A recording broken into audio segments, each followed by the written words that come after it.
Hello, and welcome back to some good old Bloodborne. Hope everyone's having a good day so far. Everyone's having a good one.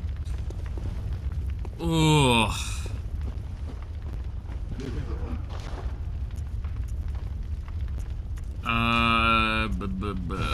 So, as per usual, spent my morning doing a little bit of farming. Isn't very much. You saw basically how many rotations I did from how many Vault Hunter marks were used and how many souls I've got sitting there. Or echoes. Words. Did die 3 times though, and I have added that to the death counter. So, you know, go me. But yeah. Alright. So, the fuck am I putting these even into? I mean, 3 more strength because haha funny.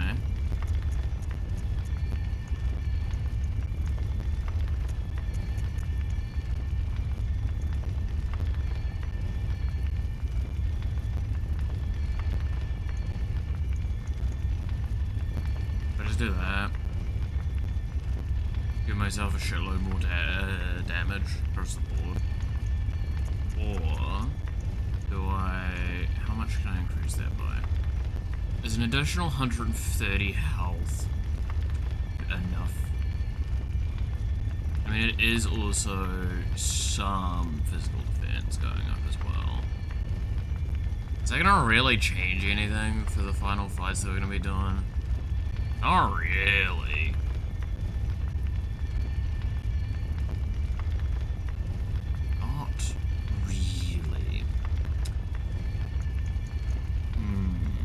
Hey, Banky, how's it going?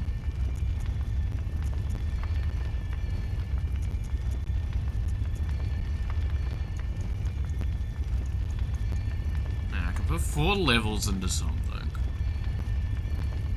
50 is hard cap in the game. Yeah, no, I know. Strength is I'm not going higher with strength. I'm deciding where the other 4 levels I can place are gonna go.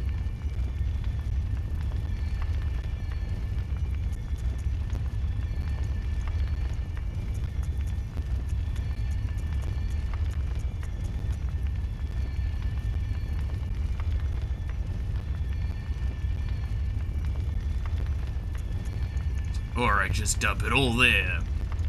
Piss you off.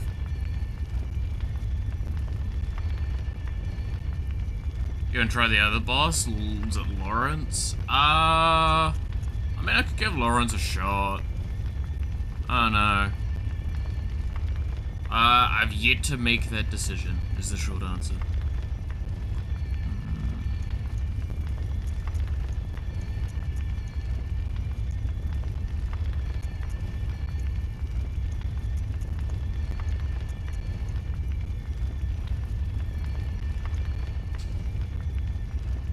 Endurance? I do not think I need to go endurance.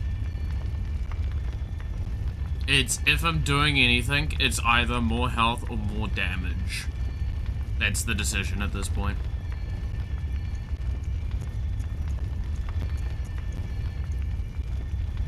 Which, ironically enough, skill is like one of the better ways to get damage right now. Kind of funny.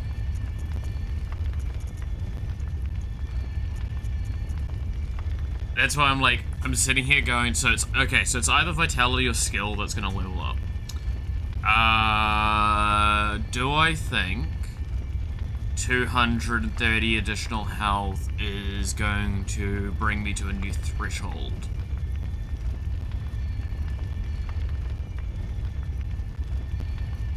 When it comes to,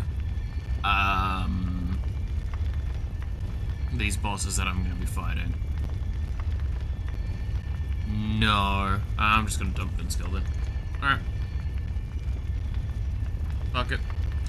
If I just hit them hard enough, they die. And if they die, I don't. Why didn't I think of that? Anyway.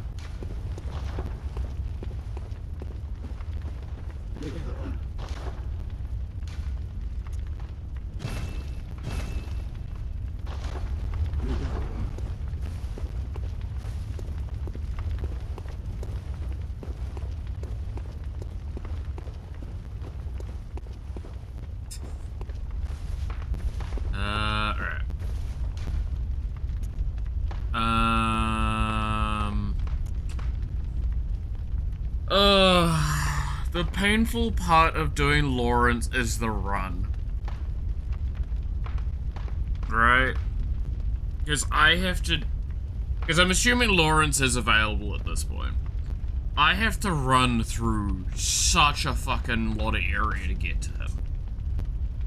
And it's just a lot of windy bits with a lot of, like, enemies around the corner that just jump out at you. So regardless of, like, if I time shit correctly, it's probably gonna be a couple of hits from beginning to end. And that's just gonna be annoying. Before I do that, though, I should probably fix up my runes.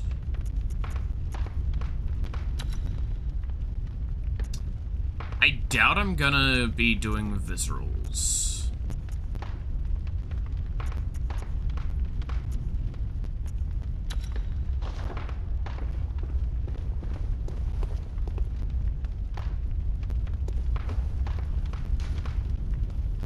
Alright, let's look at Lawrence. See how one tie goes, and then go from there.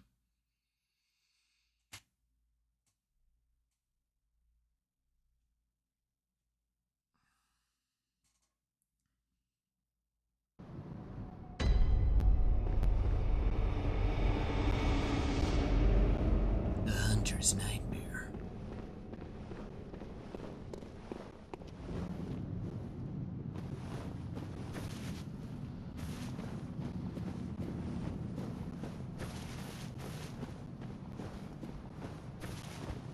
Because I don't think there's any way... Is there a way to shortcut this at all? Maybe that? I don't know.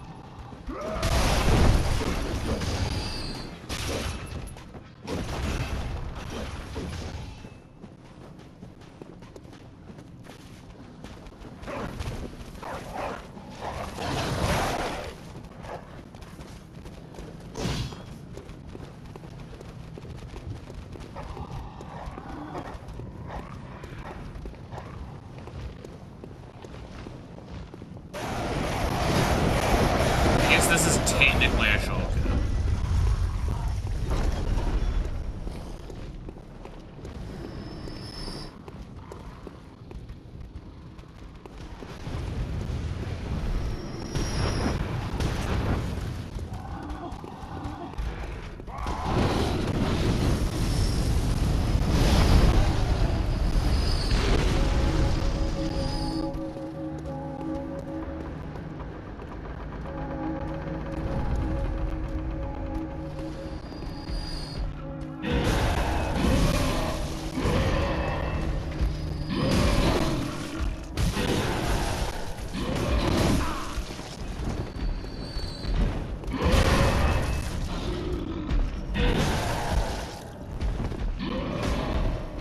Good start. Good start. Alright. Hey buddy, how you doing? You still just vibing on your chair?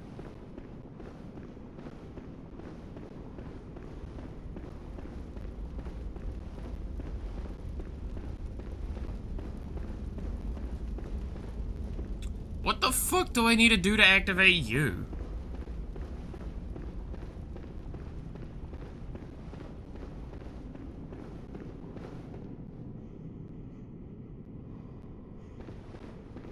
I've clearly missed a step somewhere along the way.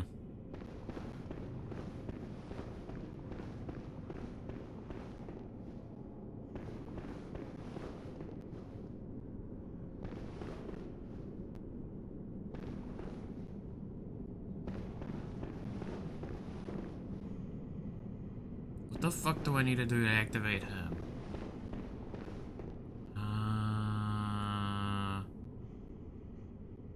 I'm wrecking my brain for this one.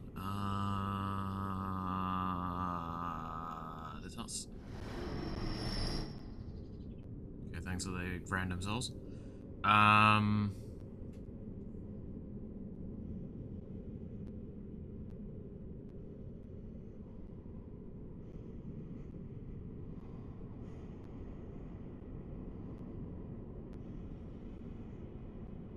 have no idea. Because it doesn't look like there's anything I'm missing in this room. I don't see anything glowing or anything like that. Maybe I need to interact with something in the real world?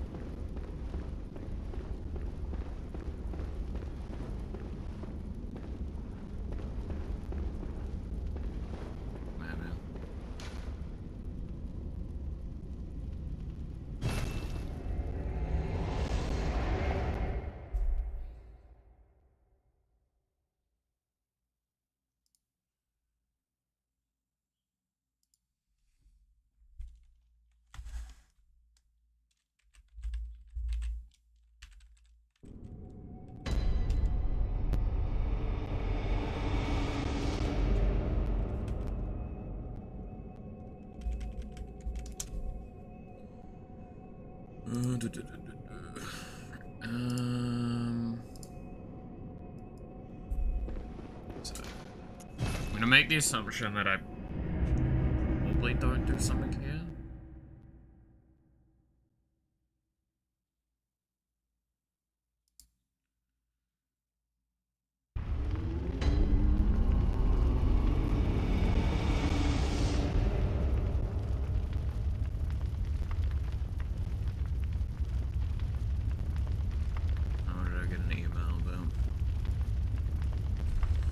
You need to go to Ludwig's fight? Oh, okay.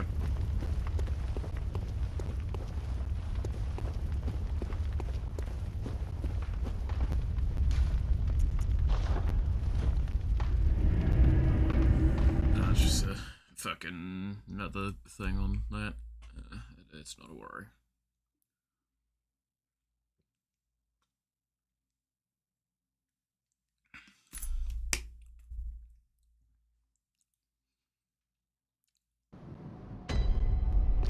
So you said find an elevator.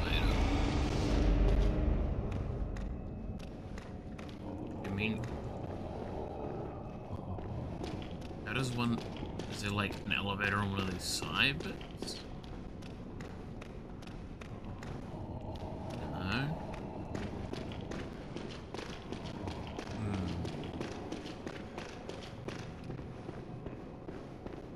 Elevator with two funny NPCs.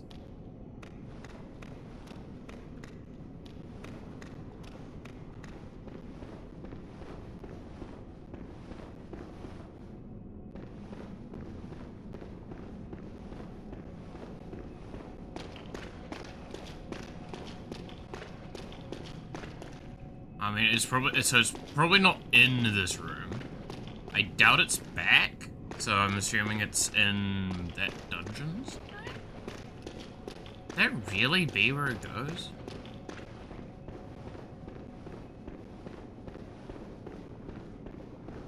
Oh, do you mean the big ritual elevator?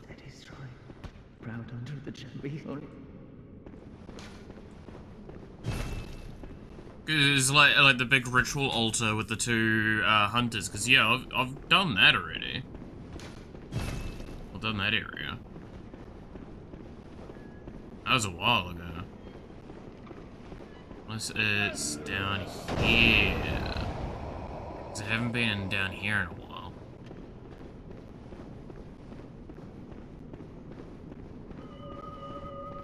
You hear the fear that for only death awaits and the church assassins.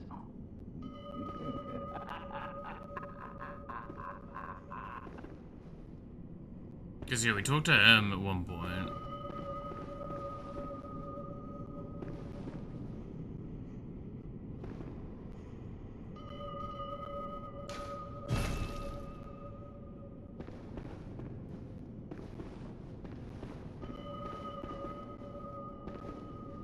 I'm very confused.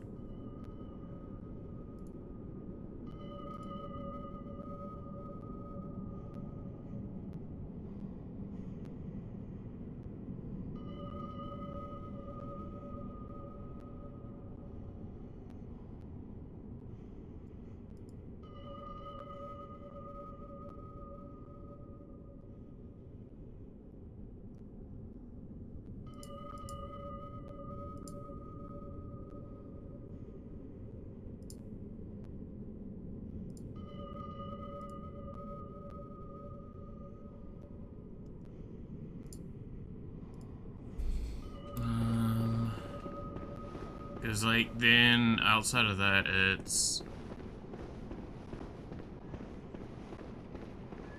What else is... Not probably on the other side, right? Is it?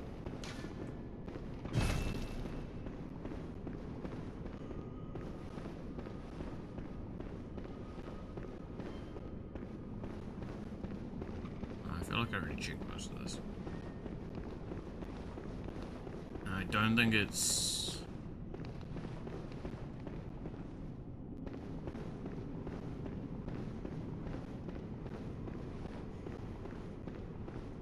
Oh, there is a lootable there.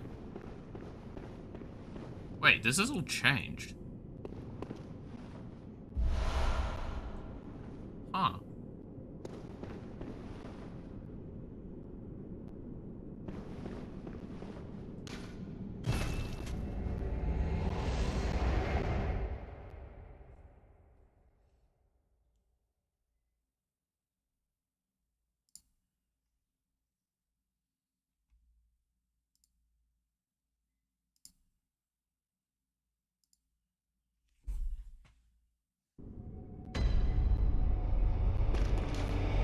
So now back to the chapel. Alright.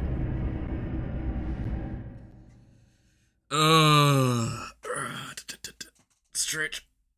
I swear that area was different before. Because, like, there was a... That was complete... Yeah, I'm sure that was very different.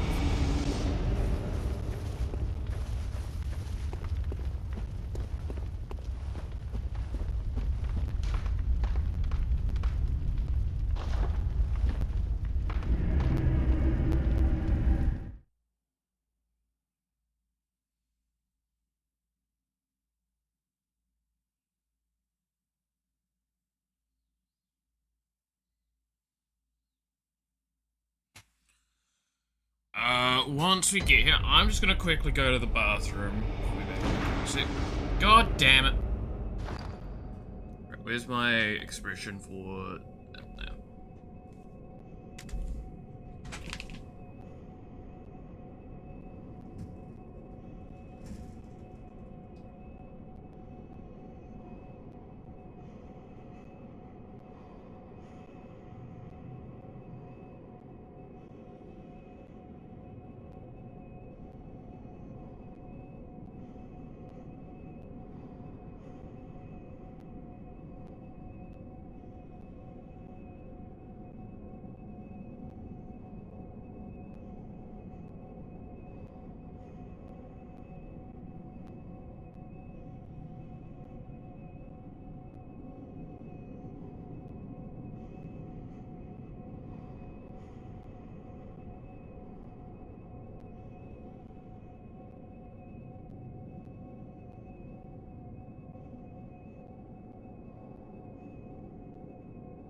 You are my sunshine, my only sunshine.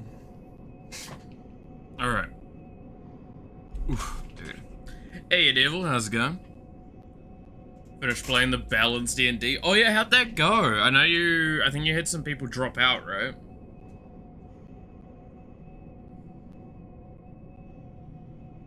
We had 4 times KO and 1 death with 3 players. Jeez.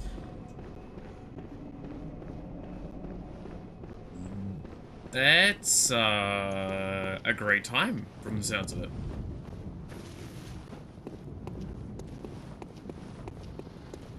She was the one who died? What a way to get introduced to that.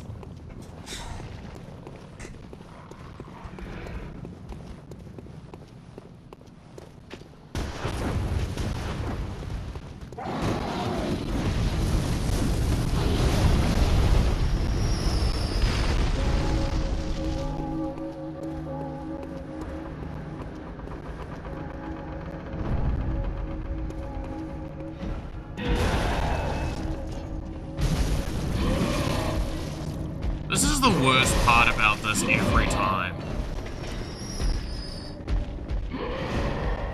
Is I just have to wait for them to do their BS at the door.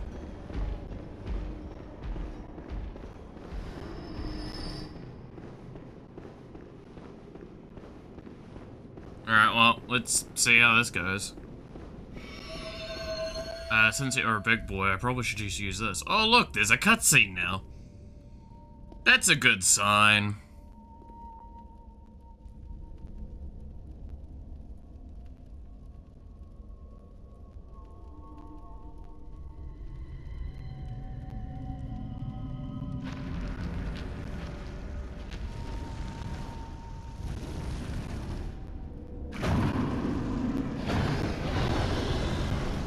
That's probably not a good sign, though.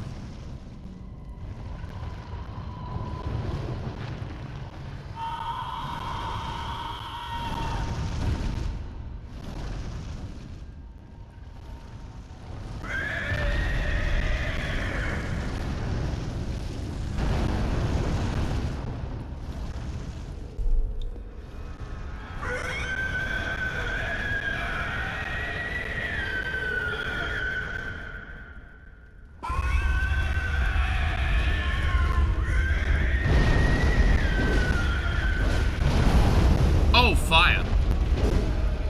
What?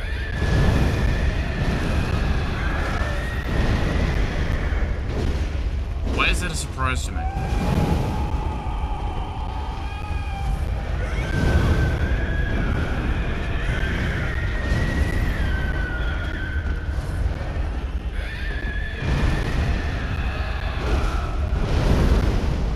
I'm an idiot every time.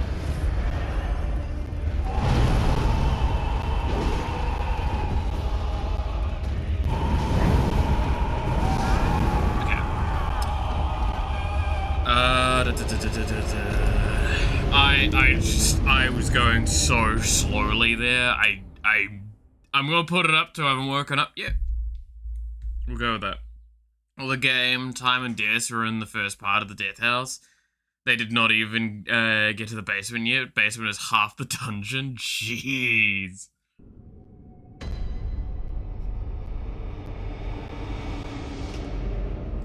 Yeah, that's not a fun time, I have to say.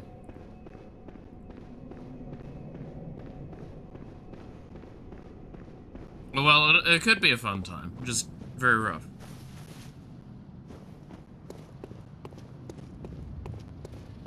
There's one boss we can forgive you as Lawrence.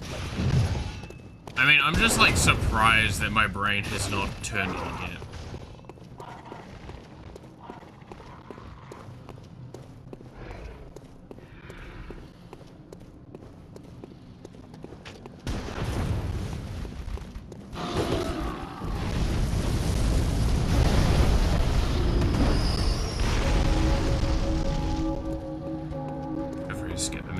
You're making him sound a lot scarier than I feel like he is so far to me. Maybe again, problem, I haven't woken up enough yet, so he's not looking so bad. I'm gonna be honest, this part is one of the worst parts of this, is that I have to just watch these fucking three have fucking...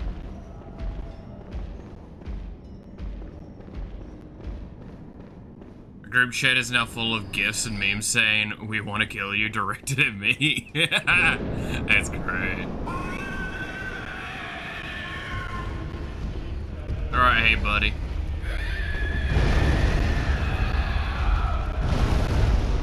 Yeah, so that's the... Okay.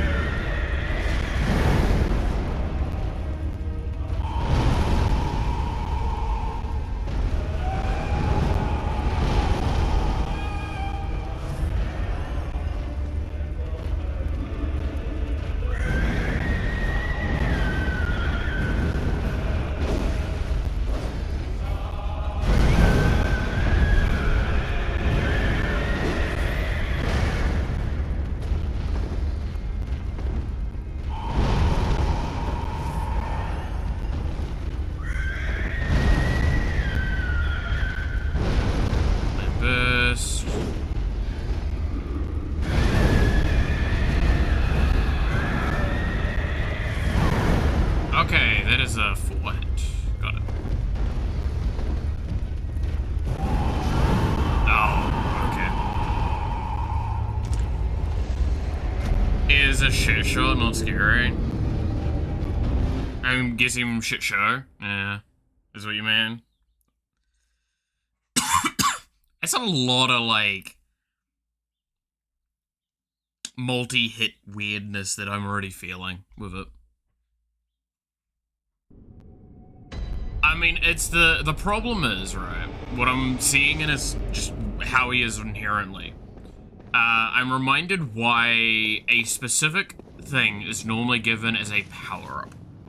Now, you might wonder what I mean by that. Maria's a great example of that. Maria gets fire in her attacks, but when does she get fire?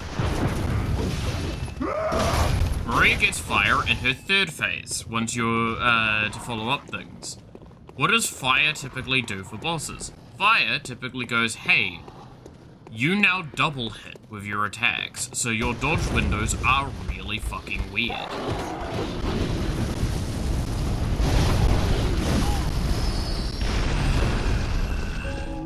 The run to him's also kind of a fucking bitch. But, yeah, it's that kind of aspect of,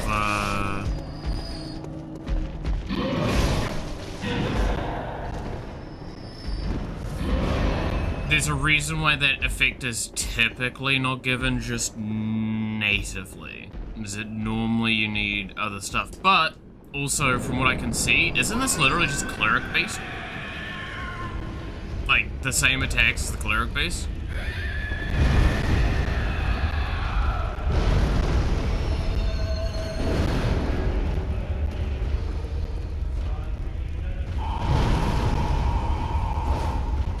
Alright.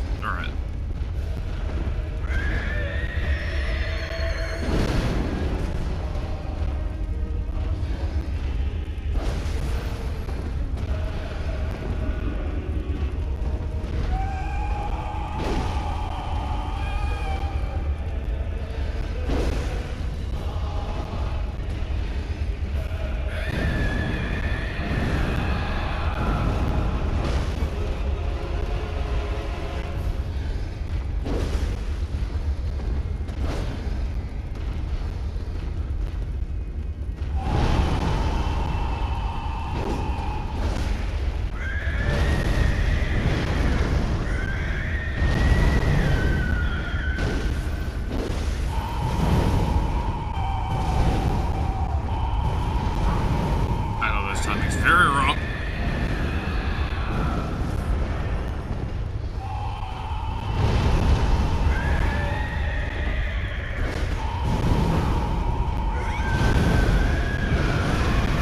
Yeah, it's area effects and stuff like that as well. It's also a lot of fucking health. Jesus.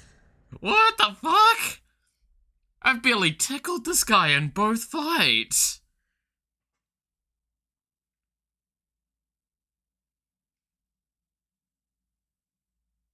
And I don't do a small amount of fucking damage either.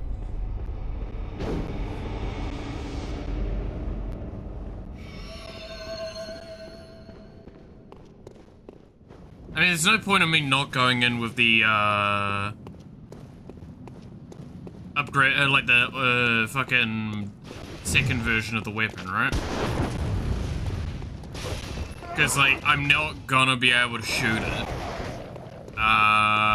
And I just don't think I get any tangible benefit from being in the other version of this, right?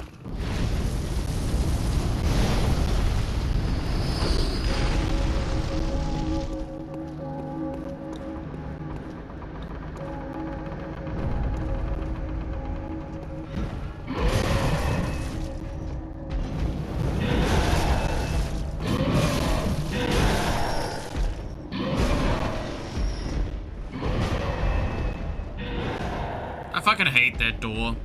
Why does it have to have a dude? I have to wait for it to be opened and there's a dude in it. Like, every fucking time. It's such a fucking delay margin.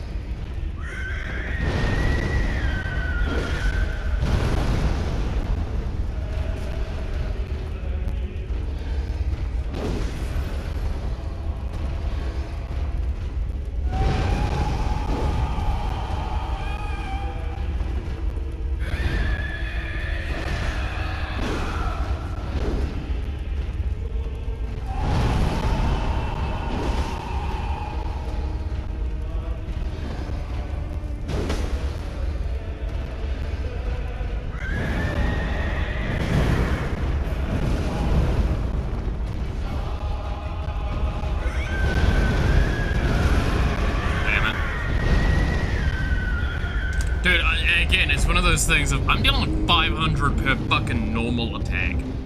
And this dude's shrugging this shit off. Like, that's rough, buddy.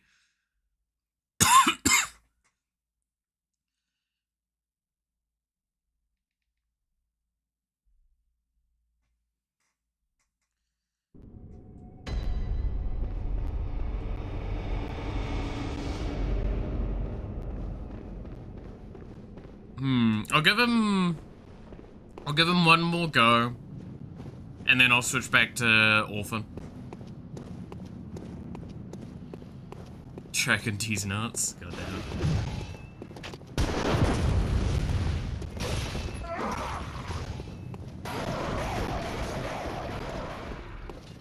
But yeah, no, it's just, that's wild that I do like 500 and he's just shrugging that shit off.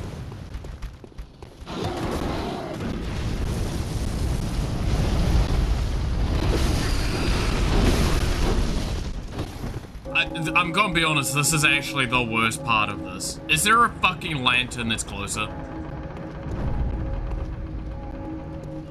Why is there not a lantern that's fucking closer? This is actually fucking tilting. I have to go through so many fucking stupid hurdles to get to that spot.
It sucks as well, because lock-on actually hurts my ability to hit him.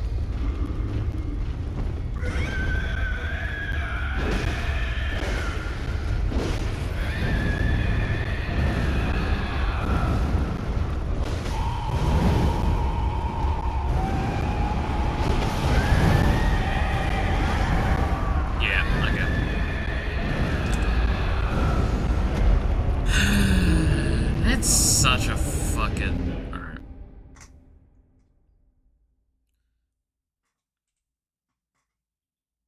The fact that I'm trying to wail on one leg as well to see if I can get the break.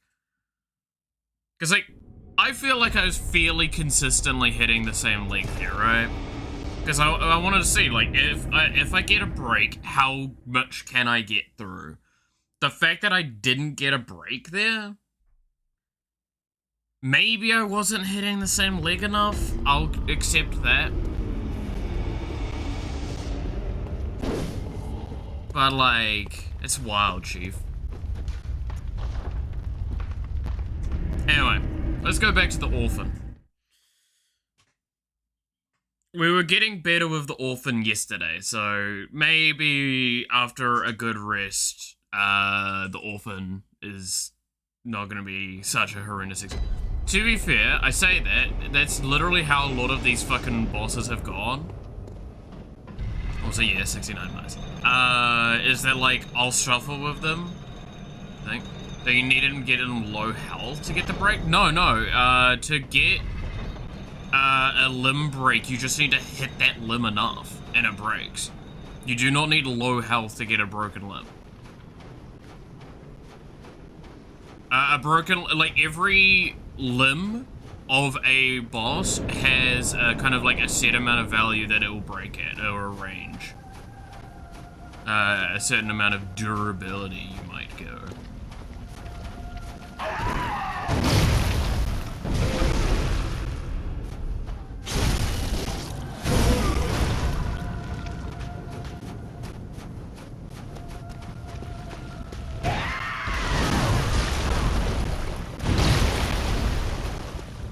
I didn't bring the right runes, I just realized. This is a wash fight, I can already say that now.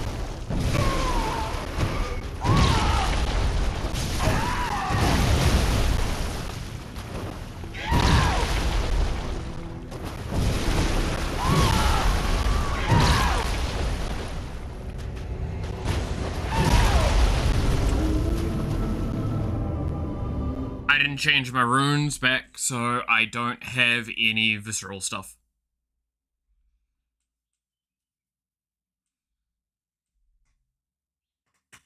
Which is what was getting us so well in that fight last time.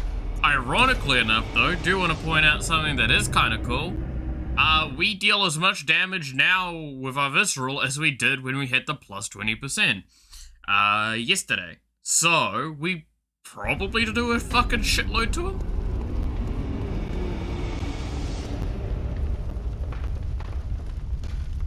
Okay, so 10%, the 5% comes out for that, and the damage reduction comes out for visceral heal.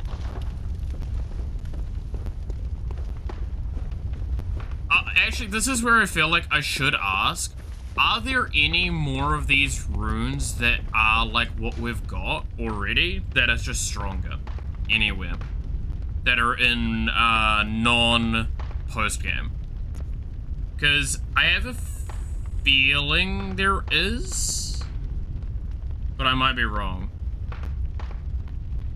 I mean, if I was to go off the visual nature of these, it always looks like there's kind of a faded one and then a non-faded one, and they unfade over time. Blood Rapture looks very faded. Chalice Dungeons? Alright, so by that answer, there isn't, basically, to me.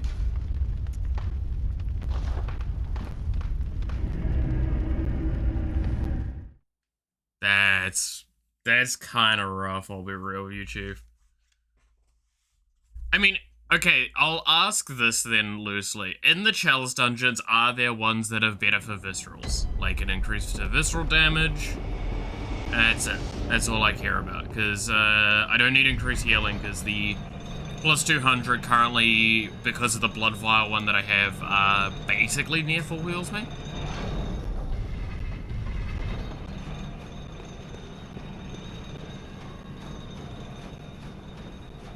I want to say it heals like 600, 800 health.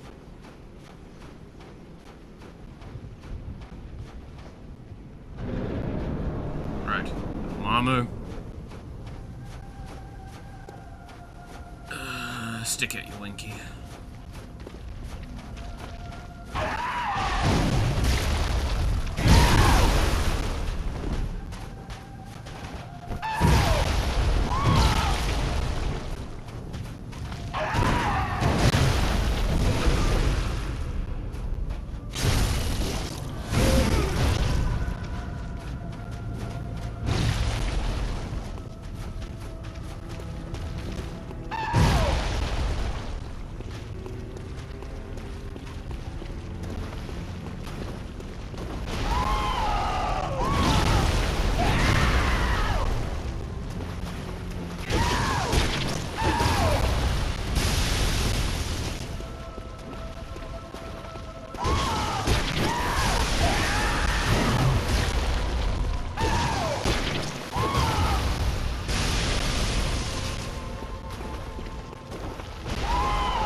Other bosses are Lauren's. Yeah, I mean, if we're talking bosses, yeah, it is only Chalice Dungeons other than what's in front of us, Lawrence, and the end of the game. So yeah, I guess that is true. I guess yeah. Well, it's because, no, I will say, there have been a couple of those runes that aren't found on bosses. That's why I say that.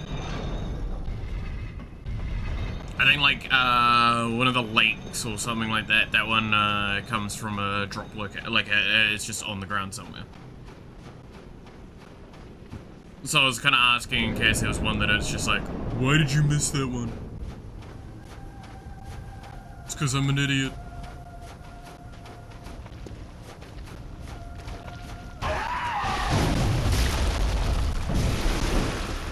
Damn it. Come on, buddy.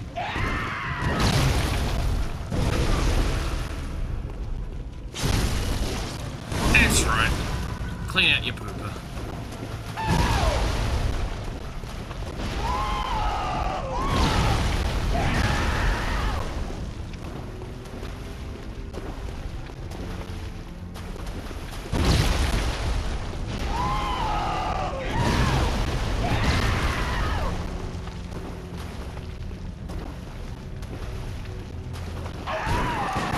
I misrecognized that. I thought that was a dash, not the jump, and that threw me off too much. I need to get better at recognizing the subtler differences between the attacks, because that's fucked me up the most in these like later stages of these fights.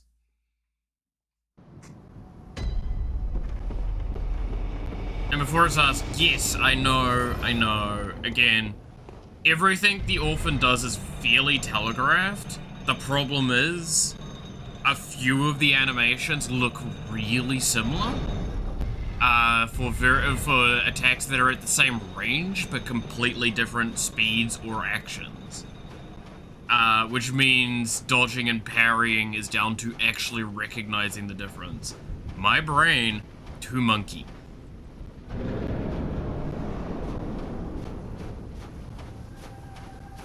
Because I have to go off like the first moments of an animation, otherwise I'm not gonna get it.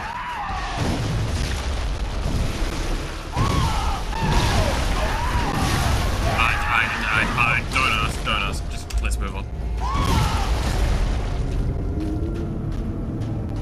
Gorilla, I have come to duel. I mean, the worst part is, I think we're nearly 100 men into this gorilla fight. This gorilla fucking our shit up.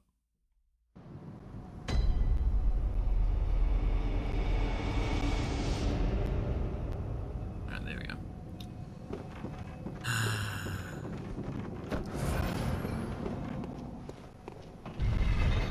I don't want to have to bring out the mind break again, but we might have to do that.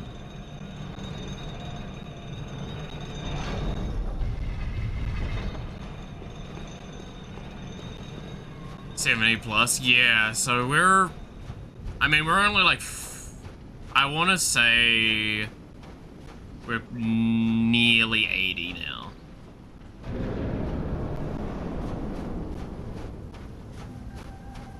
Someone's gonna have to check the fucking tapes at some point to figure out how many times.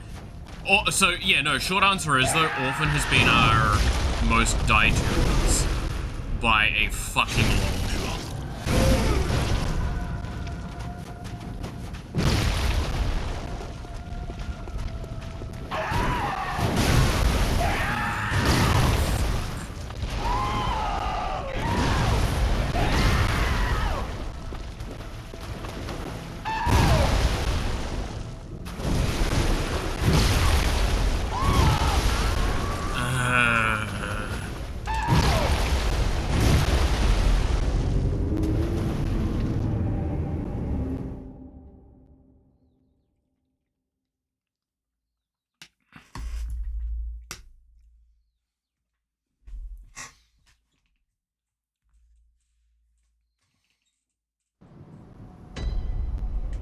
As well, we started today with 3 extra deaths from farming. We're at 61 before I put those in, 64 after. And we've died now 5 times to this. So, if we're going off the 90 that we were kind of originally going off, that means we're at 70 6 deaths. But also, I'm pretty sure we didn't start at exactly 290 for, Orphan.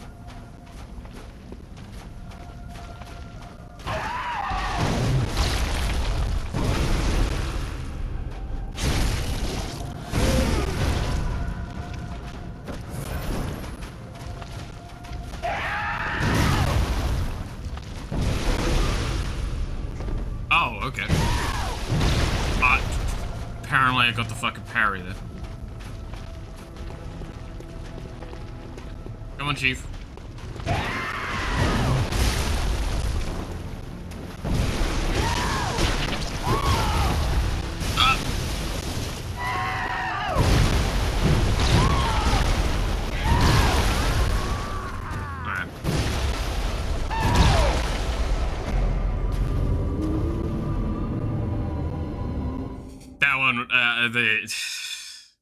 It's worse because it's like there's so many of these so far at the beginning of today that have been deaths where I'm just like, let's just ignore that one. I'm not gonna like this stream, am I?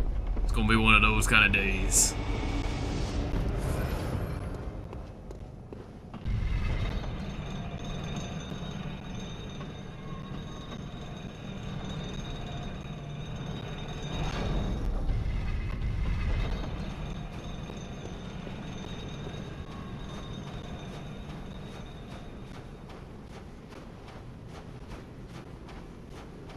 Like, we could honestly start a separate death counter for the Orphan at this point.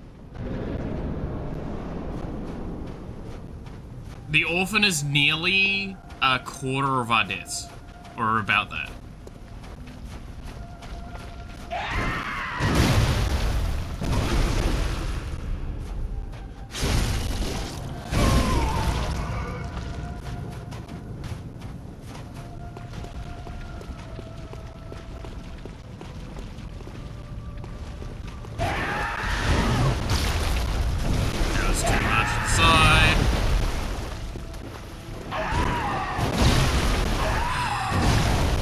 Not roll back when he does that!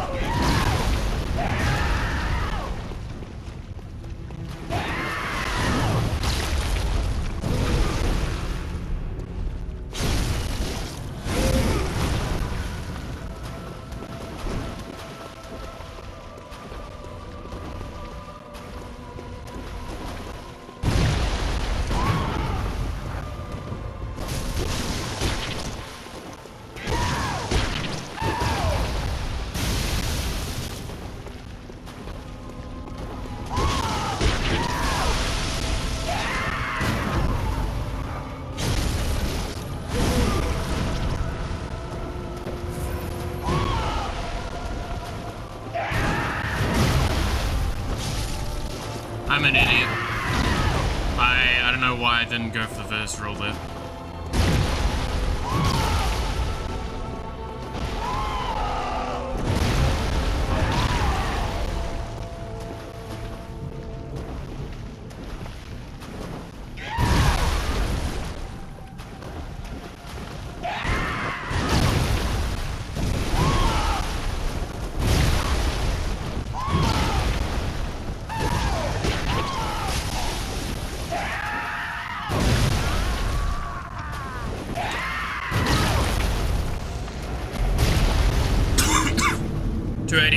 So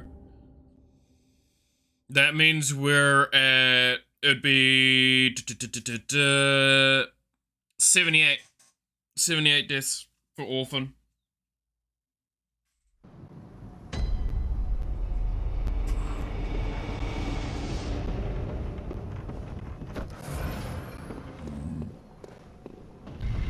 $78 deaths for just the fucking Orphan.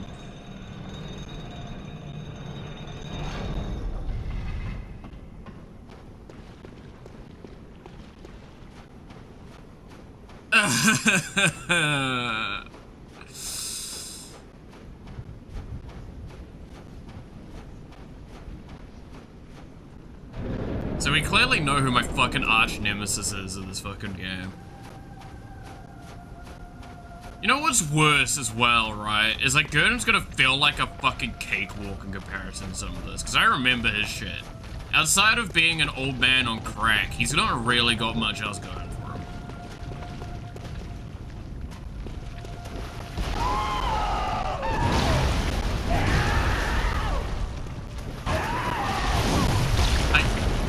I dodge rolled.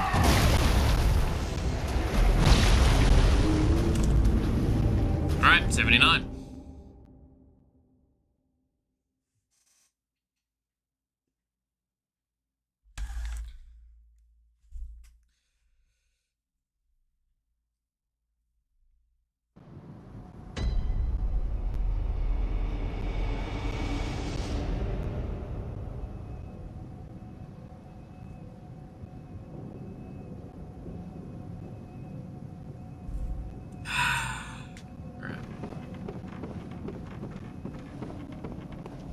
I didn't send up the fucking elevator.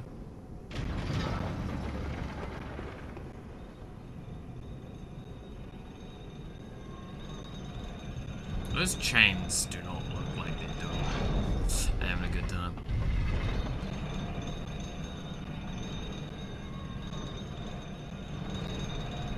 Being 500. I'm gonna be honest, the orphan alone is gonna make it so we probably get to 500 deaths. To be fair, the orphan alone's also gonna make it so we probably have to stream Bloodborne next week as well.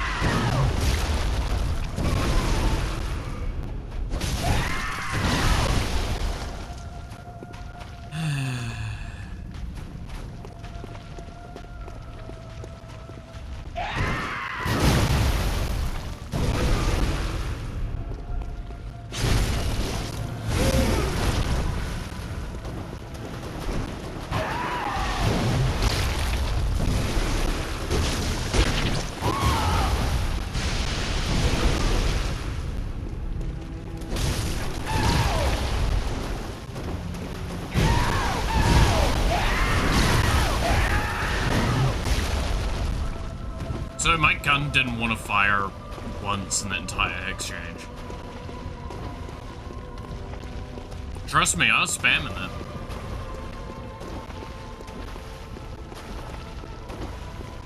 Come on, don't be like this.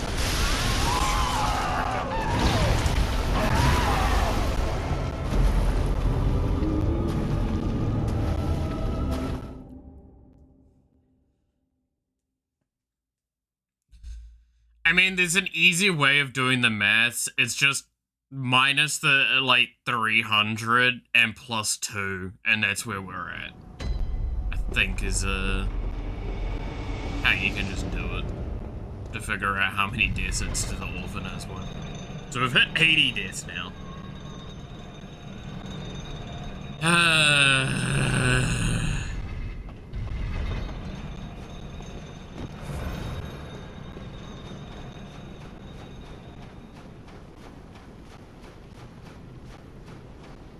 It's worse as well, because I think I'm now beyond the point of anything other than my own inherent skill holding me back. There is probably no actual advice, there's no actual anything that would help me. It's just me needing to recognize moves better, get the parry windows correct, position better, and not fuck up miserably like a moron.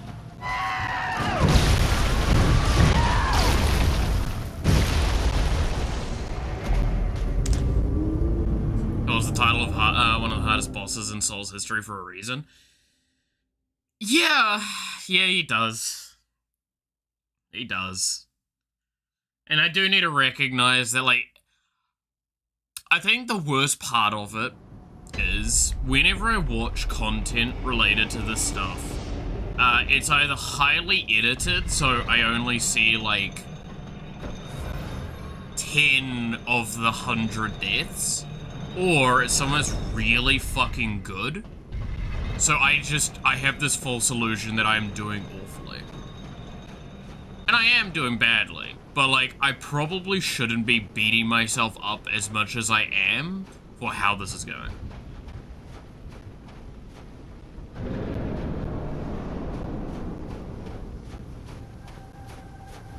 Right? Like, I genuinely, I am being very hard on myself with this fight, and I'm treating myself terribly. I don't think I should be.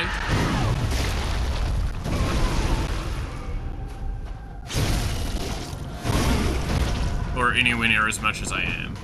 Actually, if I was looking at it objectively, I'm not playing these fights horrendously.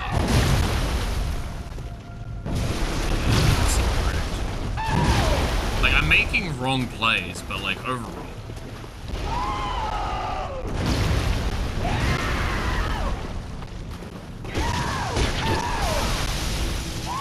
I swear that's faster than you said. My reaction is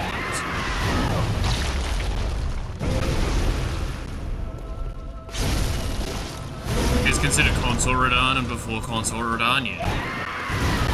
I think he's like still like top 3, isn't he? Like top 3 hardest bosses in Souls games? Or from software games? I can get okay. I can guarantee top 5, I would say.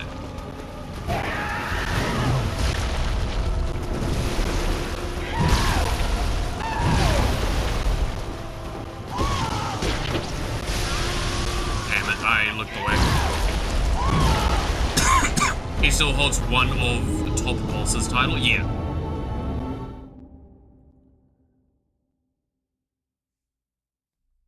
Because I think... Let's look at it, like, objectively for a moment. He was considered the hardest boss when Bloodborne was released. Since then, I believe I think Dark Souls 3 was after. I can't remember, did Slave Knight ever actually officially take the title from him? No, I don't think he did. The dragon may have, because that dragon, the problem with the dragon fight is it's really easy to cheese. Just get the dragon arrows and you kill it, like, instantly. Slave Knight Gale may have taken the title. I mean, the problem with Slave Knight Gale is it was just also one of the most beloved fights ever, because it was just a perfect example of some of the best of what a Dark Souls fight can be.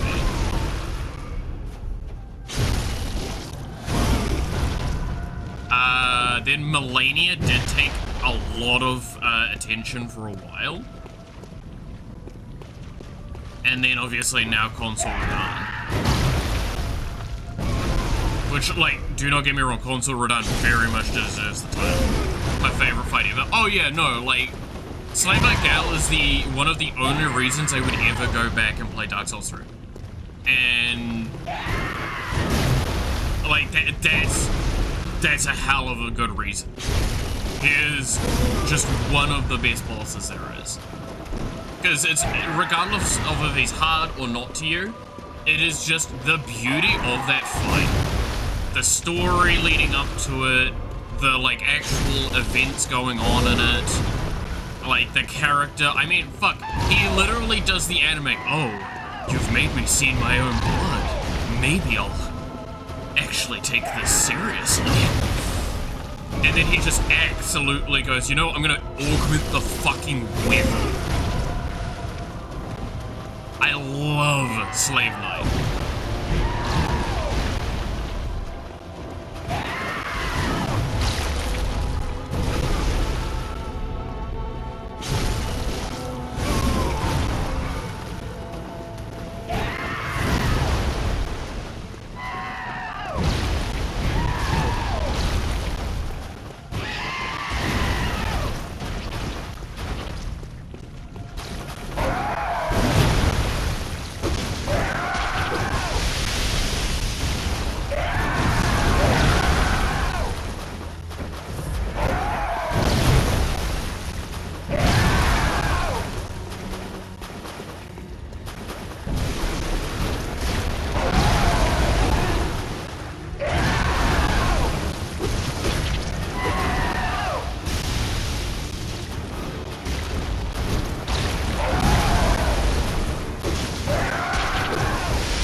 Oh, yeah, I totally went silent with his face too. Sue me. But yeah, I'm trying to think, because like Dark Souls, okay, in the nicest sense, Dark Souls 3, if you're not including the bosses, I don't think I really had ever a fight that felt insurmountable. Like, I mean this in the nicest way. Even the final boss of Dark Souls 3, it's not actually that hard. It's difficult. Don't get me wrong. It is a difficult fight, but if you were to try and compare it to, like, Slave Knight Gale? No. Slave Knight Gale is the final boss of Dark Souls 3. The dragon's just an ass. So, and you will never be able to convince me of that being an incorrect take.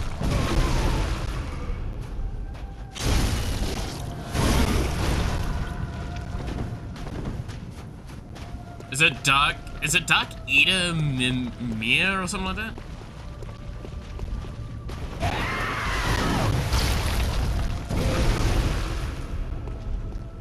There is no orphan maker type bosses. Yeah, exactly. There is no bosses outside of Slave Knight Gale that like deserve a respectful "this is a hard boss" fight in Dark Souls 3. I mean that lovingly.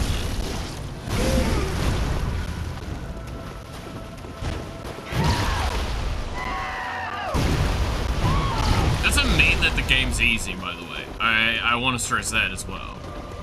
It's got some really cool fights, like the fucking Legion fight. Y'all know what I'm talking about with the the fucking knights, the night watches, whatever the fuck they were.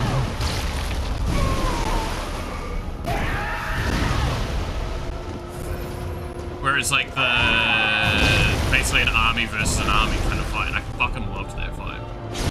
That was cool.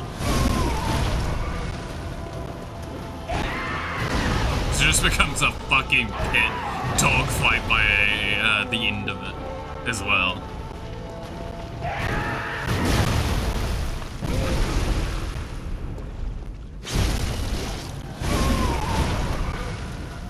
Settle down, child.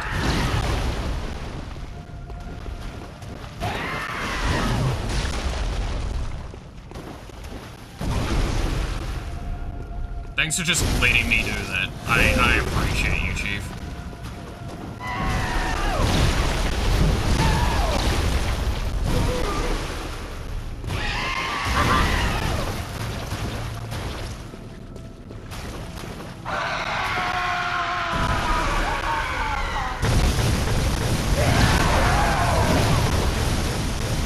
Lightning to get to me, bitch. I died first.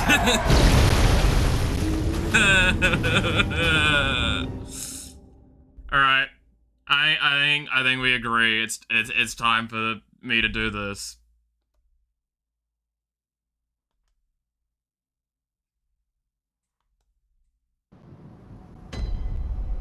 Where is it at? There we go. Yeah, there's the mind break. All right.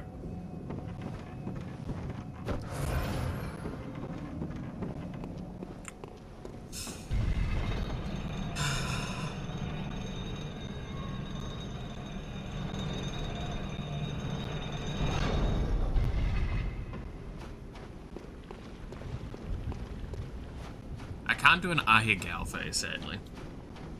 Ooh. Yeah, see, the moment I do tongue, it just closes the mouth.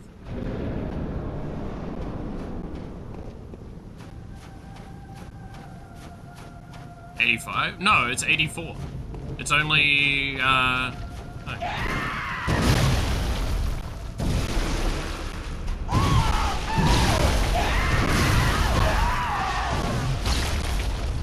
My head is in my hands.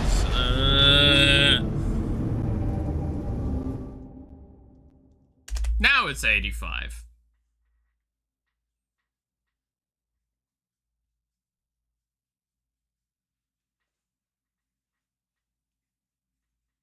Right? Wait, no, I'm gonna do the math again. It's -5.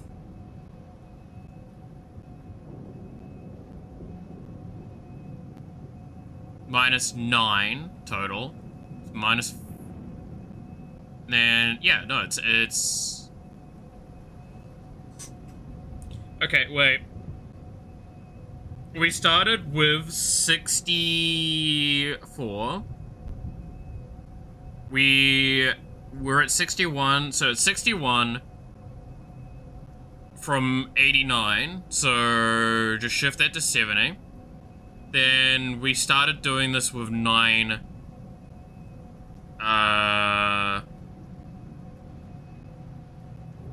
additional deaths outside of the thing. Yeah, no, we got the 289, that's fine. Ignoring that, right? So, again, it's, we'll say, so again, we started at 61, so, okay, so it's 89 to 61 are orphan deaths. Then we had 8 deaths, sorry, that weren't orphan. So, minus that, so yeah, we're at 85.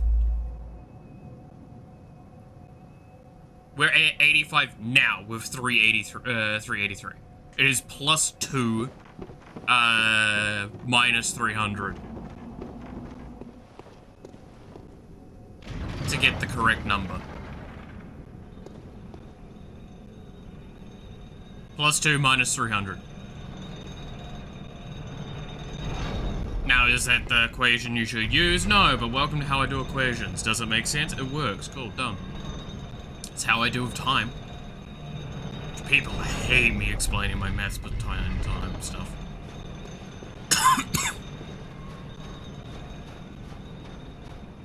It's how I do a 24-hour to 12-hour clock conversion. People fucking hate it. Because I don't do -12. Technically. And it's why it gets so confusing for people.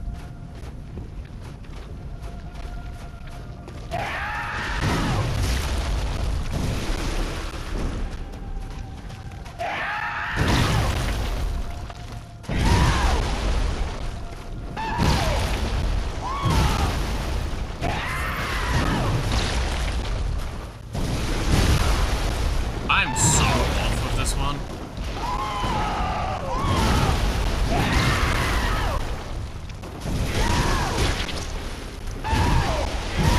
But I don't know what happened there.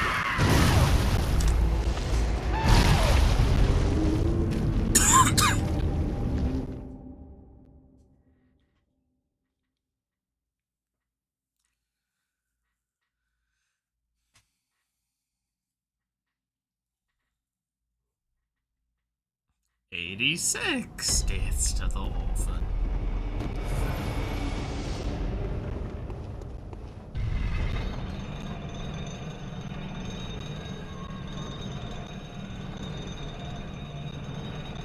Me and my kingly attire seem to not be quite pulling off what we need.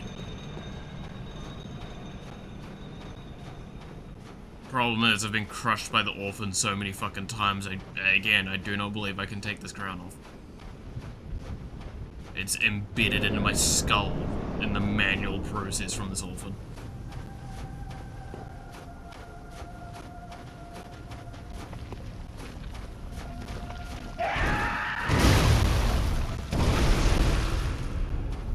I really wish I didn't get moved around with that tentacle shit the way I do. I know it's because he steps forward and then it bugs out, or not bugs out, it can't move forward, so therefore it moves to the side. But it means, like, I can't go right behind him, which is where I need to be to do the visceral right afterwards as well. So it's just really fucking annoying.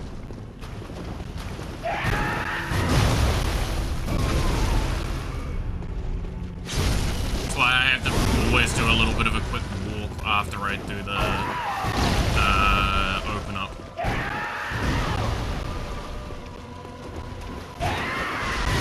Oh, fuck me.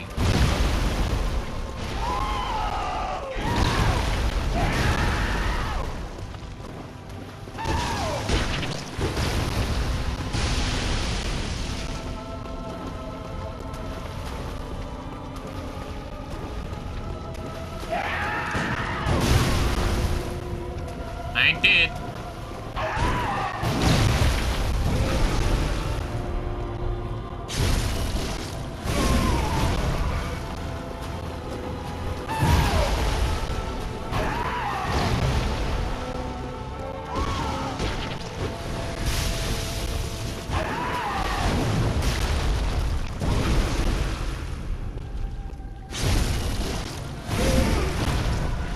Didn't have to use a health bar. Let's go.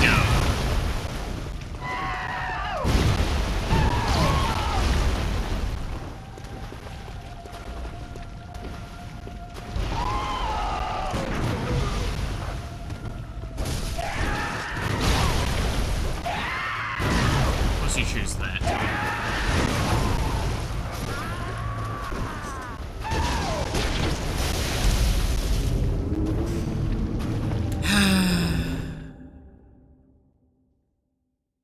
You are my sunshine, my only sunshine.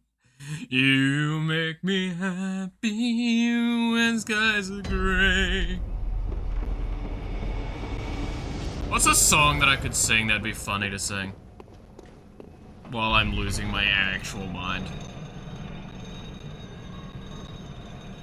Hello, darkness, my old friend.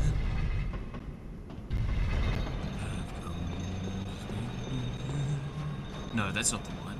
Learn. Come to talk of you, yeah.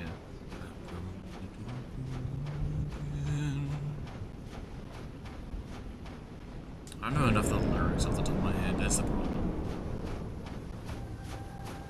I could sing the Ruby song. There's a point where it tips, there's a point where it breaks, there's a point...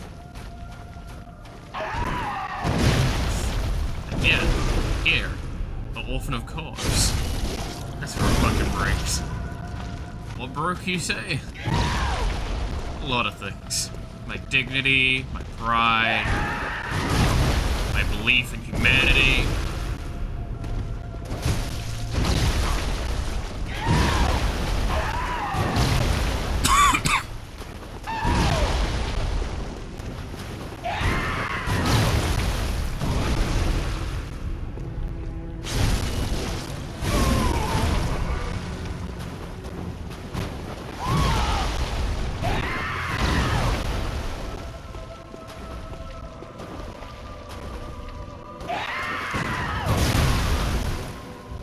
It's way too early for me.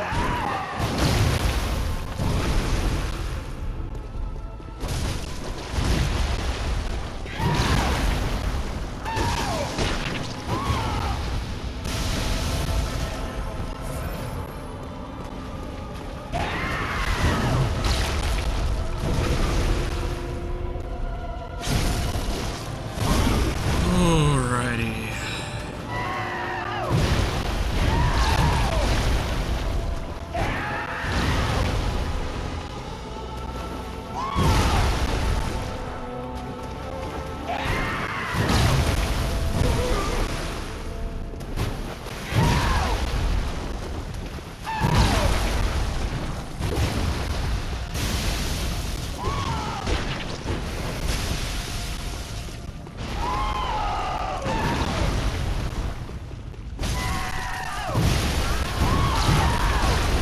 I shouldn't bother with some of those dash-ins to try and get the visceral, because I'm just never in range.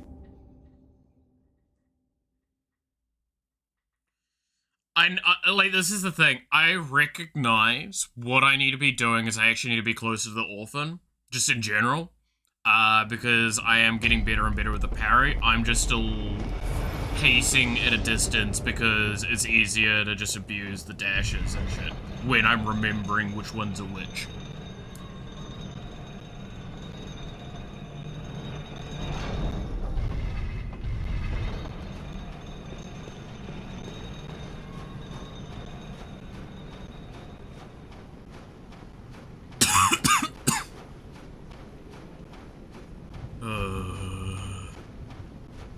Man, I wish I could get rid of this fucking cough. Problem is, I think this might be the perma-cough damage that I had before still. And it's just getting me tickled the wrong way.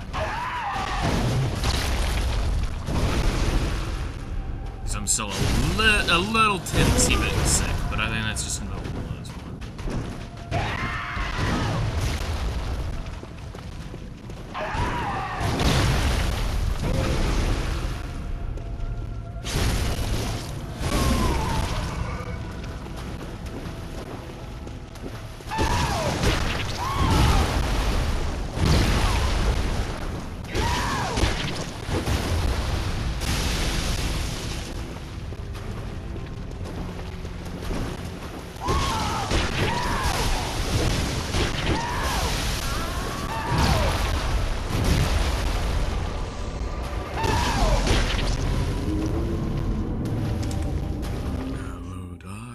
My own friend.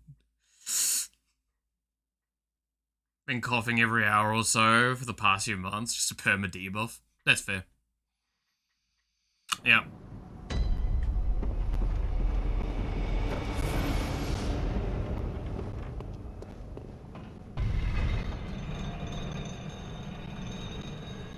I mean, fuck, at this point in time, it probably doesn't help that I've just not been, like, eating well or at all for the last few days, because I've just...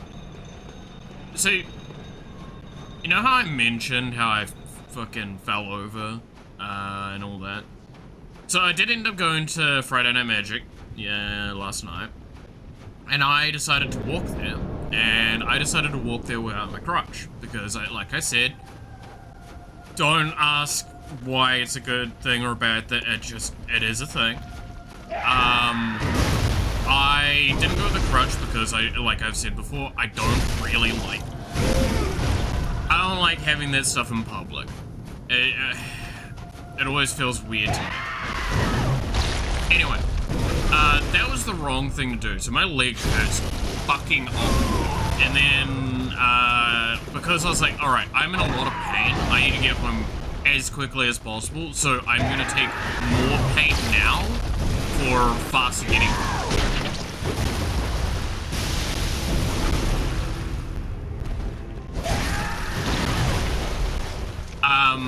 And then I messaged my landlord as, hey, do you need anything while I'm, out? God damn it. And he answered by the time I had passed the grocery store, so I had to run back quickly. So I did this really silly little jog.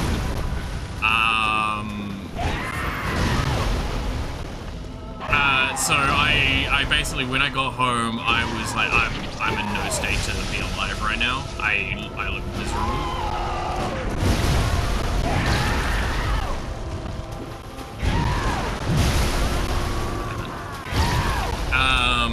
So I just fucking...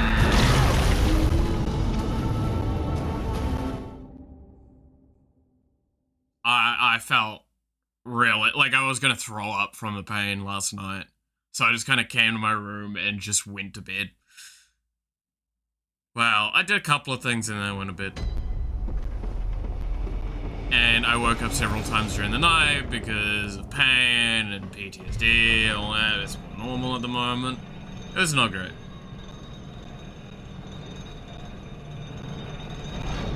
I get being embarrassed, but I do think you should bring this type of stuff when you just keep it inside of you. Yeah.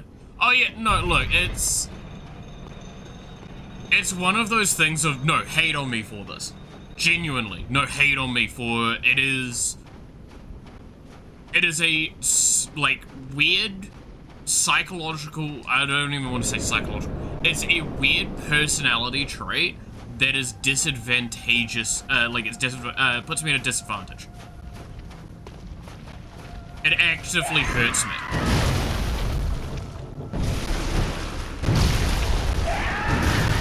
Call me an idiot. Like, genuinely, just call me an idiot for it. I want to be harsh? No, I mean, I'm in a good mood. Be harsh. It's one of those things that, like, objectively, I'm doing something that's stupid.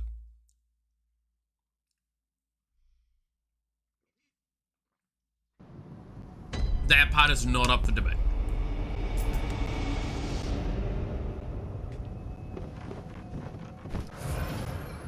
And it is why, like, I hate myself for it. I'm always in the moment, I'm like, I'm an idiot, I shouldn't do this. But, like, leading up to it, I'm not changing my mind on that, and it sucks. Like, the crutch is literally a meter away from me still. I've not used it at all this morning, which is probably not good as well. Because even moving around my room, there's a lot of space that I don't have something that I can, like, lean on. And obviously that's not good. My arm's fine now, though. Well, fine relative.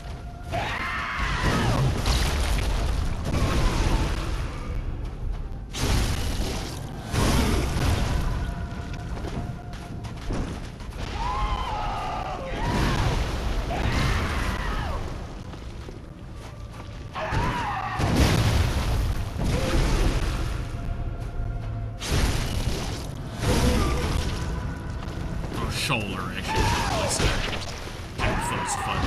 or like generalize the info like that too much.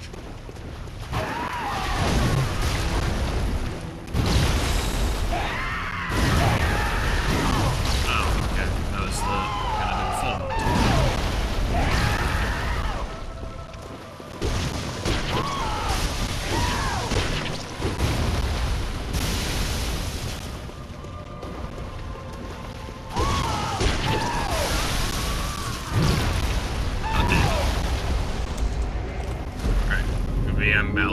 Have this thing that makes me feel less pain, but I don't like people looking at it from time to time, so I'll put myself in a situation where I'm forced to feel pain or worsen my injury so I can avoid people looking at my funny stick. It's pretty much what happens, yeah. I don't know,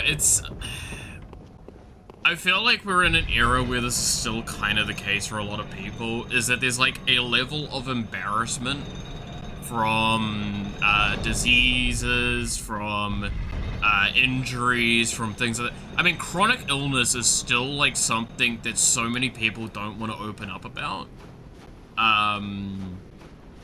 Because like they don't feel comfortable. They don't want to feel that vulnerability in an open way. Look, I'm gonna be honest as well. I remember being a kid. I never thought this, but I remember those kids that were like, oh, you have this? Is that contagious? No, it's a fucking chronic illness, you dumb little shit. It's like, oh, you have cancer? I don't want to go near you in case I get sick. I'm like, what?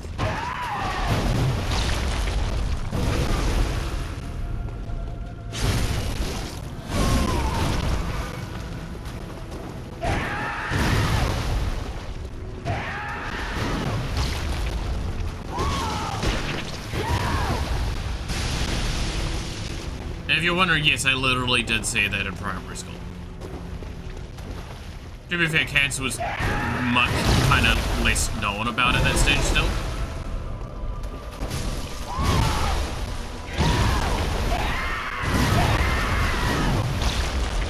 So, you know.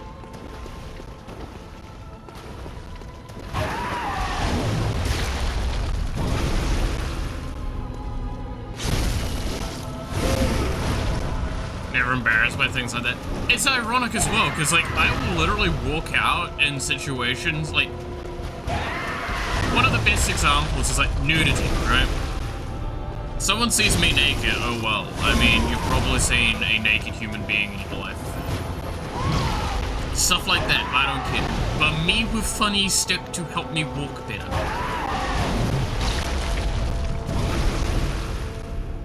Don't ask.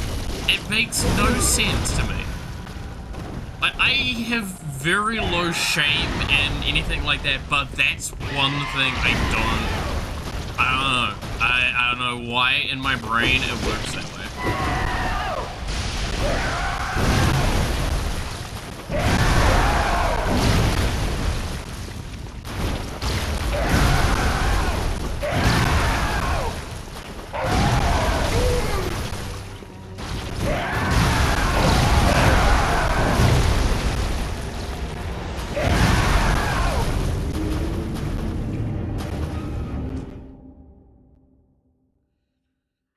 To be fair, my monkey brain does tell me not to touch people who can't. Like, yeah, it's one of those things, is it's a self-preservation of, this person is not well, therefore don't go near them. And I think that's very monkey brain energy that I don't think we can truly ever get rid of.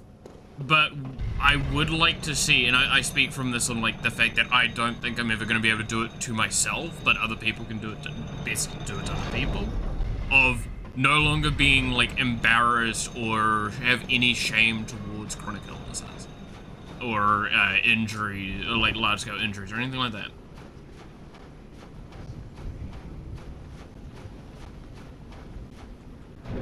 Like, fuck, when I worked at a rest home, one of my favorite people had throat cancer and had most of her, like, throat removed for it.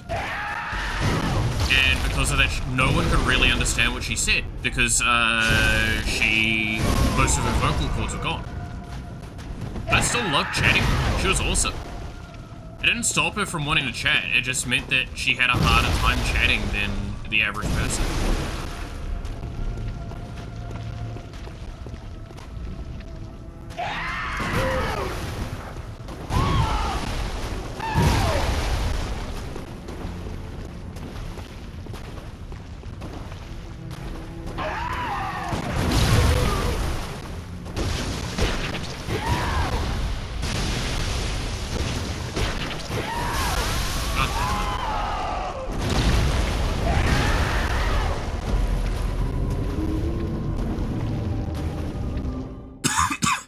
I have an aunt in a wheelchair. I would never say bad things about someone's disability intentionally. Yeah.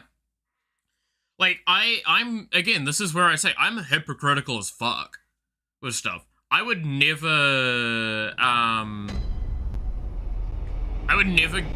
be mean intentionally to anyone of anything like that, to their face at all. And I very rarely talk behind people's backs, at the best of times. If I talk about someone behind their back, I probably have said that to their face, or intend to say it to their face, and I'm trying to develop a good way of saying it that's not going to hurt feelings. Right? Oh, no, I've done that as well, Devil, and I always apologize, and it's like, look, the problem I have is my default way of saying pronouns is still normally masculine, which I do that with anyone, not to do with trans or anything like that. That is just me saying that to anyone. I'll say that to women as well, that are like, never have been a guy.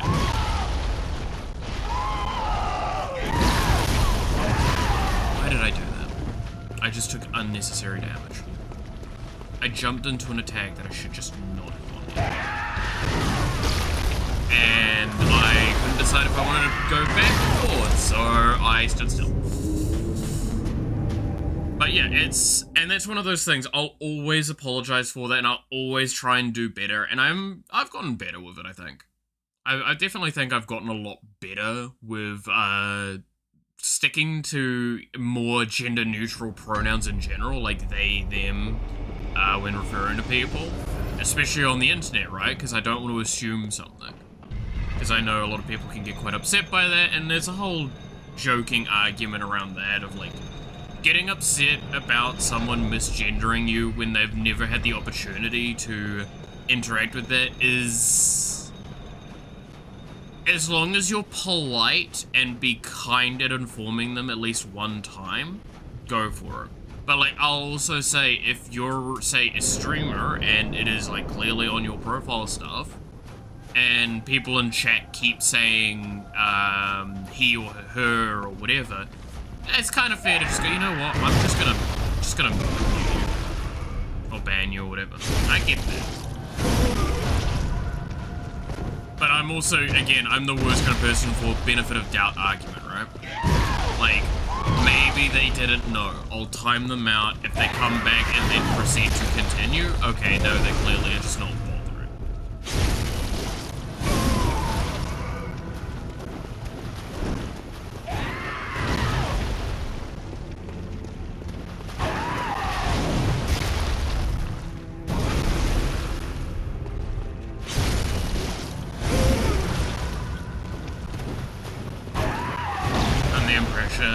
actually over a whole week before the end. Ah, okay.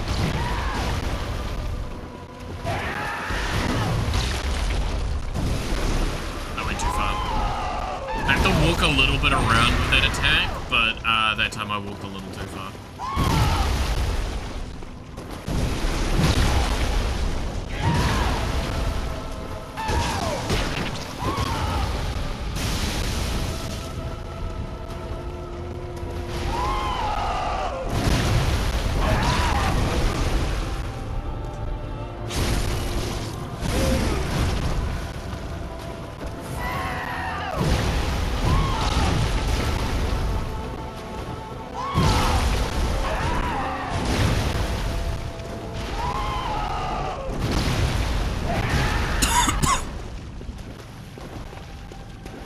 Look, I will not deny the slightest as well. Like, I've got a peanut brain. I went to school with people that were in the era of when transitioning was starting to be a thing. Not even accepted, a thing. And I will not deny my peanut brain still struggles with it a little. Right? It's a part of my brain never developed well enough to go and like, oh look, that is a thing that can change, right? And I mean this with the, like, keep in mind, think of it like programming, right? My brain is run very, like, how you would with programming. This is very common for a lot of people that do programming. It's how you think, so you're better with programming than with people. In programming, there is a thing kind of like a const, or a consistent variable.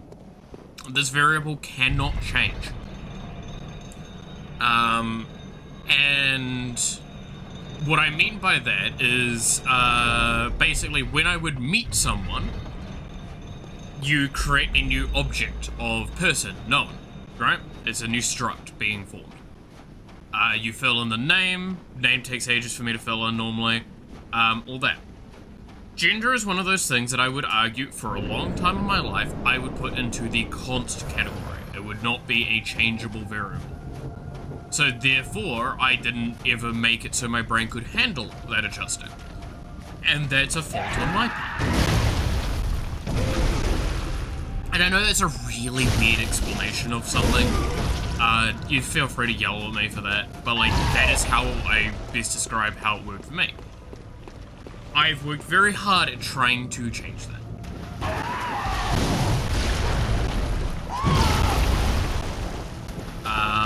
And I apologize to anyone that has had to suffer from me still in the process of change. Alright?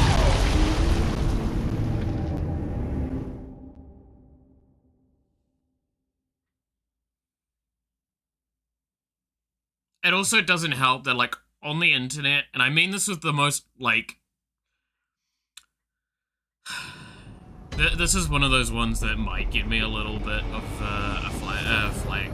It's because I don't think this opinion will ever truly change. On the internet, you can say you're one thing and be another, as well.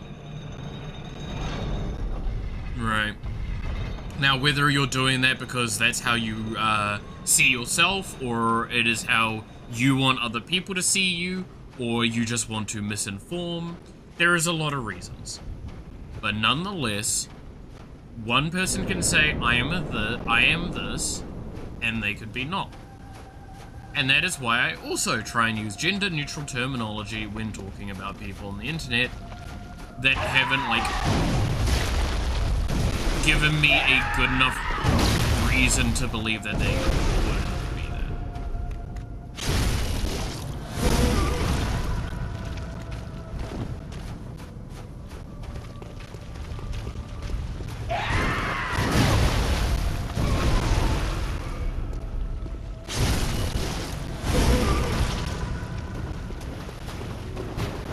So at that point in time, I'm not gonna misspeak or anything like that. Again, I think we're gonna see that more into the future of more just gender-neutral terminology being just said, because people are gonna get, like, it's just, I mean it in the nicest way.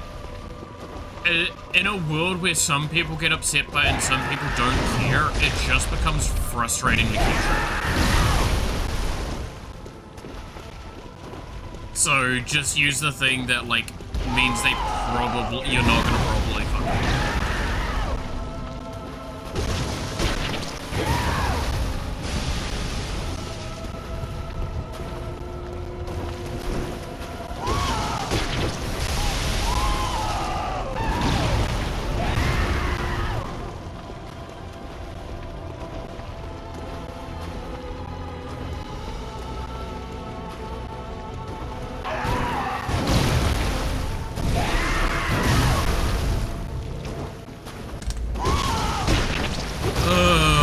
Nearly 100. Yay.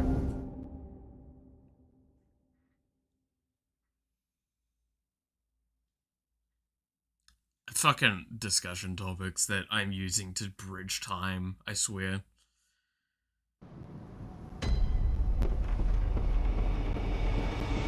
But yeah, it's one of those things as well. I want to stress, at the end of the day, people are going to make mistakes though, right? And this is one thing that I'll always stress. People will make mistakes. And I've gotten a lot more optimistic, I feel, in the last few years about how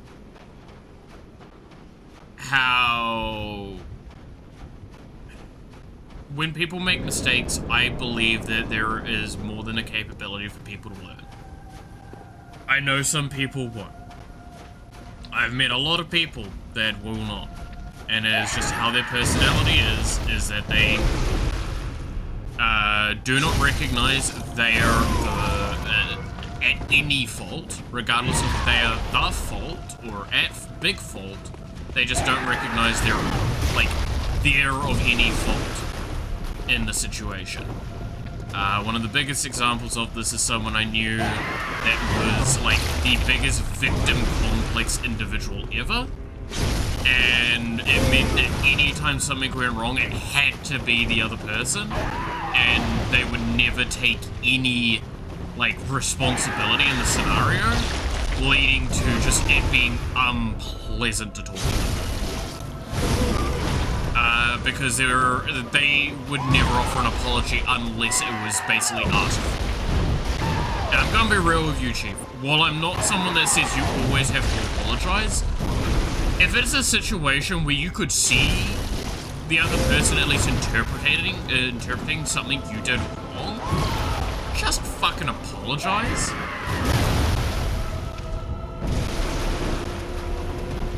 Like, for God's sakes. If you do something that can be construed as wrong, just apologize, even if you think it was right. Because at the end of the day, you should apologize for the feeling that they had, not the action. And it's okay to say that. Look, I apologize you felt that way. That was not my intention. Alright. Fucking spin around all the way you want, buddy.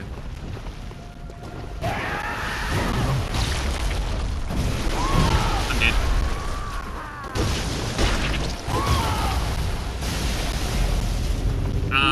But yeah, it was something that really pissed me off about that person. And you wanna know what the fucking funniest part about that person is? If you ever wanna, this is the first time I think I'm gonna talk about them in a long time. That was my mother. You ever wonder why? The many reasons, admittedly. I don't like her.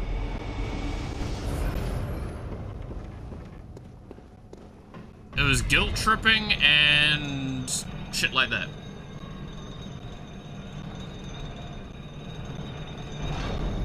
I'm sorry you felt that way, is kind of dumb. I prefer sorry I did that. Yeah, I mean, that's fair. Oh, look, I've had people, when I've said that I'm sorry you felt that way, that wasn't my intention sort of thing, they'll go like, well, that's real fucking half-assed of an apology and shit. And I'm like, look, I'll say this now.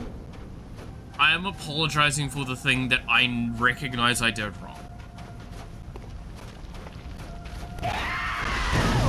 Whether you agree or disagree with that sentiment is up to you.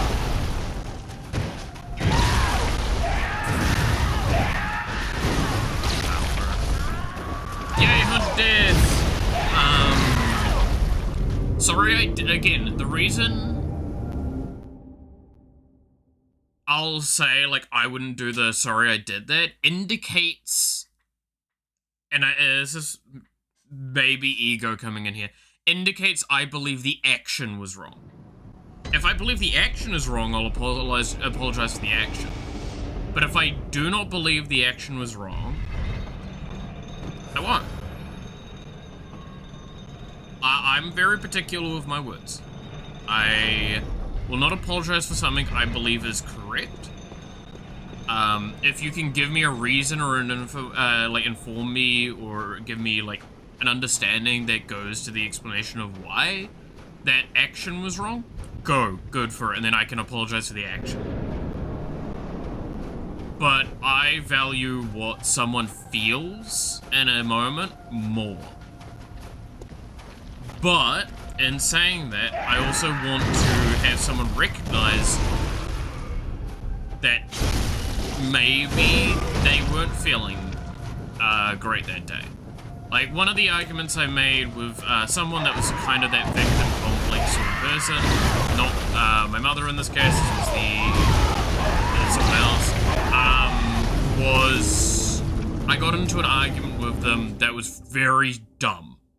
And I didn't understand why it was becoming such an argument. I got really fucking irritated with them. Because they were acting like a child. I called them out on it.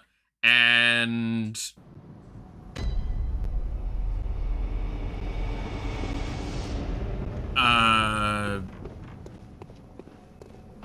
it led to a whole thing. I find out later that someone they cared about died that day.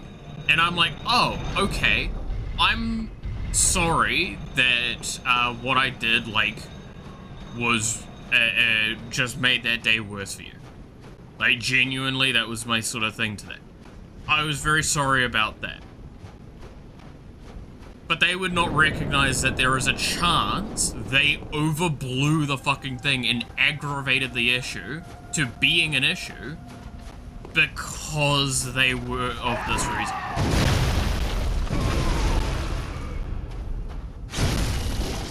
I feel like sorry you feel that way is kind of like saying that what you're feeling is at fault.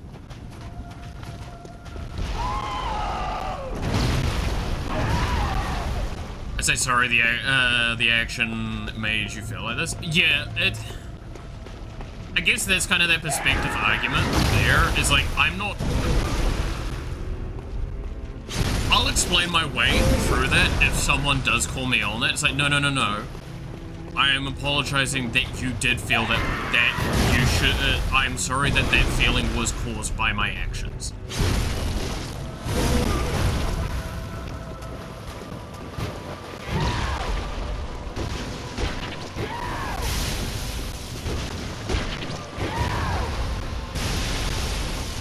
And that's something that, again, I'll not deny, like I said, I've been called on that a few times, but especially by anyone that actually has come to know me, they'll know, yeah, no, that is exactly how it sounds.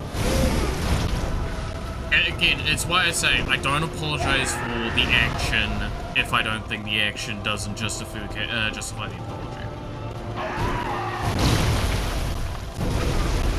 Or you'll often hear it's like, that wasn't my intention, right?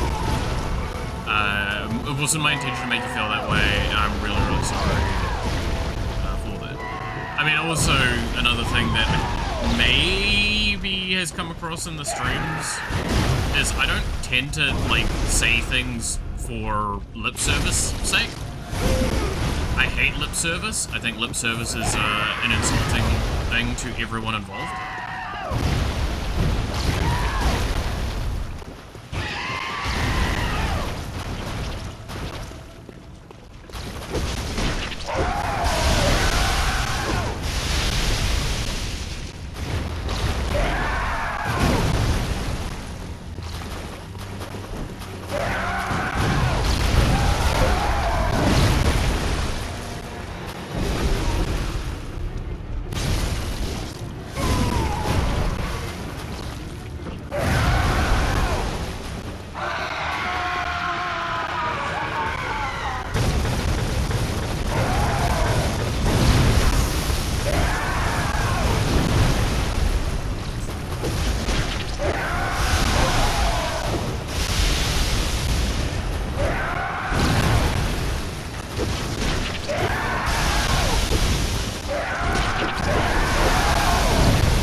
I flirted with your girl is a little better than an apology than I'm sorry that you didn't like me flirting with your girl.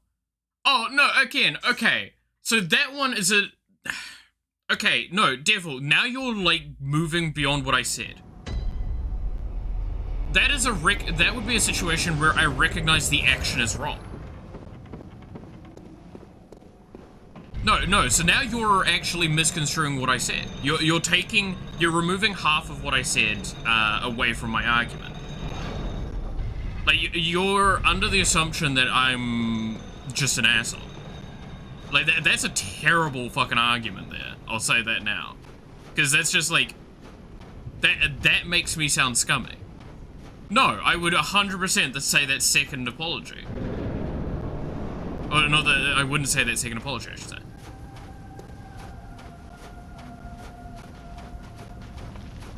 I would say, oh look, I'm really sorry that, I understand that's unacceptable. No, my bad. And I'd back the fuck out.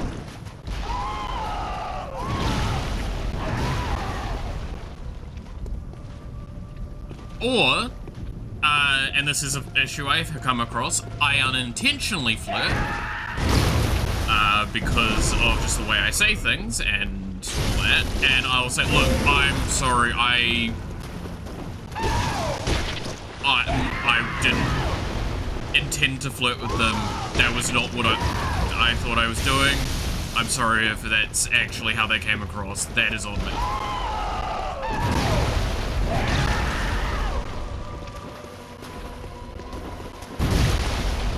Because I remember one of the times I got in trouble for that was like someone had a, I'm not going to say their name because it just feels wrong to say, but they had a name and I was like, damn, I've never heard that name before. That's a really beautiful name. And they're like, hey, can you stop flirting with my partner? I'm like, not what I was doing, but my bad that that's what that seemed like. And I can see why you would see that.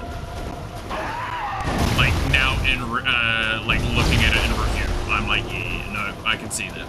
That's not like a false thing to think.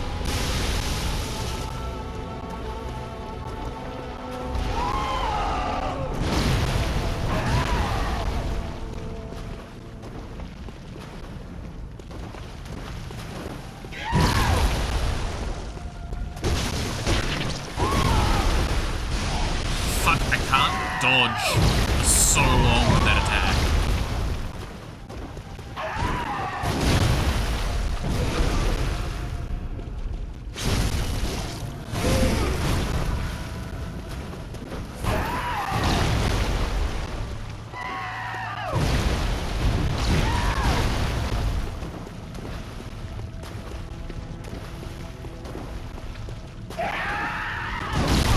Oh my god, I fucking... I hate myself there. I just played what I did there very incorrectly. I just jumped and got locked into the legs.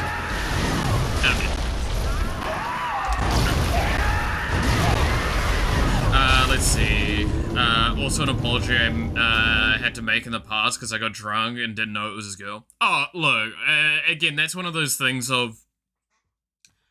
I've been on both sides of that. That situation. Admittedly, me saying drunk, you know what I mean.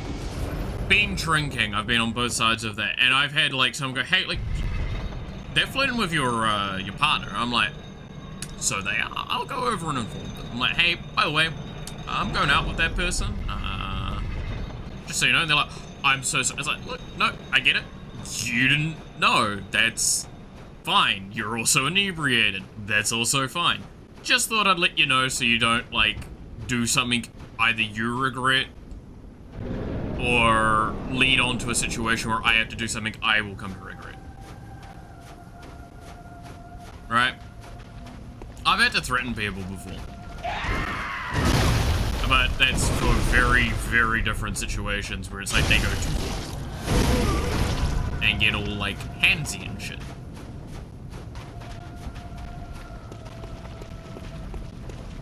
As you may have heard from some of the things I've said, I have gotten my fair share of altercations with it. surprisingly enough, the old man, yes.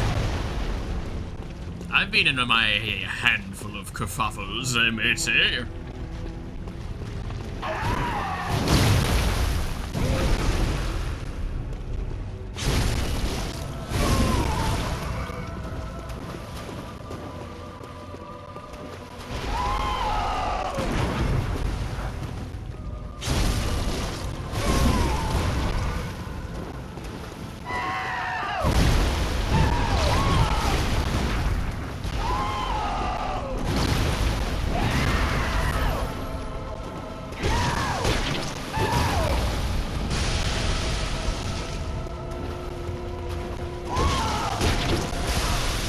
You bitch.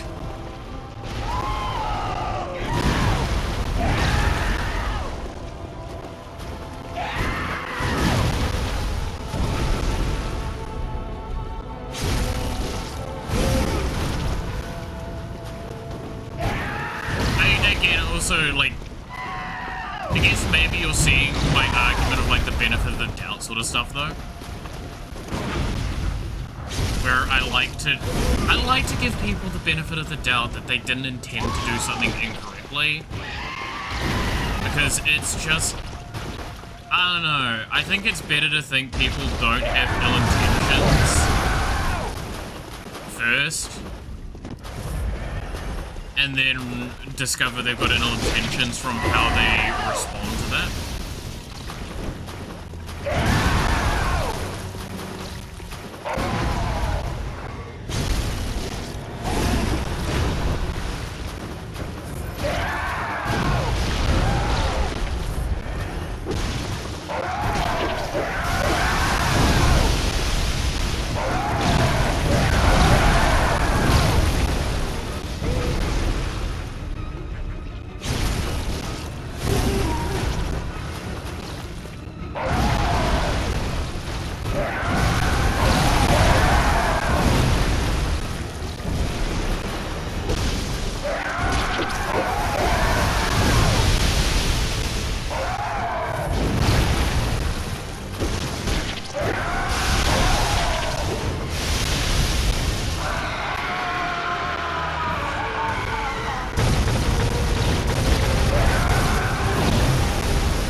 Defeated that boss around attempt 115 or something like that. Well, I mean, we're at 104. I feel like I'm getting better with it still as well. So, maybe it would be really funny to beat it on 420. Can't deny that.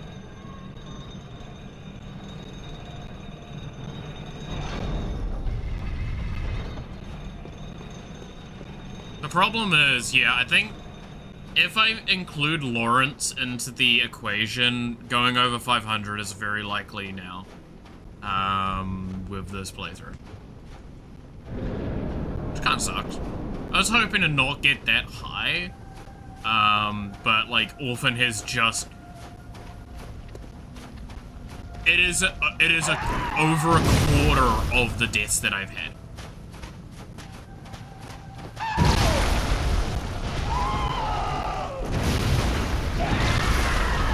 Oh, I died. Oh, okay. I was trying to fish for windows. That's what I was doing there. But yeah, over a quarter of our deaths in total in this playthrough has been to a fucking orphan. I don't know how I feel about that. I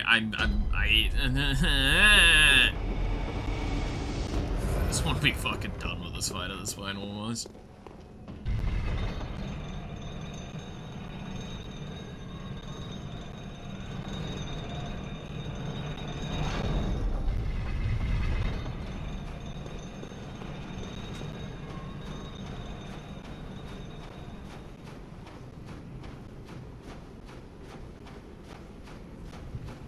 Man, I'm gonna be honest, right? I would love to, if I had the time and motivation, go through all of the Dark Souls streams and collate it up as a video. But I know I'm not gonna do that. I'm not gonna bother promising it, because I know I'm not gonna do it.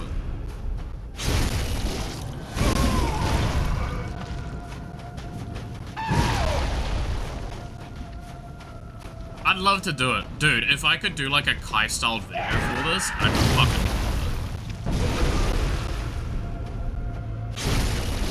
Where it's like, it goes through, shows like a lot of the deaths and speed scenario, but then it shows like all the funny moments and everything. It cuts over a lot of these like shittier like discussions and deaths that I've had where it doesn't even feel like I'm fucking looking at the game. I'm just playing.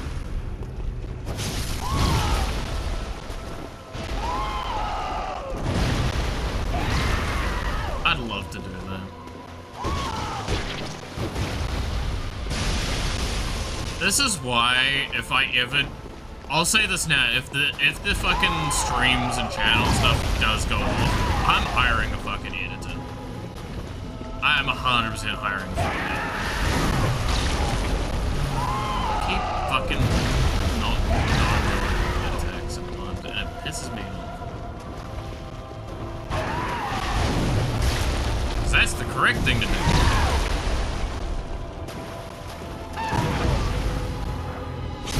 Right, give me a fucking location.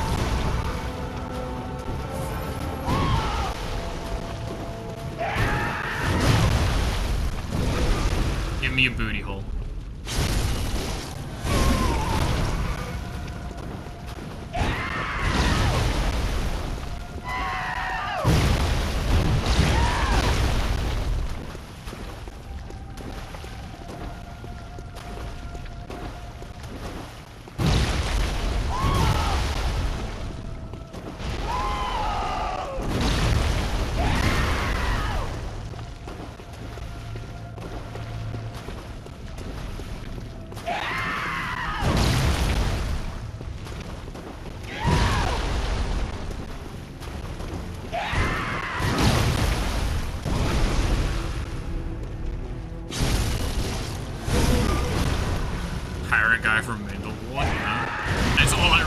I looked over quickly.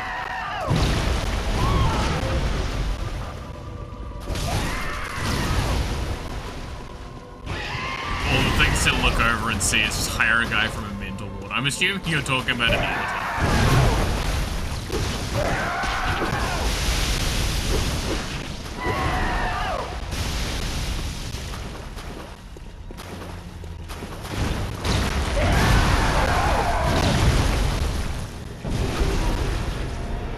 Booty hole blast!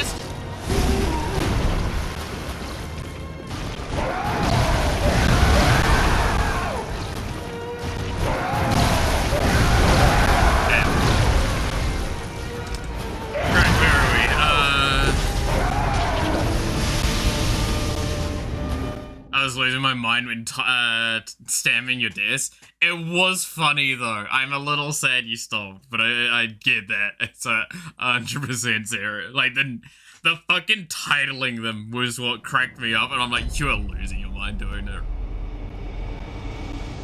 How you would do this whole thing into a video without going into a mental institution right after. I'll have you know. I have a video edited from last year about this time. That is basically one that I had to edit down one stream.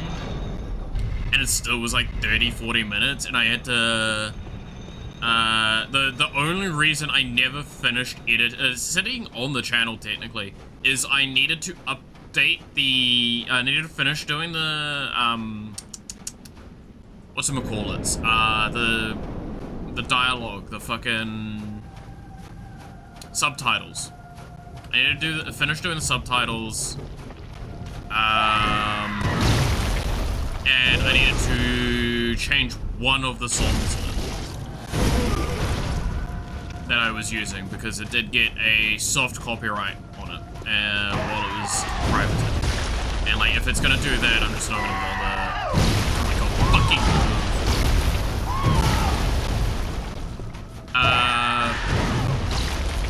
I'm just not gonna have that song in there. This is just not gonna be worth the hassle.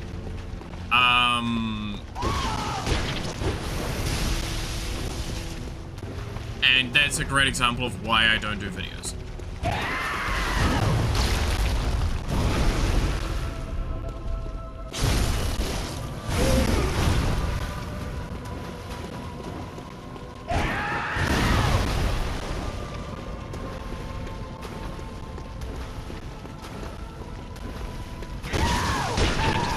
Oh, fuck you, you bitch.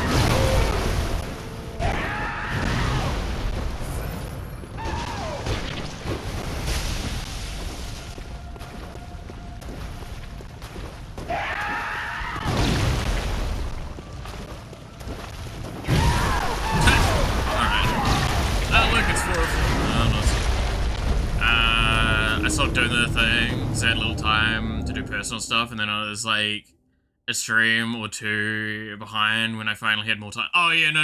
Like, that was completely, you weren't asked to do that. You were doing it of your own volition. I can't be mad at you for not doing it more. I was just expressing my gratitude for what you did do of it, more than anything. Don't get me wrong, this would be, I will stand by it. Like, I was a little sad that you didn't keep doing it. But like, oh no. You stopped doing a completely voluntary action that you chose to do. However will I cope? No, it's completely all good. Like, the times you did it, I will treasure those.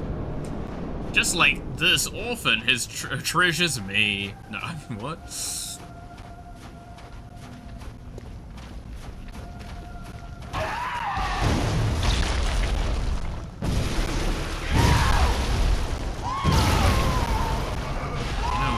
Maybe I should just start accepting deaths more and forcing, trying to figure out the parry windows. Not expending any resources, just look for parry windows. Because the more I learn during this phase, theoretically, the faster and easier this phase will go. And then that means the easier the second phase will become because of the same argument. It's that hard, it's that thing of, do I want to spend like 20 deaths just accepting my mortality for a little bit, just to try and make the fight faster long term? Or do I want to keep, I don't know. I don't like doing that because that feels just shitty. Doesn't feel like I'm giving the fight a solid try, even though it's what I would probably do if it was in my, on my own, if I wasn't streaming.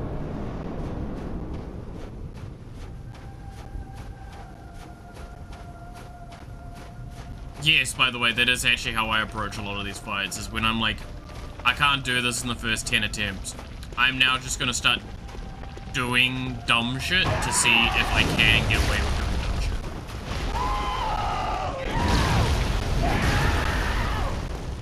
shit. And before you go, how dare you? There was a game, Buffy the Vampire Slayer on Xbox, original Xbox, that, did you know, one of the hardest fights in the game that cheeses the living shit out of you could be made trivial with a weapon that does 1 damage.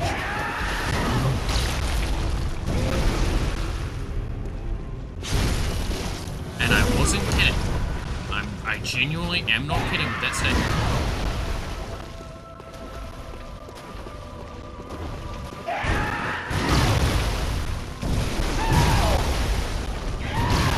I'll always remember it as it's one of my famous, like, think outside the box and break the game moments.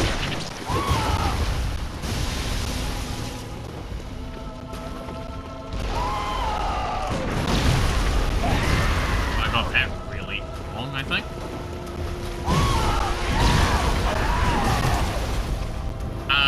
To explain that fight, so, this is like the 3rd act boss, I think? 2nd act boss. It's Ripper, or Evil Giles, if you know Buffy the Vampire Slayer, whatever. Point is, it's a guy that basically, he will warp around the room, or like fly around the room, and throw spells at you constantly. He'll summon shit, he'll do all this stuff. Now, the thing to keep in mind is that this game is based around melee. There is, like, at this stage in time, you do not have much range options, and most of your range options are just shit. They're slow firing crossbow, and then a trank gun. Right? Which the trank gun doesn't even work on the boss like it does on enemies. That's the important thing to keep in mind, because if you do it on an enemy, they just drop to the ground and then you can just lethal. On him, it will stagger. But yeah, he'll just run around in the room, cast things. You can basically never actually get to him. And it sucks.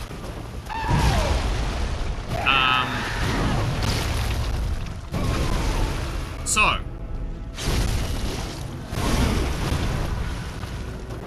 There it is. Question though. What did I say a second ago about how I killed him? I said something about a weapon that deals 1 damage. Well, you know that trank gun? What if I told you had a bottomless clip? And what if I told you its fire rate was just exactly the same amount of time as the stagger window it gives the boss? What if I told you that boss has like 1,000 health? About 45 minutes later, he dies to me spamming shot from the fucking trank.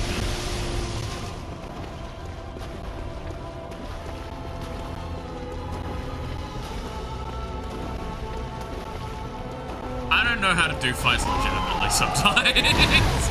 I still don't know what the actual strategy is supposed to be for that fight. I have only ever killed him with the trank gun.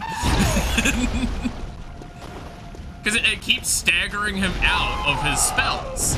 And he also, unless you get too close, he gets too far away, he will never fly. So you keep him at exact distance, and he'll only ever do 1 maneuver.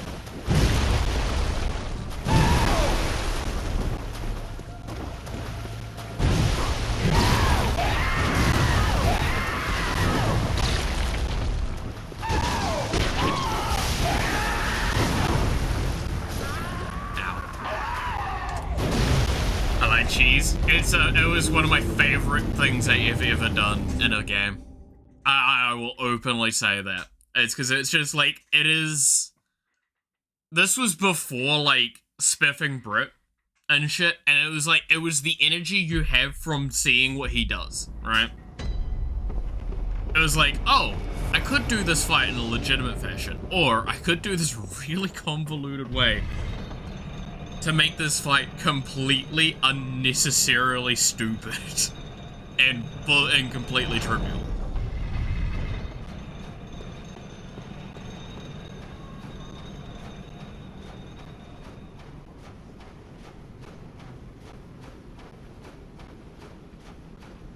Which is, in a sense, I will say this now, it's kind of why I dislike a lot of modern game stuff. Because there's normally not room for that sort of cheese in a lot of games.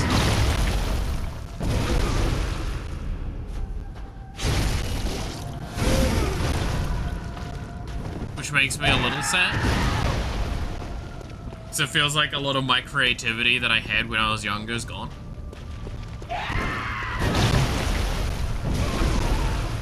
Like, fuck, I still remember playing Scalar and realizing in the third level, the boss-only level versus the giant fucking catfish dude, that you just run around and drop bombs behind you and he just dies instantly. Like, that boss fight took me like 3 days, and once that was figured out, he just died instantly.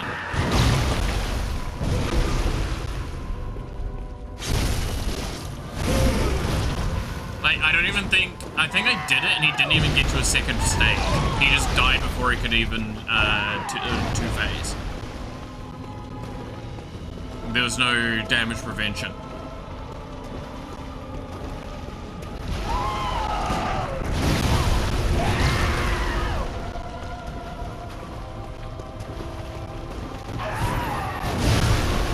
That was unfortunate timing. I started doing the thing as he leaped. Pain. Pain. But yeah, no, it's sad that like those sorts of games aren't really what we do now.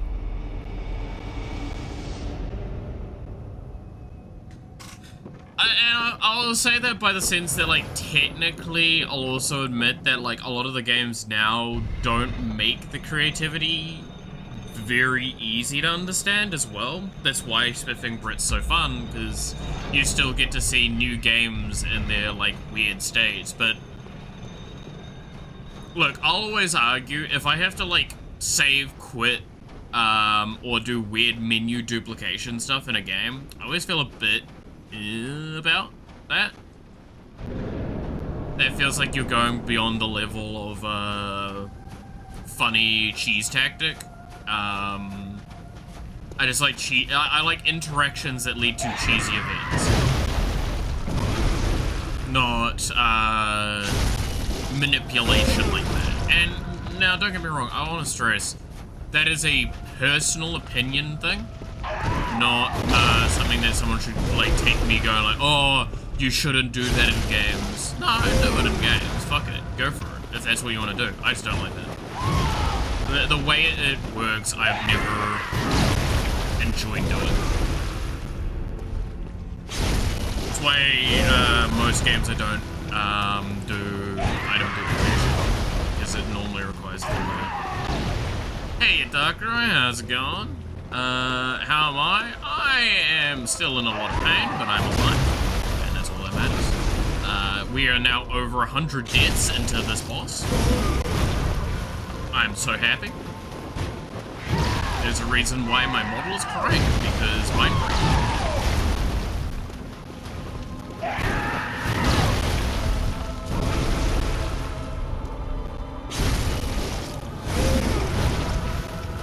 111 deaths on this boss alone. Yep.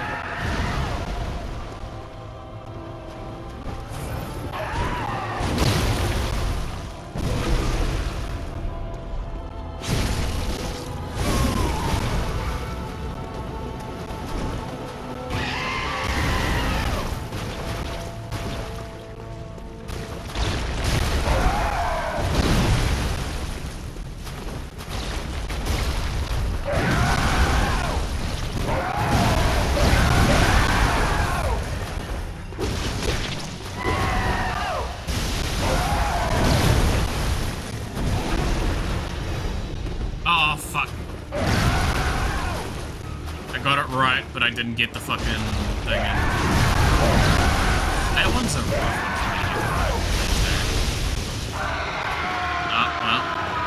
Baby screaming.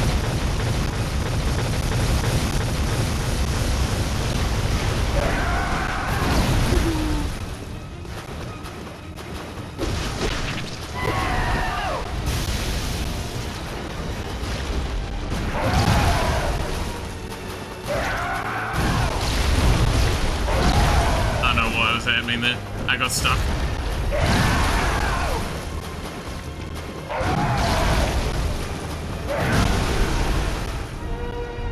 Oh my god, I don't know how I pulled that off.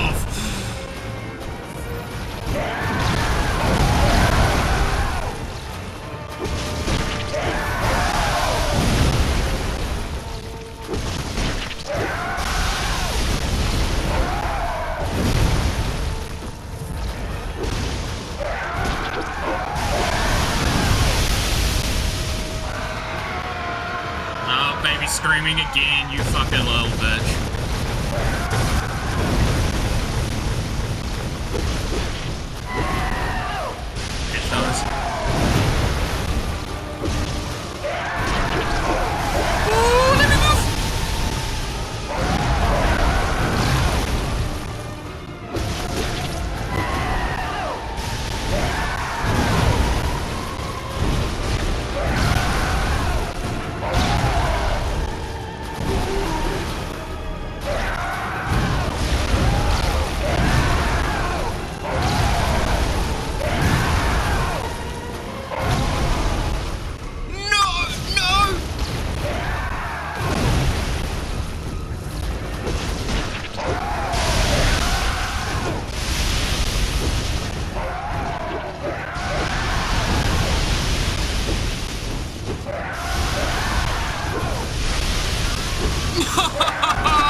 God damn.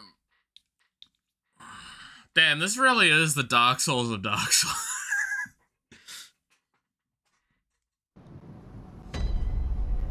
It's the Bloodborne of Dark Souls games.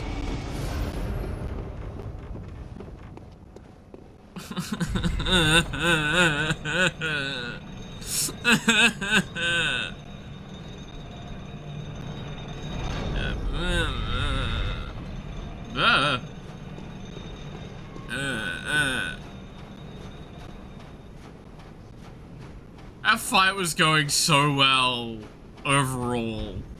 Not well at some moments. Also burning through health vials like nobody's business during that second phase.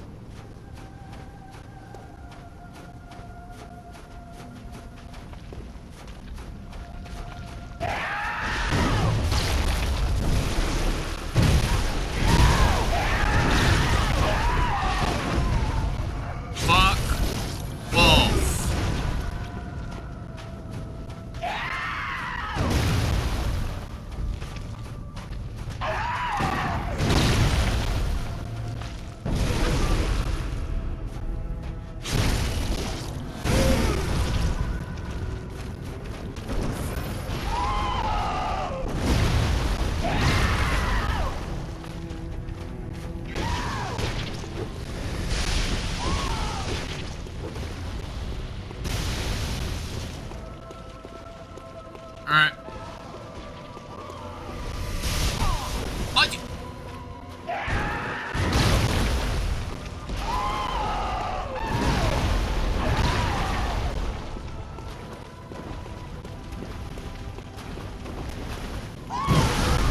Damn it.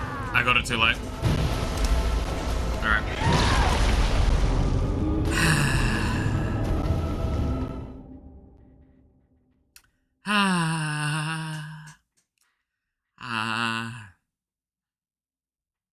You are my sunshine, my only sunshine.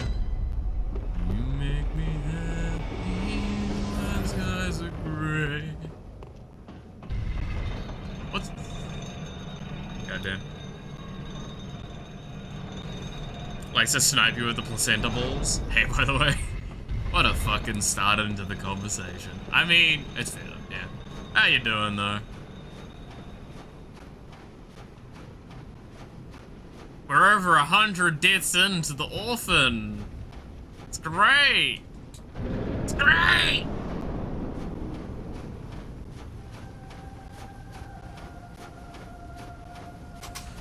Dormammu.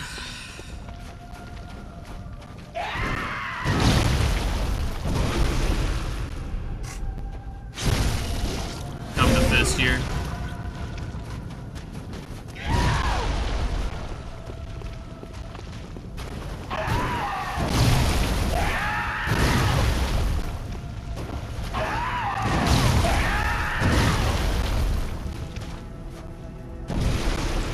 What?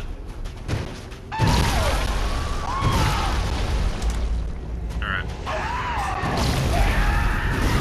I guess I decided to turn in a direction that was not where I thought I was facing.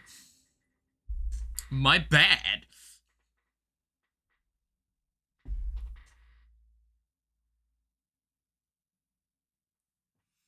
You are my sunshine, my only sunshine. You make me happy when skies are gray.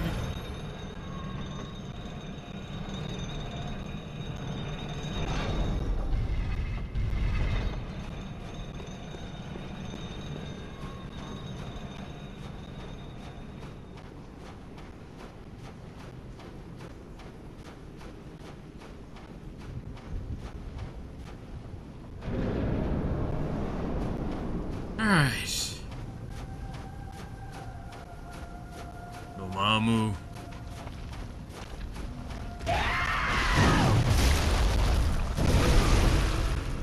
I've come to bargain.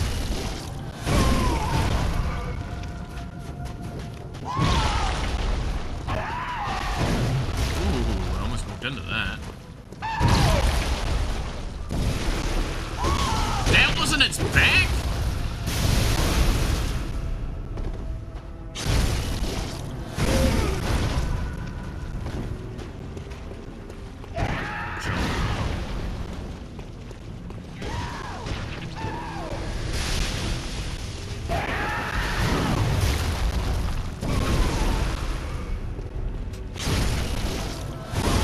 It's a skeleton and a contortionist. Actually, would... I don't know how... Yeah, let's go with this question. Do you think being a skeleton would make you a really good contortionist? I feel like it would, but it wouldn't, right? It depends on, like, how your skeleton's put together. Right? Like, are you still held together by, like, some fiber stuff, or is it magic?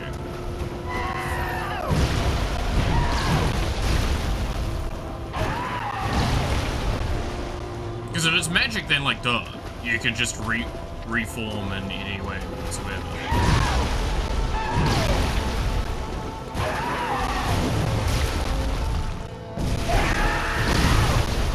And...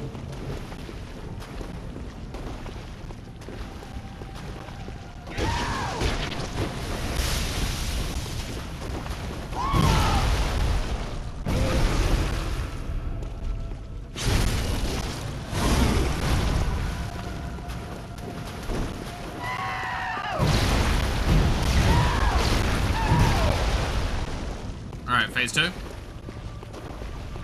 No, we're on the wire, I guess.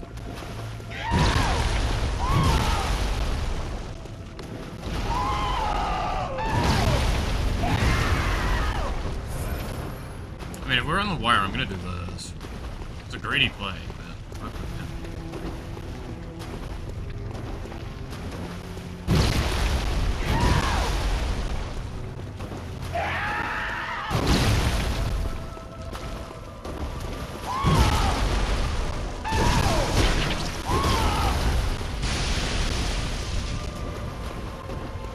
Because I heal more while he's in phase 1 than I do from phase 2.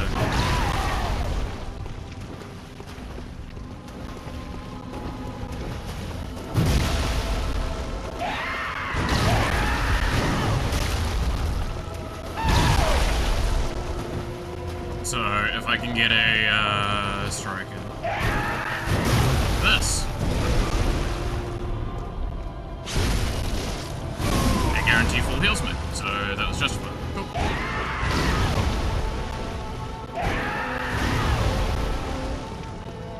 Alright, phase 2.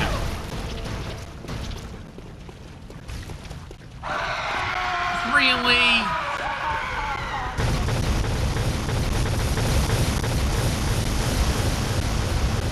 Really gonna cry about it that early?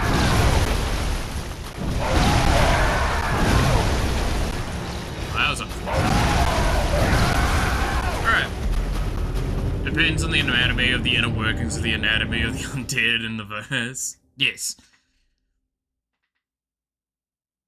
I imagine when a skeleton reforms itself, it makes that dry bone sound effect. I don't like that thought.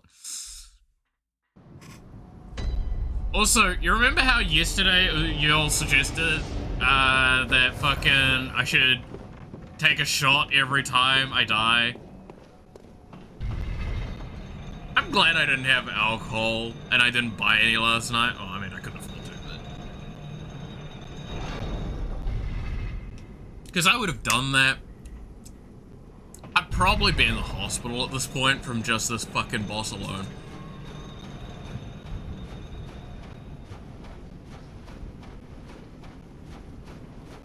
I don't like to think about it, but the fact that we have well over a quarter of our deaths attributed to fucking an orphan. A singular fucking dude.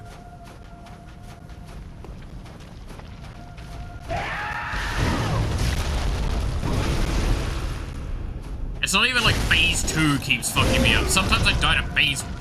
I hate it. It's a little shit, I swear to God. I'm just trying to reunite you with your fucking parent.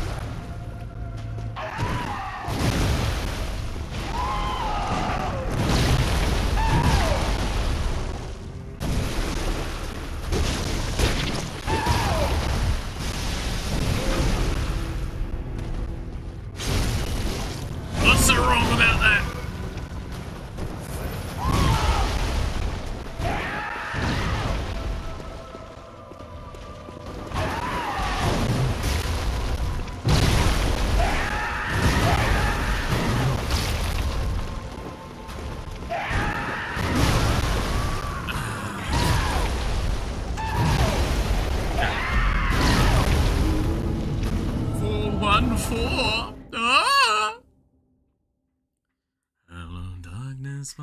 We need another song to sing.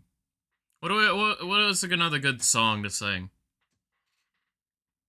It's gonna be turned into a mock fucking karaoke stream at this point.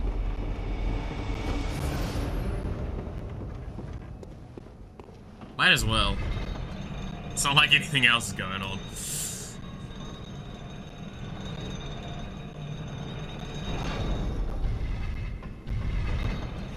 You know what's worse? I might have to subtitle this stream the Orphan stream. Just because it's been 2.5 hours. I fought Lawrence like 4 times. And then we were like, nah, I'm good. We'll try and do the Orphan again instead. And then I proceeded to suffer. I think...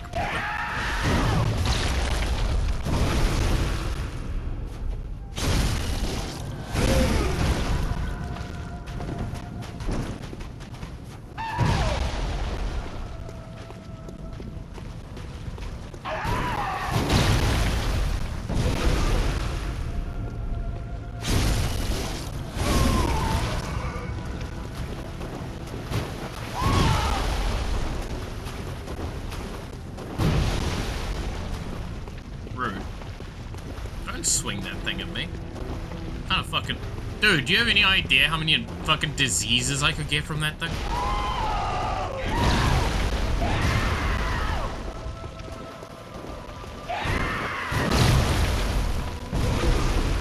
It's not very sanitary, my man.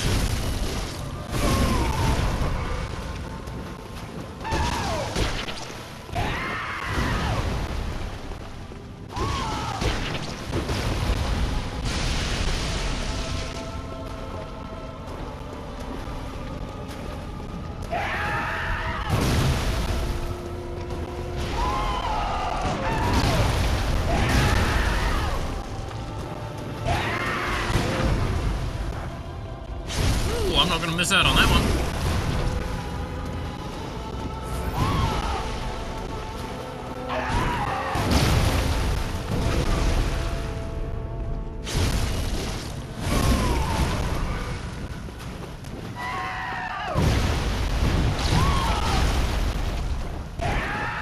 Yeah, throw your fucking tantrum.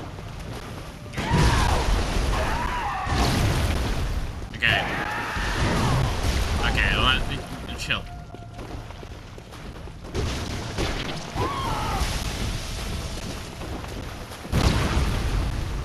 Say chill. Relax.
I spilled water on myself.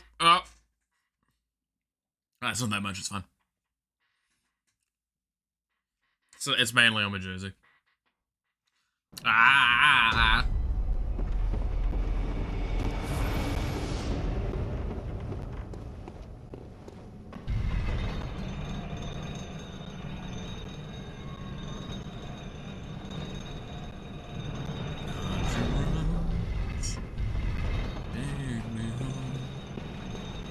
To the place I belong, West Virginia, down to mama, take me home, country road.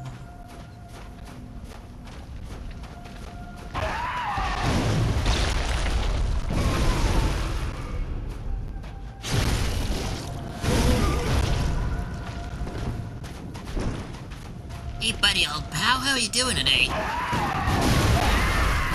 Okay, well that's a little aggressive. I hope you're willing to talk about this like civilized men. No, you were literally born yesterday. Yeah. I'm sure we can find a middle ground.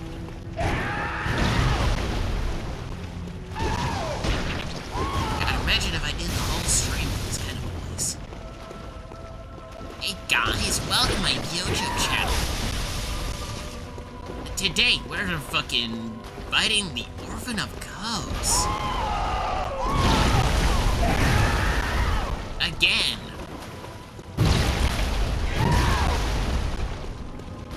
Make sure to follow the channel for more tips and tricks.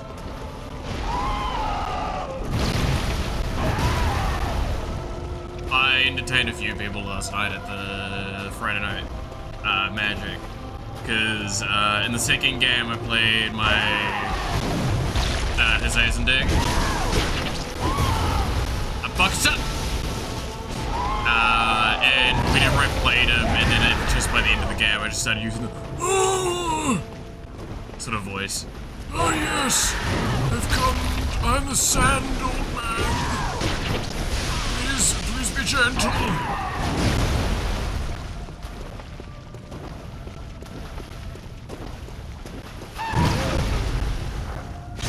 Please, relax about what you're doing, little one. I'm gonna swing all of these guys at you. Ah!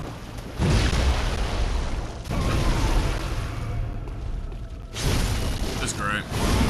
The best part was I did it for so long that they were like, no, legitimately, it sounds weird for you to talk in your normal voice.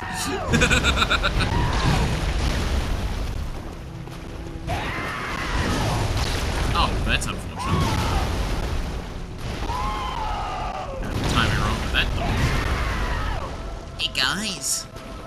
Welcome back. I'm losing my mind. Save me from myself.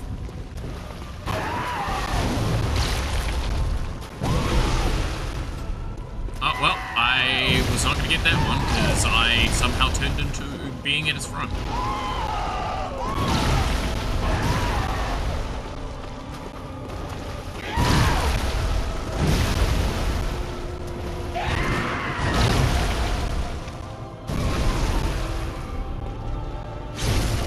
You're beyond saving, we all are fair.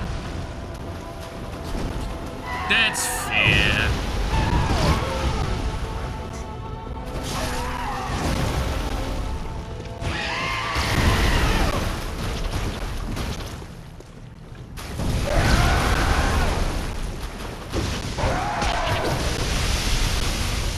Oh, you son bitch.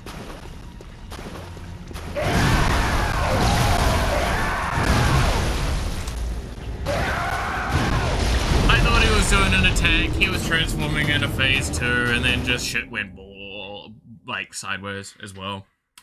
It's good times. It's good times. It's good times. 118 deaths. Finally getting closer to my age.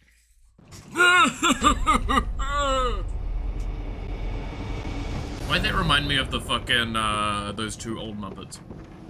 You know, the two old grumpy Muppets in the fucking how am I blanking? The fucking booth.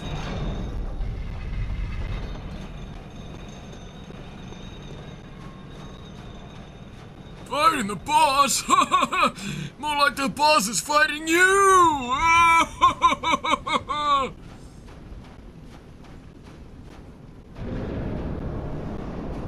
I hate my... I'm doing my... The worst part is, this isn't even me trying to, like, fill dead air at this point to, like, be funny on stream. This is me genuinely trying to cope, with my lacking fucking sanity from this fight. I want that known. I'm actually losing my mind with this.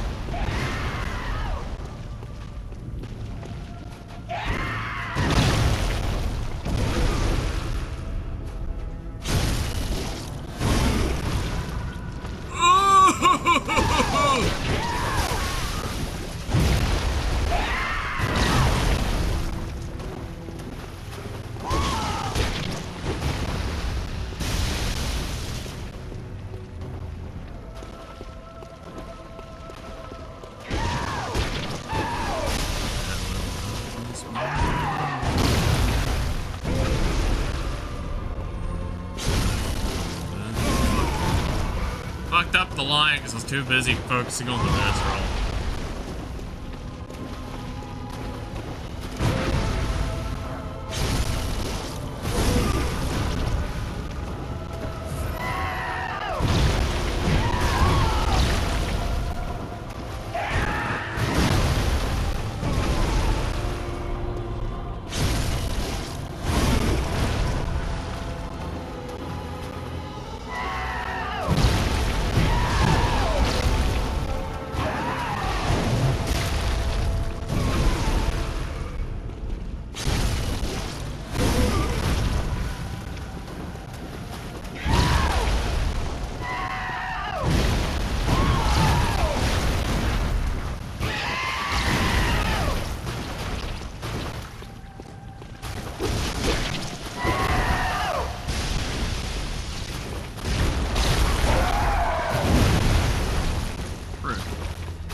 Didn't appreciate that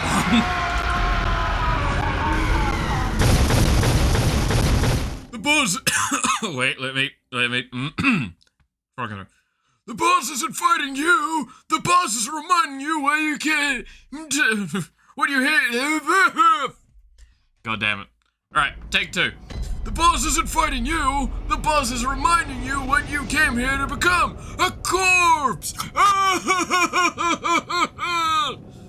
Oh, I fucking... Alright. I hope I did that justice. Eventually, after I had, like, my fucking 3 or 4 strokes in the middle of that. You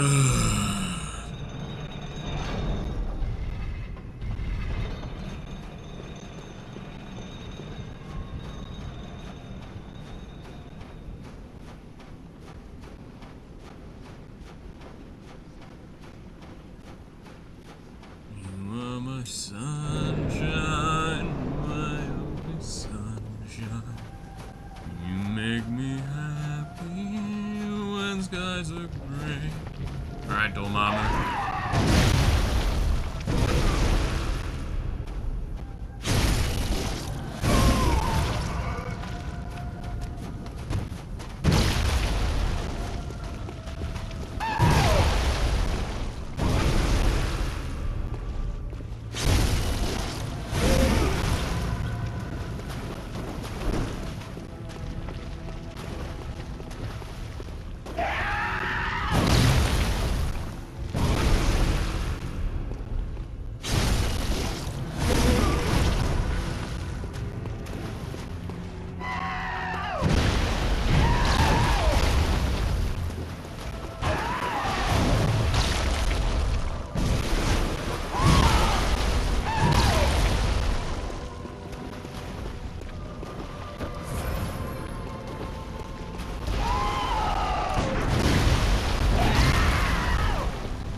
Is that how the math works out? Wait. We're at 120. Yeah, no, that is how the math works out.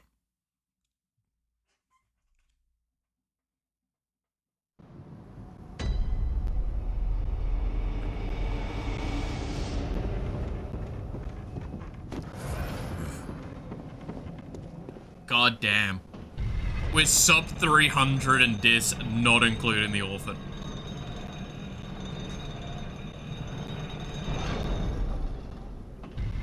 We're almost at a point where we should have a separate counter just for the orphan. Like, not orphan deaths and orphan deaths. Right?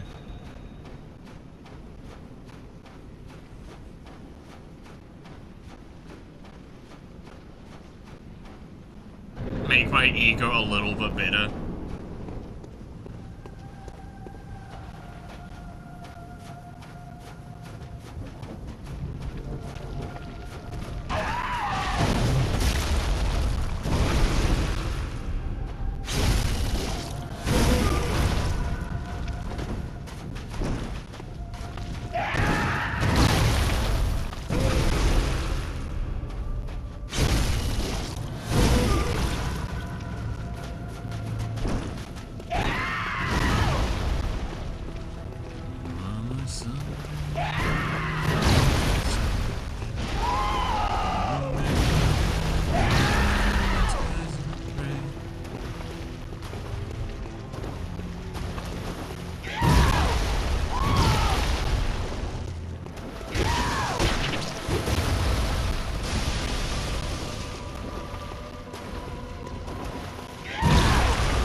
Let's ignore what I tried to do there.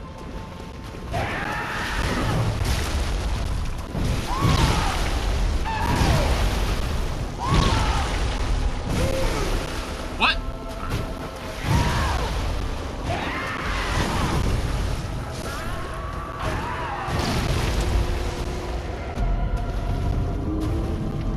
We're almost at 420 deaths. Let's go.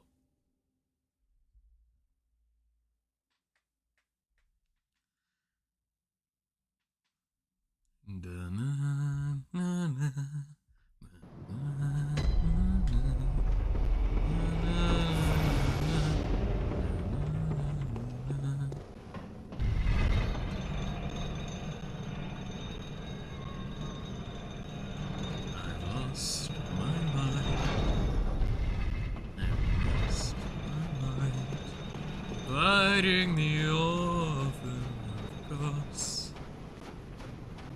I've lost my mind. I've lost my mind.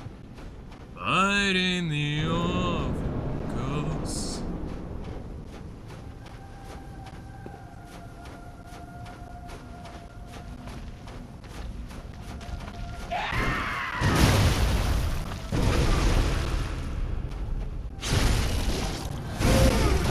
It's fine, it's fine.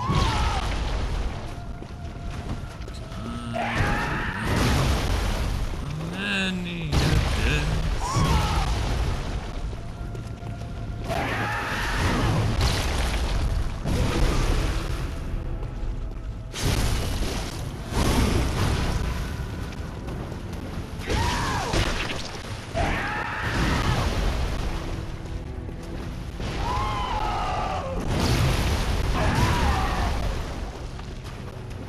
Buddy, can you just relax?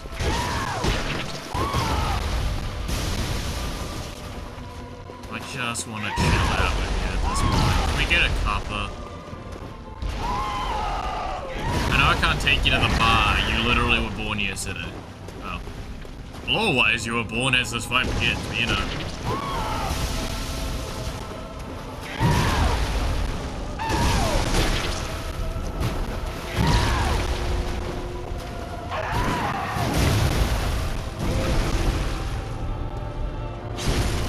Right in the bum.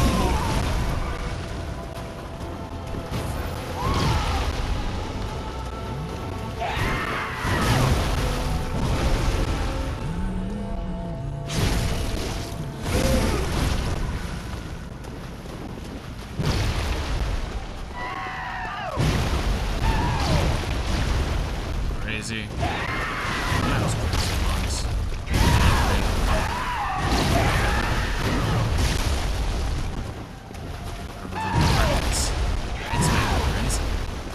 I was crazy once. Now look me in the room. Rubber.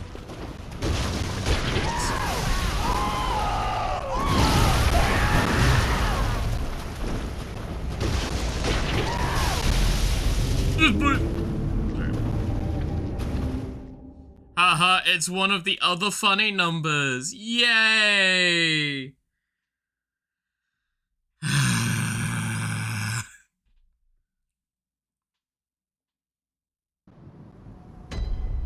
Actually, I wonder, can I do something?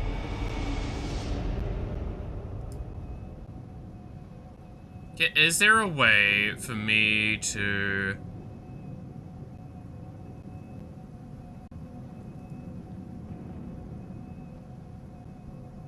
Is there like...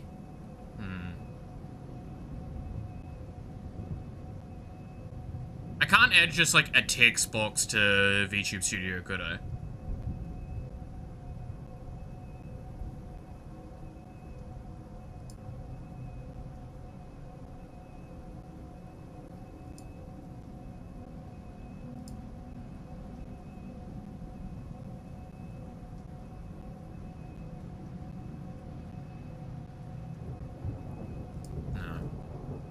Not easily.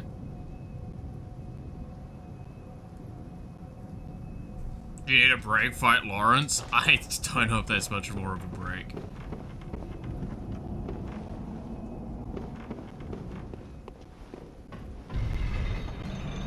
It's like, do I want column A bullshit or column B bullshit with that?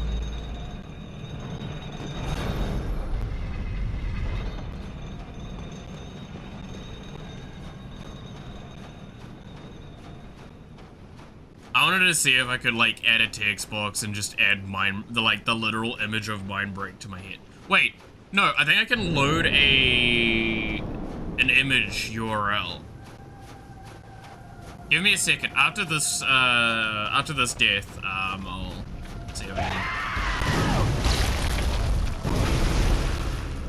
You like how optimistic I am? But it's just after this death. Not even after this attempt or anything, it's just after this death. I acknowledge where I am in the food chain.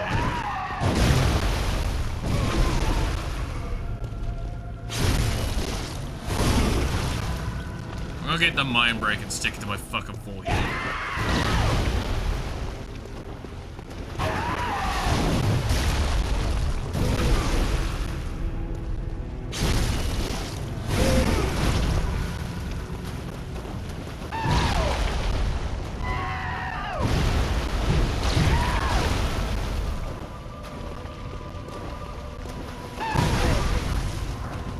Oh. That's a waste.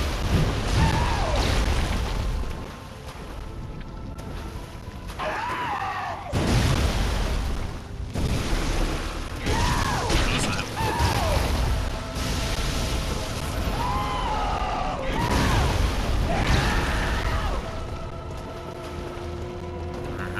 Alright, buddy.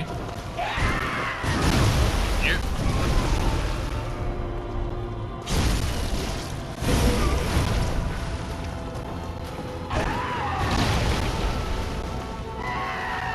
Come on. Come on, Chief.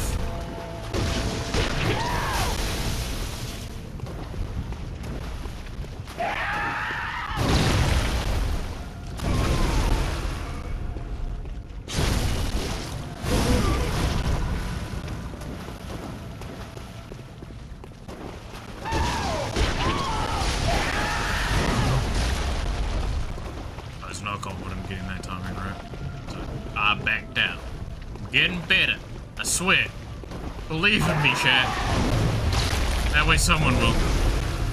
I don't believe in myself.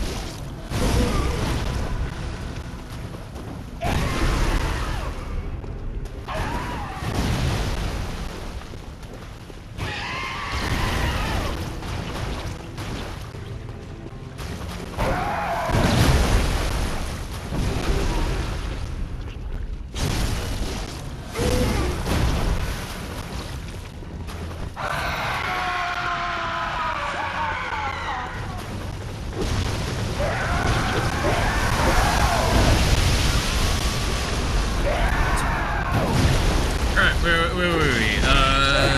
Gotta finish before we can move. Yeah, exactly. Acknowledge where I am, head chained to the floor, neck deep in a posh shit in his boiler room of hell. That is about right.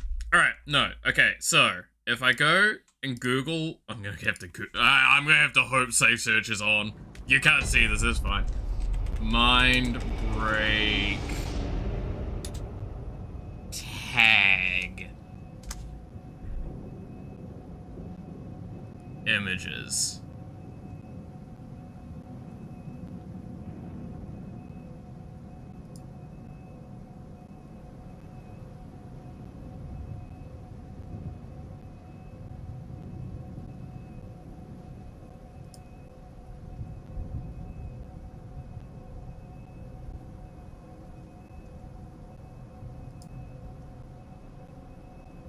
That will have to do, I think. Right. Open an image in new tab. Grab the URL. We go here. New web image. Right. Let that load. Load URL.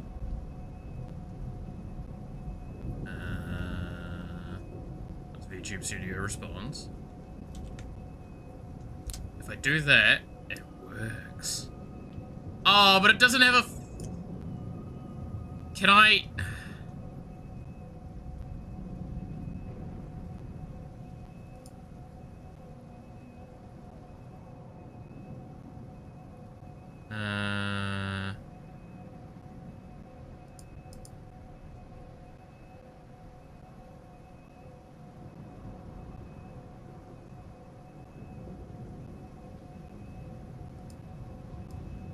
fuck. You know, fuck it. Okay, I need settings.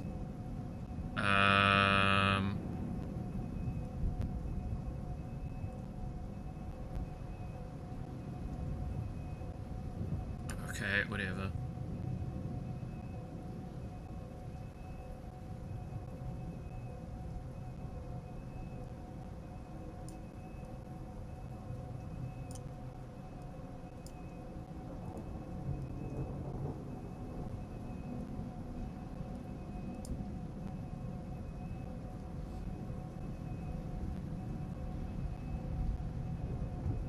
Okay, and then if I reload this, why is it? Yeah, I mean it's pretty accurate at this point.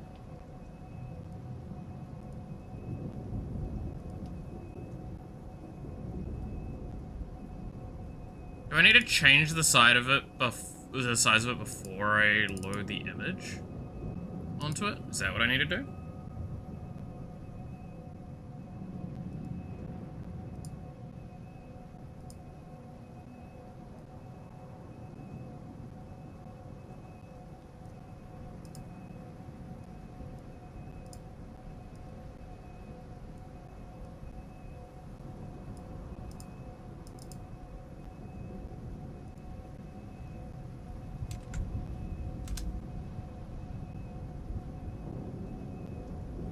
Wait, no, what I'll do is yeah, do that.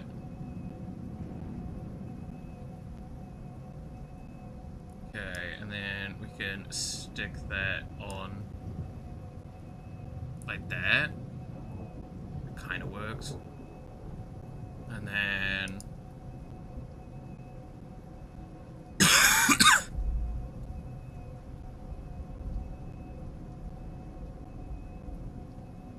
can I...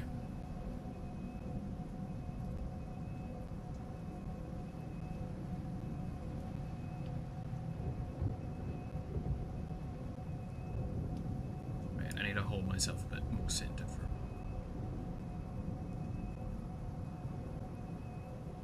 I mean, I could just get rid of that, but... and... can get rid of a little bit of that, and then this... that...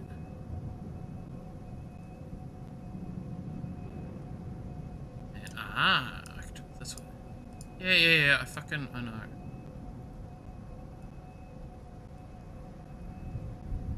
And do this. Do this. This.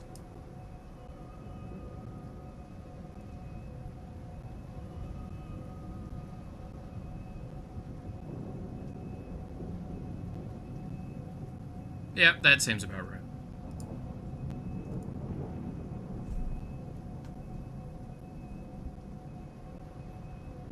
And then I need to reset my position to that. You should also have the separate death counters of that. If I could, I would. Easily. Oh, that moves around a lot. Oh, it's because it's attached to the hair there? Ah, okay, that's fine. I don't mind. Did I update the count? I didn't update the count, I don't think. I think we're at that. Tell me if I'm wrong. Doesn't really matter at this point.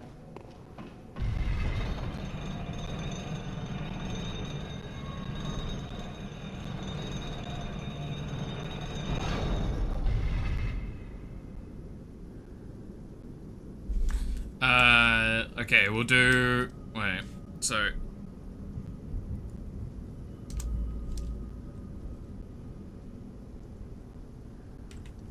Can I do...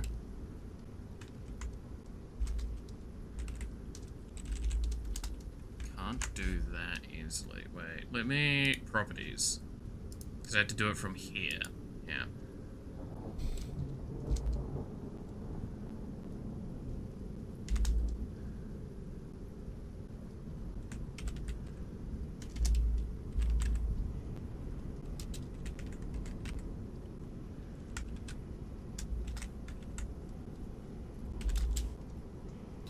One, 2, 4, and then minus that will put you at 8. That, so we go back to that.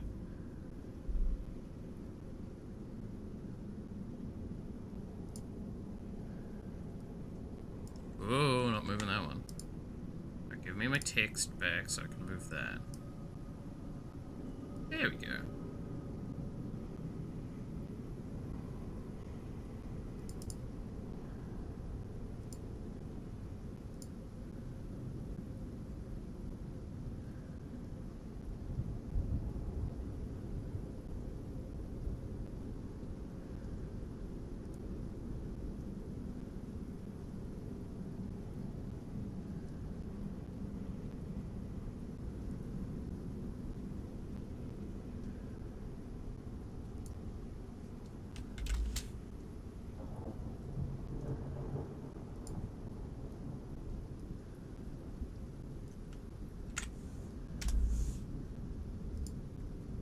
Okay, I'm gonna do this quickly.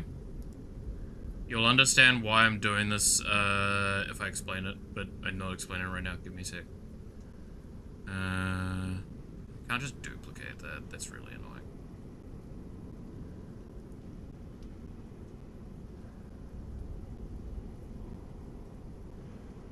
Add text.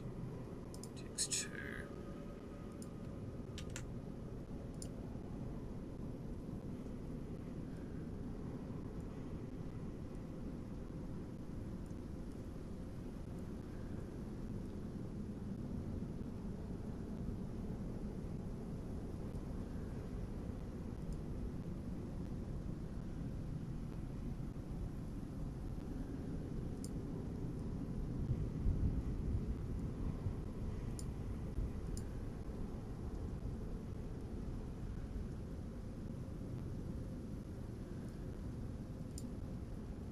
Alright, there we go.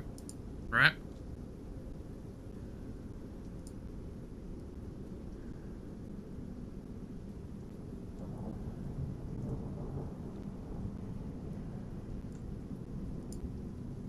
Okay, so to explain why I did that as two separate things, I actually want to explain this because it's fucking stupid. If I want to be able to edit it from the normal screen instead of the properties, I have to have it as a singular line. If I want to have it as multiple lines, I have to edit it inside of the properties. And I don't have the properties up constantly. This means that I can just have up the normal stream stuff and be able to just type into it quickly. Oh, nice. That's weird. Anyway. Dormammu. I don't have the background for it. I'll sort that out in a sec.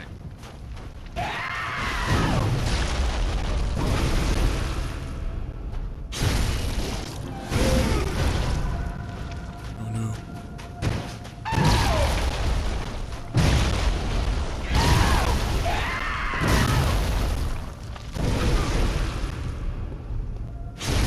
Battery low.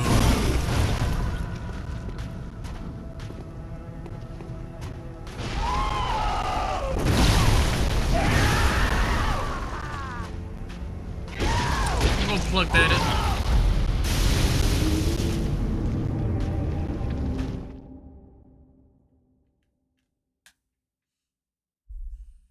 This is an orphan death stream. Alright, so properties. I need to look at so background opacity 50%. Got it.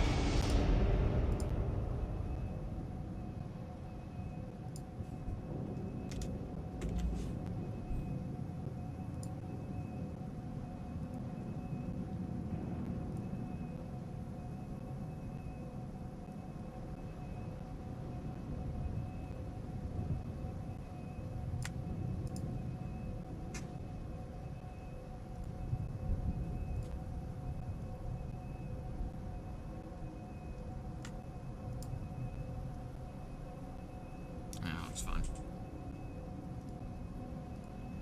What a great time to walk in. Of course.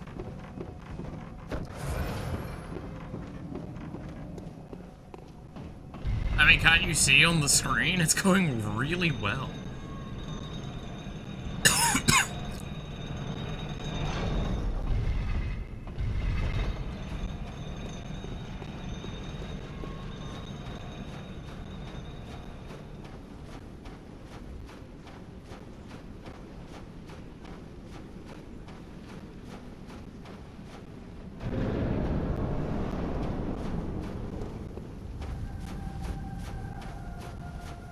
Clicks tag, yeah.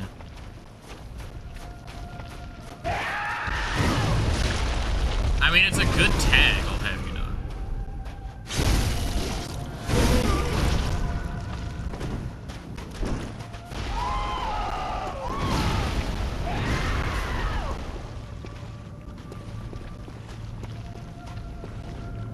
Nothing you can say to me is gonna convince me otherwise.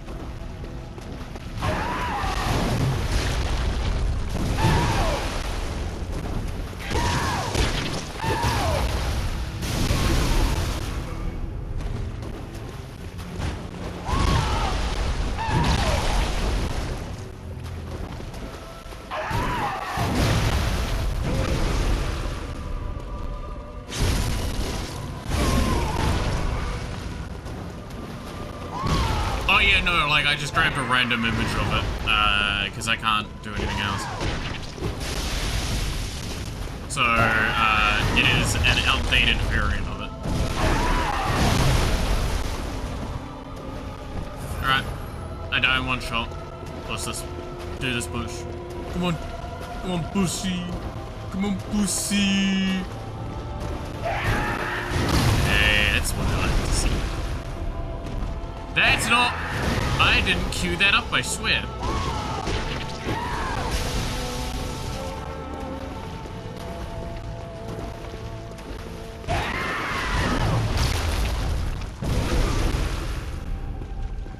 Oh, thank God I got a back to that. Kill me, bitch.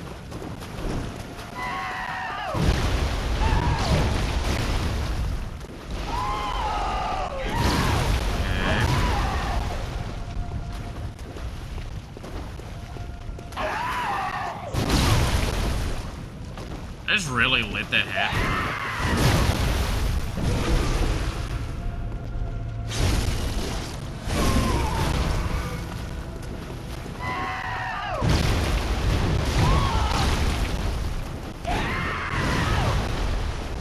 Okay. A yummy placenta gummy.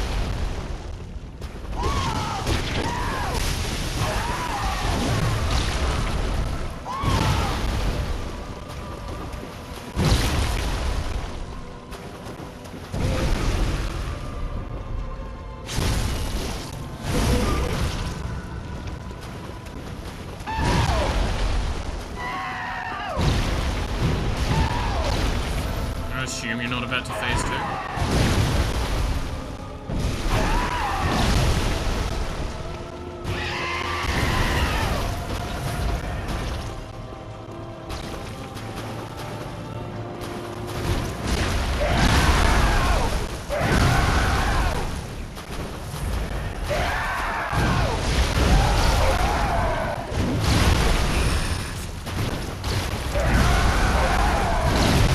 Physical pain and how much I know of basically anything you'd wish you didn't. Oh yeah, no, that's fair. I mean... Yeah. This... Oh my God. You are my sunshine, my only sunshine. You make me happy when skies are gray.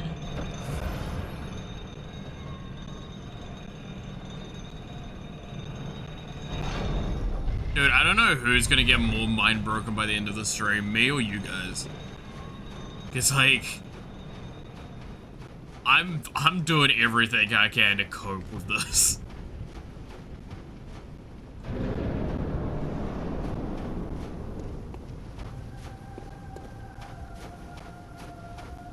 Like the fact that we're nearly at a fucking third of the deaths are straight up from fucking this orphan.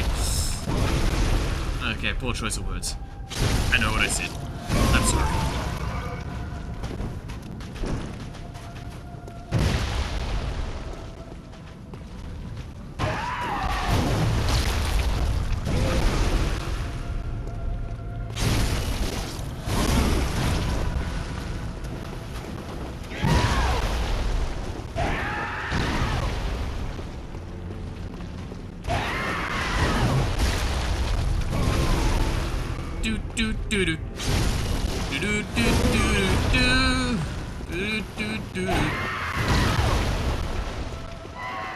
Classic monetized YouTuber fucking orphans.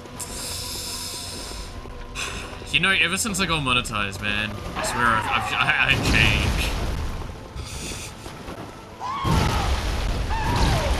I changed. I'm not the man I used to be anymore. And now, life's probably slightly more fucked up.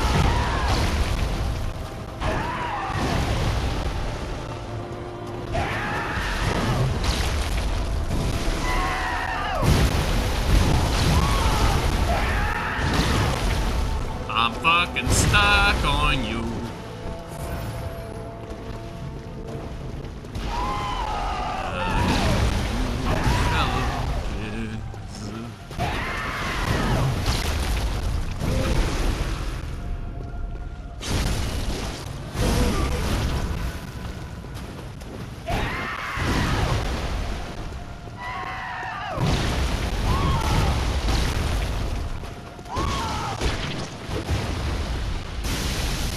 Oh, do you do?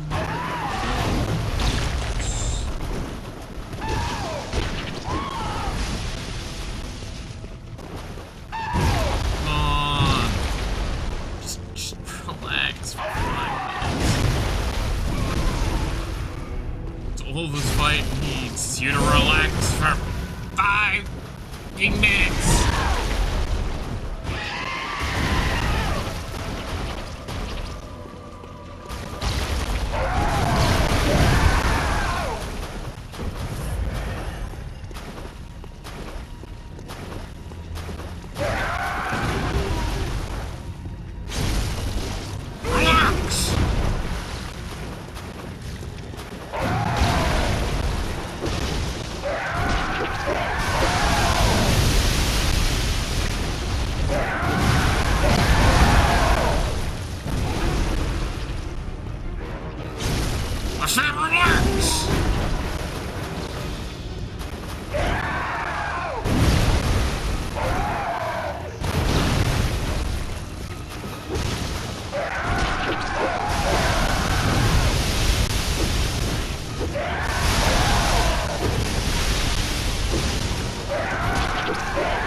You little, you. You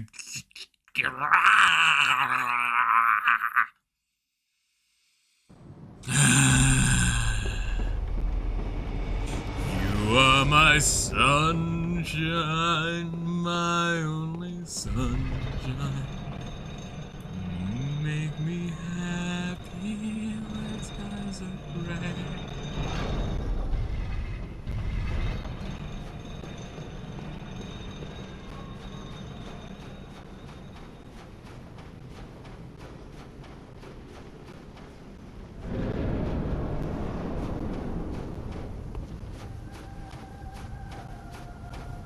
You think if we get to like 150, I should just go do some fucking leveling?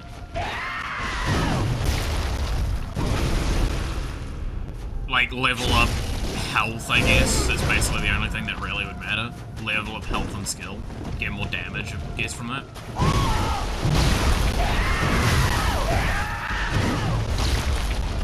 Wow, I just really let that happen, huh? Felt violated.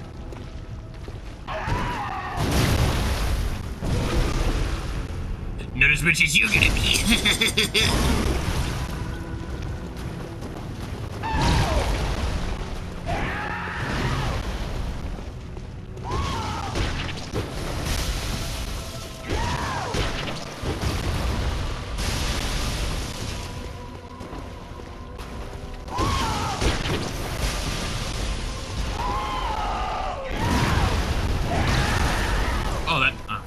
I did not remember the range on that.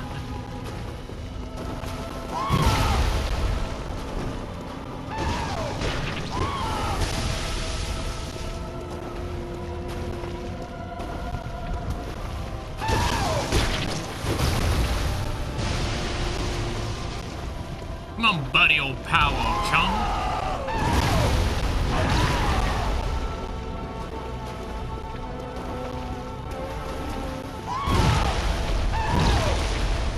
Come on. Can we just work this out like civilized individuals? Okay, well, I don't know why I tried to do that. I should have just gone for it. I don't know.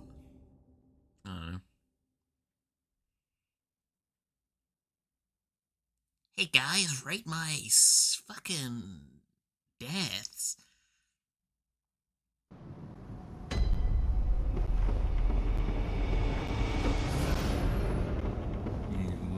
Son. God damn it. I need to stop doing that because it's probably pissing you guys off as much as it's pissing me off. It's stuck in my head now.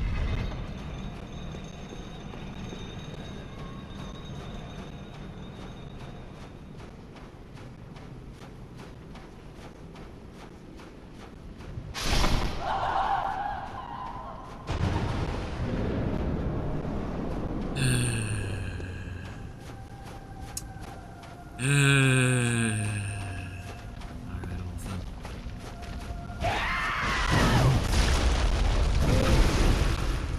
Daring today, aren't we?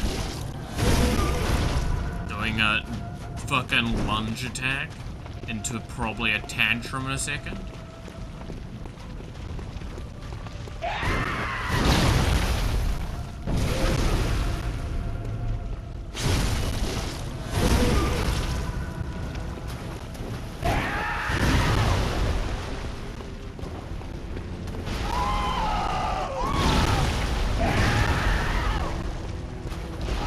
Hey, buddy, oh, pal. I hope we're doing okay today.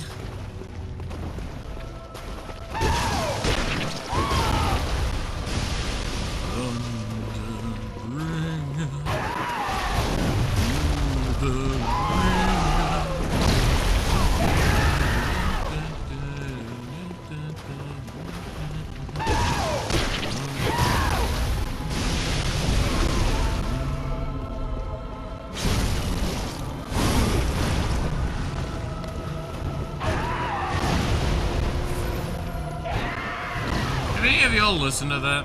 It's like a YouTube musical thing someone did called Epic Musical. I think I talked about it before. My landlord made me listen/watch it with them.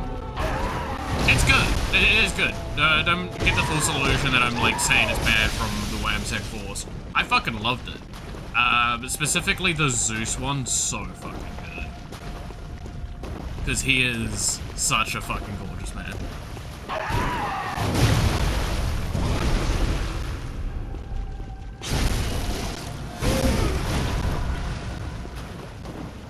Specifically the animated version of it that I was showing was very good. Because he's just sitting there being a pretty boy and being an asshole.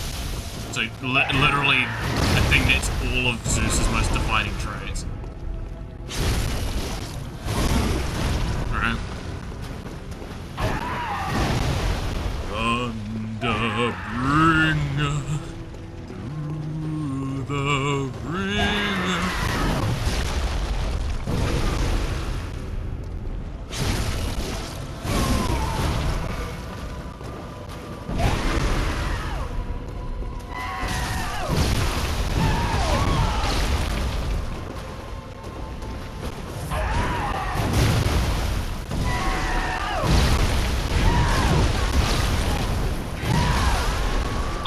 Fucking sorry, my good sir. First of all, why are you not in phase 2? Most of the time I'm looking away at a second screen, and when I hear you, I know you're on the walk back to the boss. That's fair.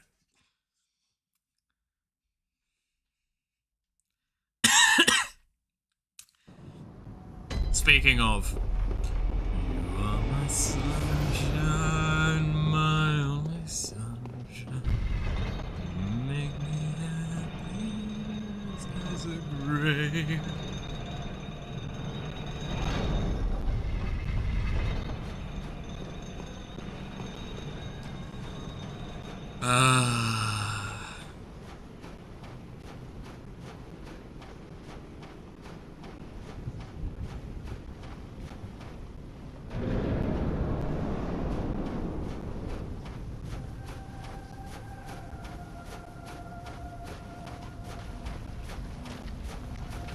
Dude, I'm starting to go fucking cross-eyed looking at all of this. I just want that nod.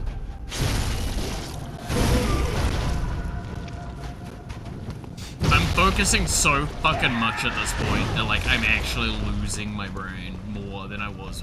I mean, I can't keep saying I'm losing my mind. I'm always losing my mind.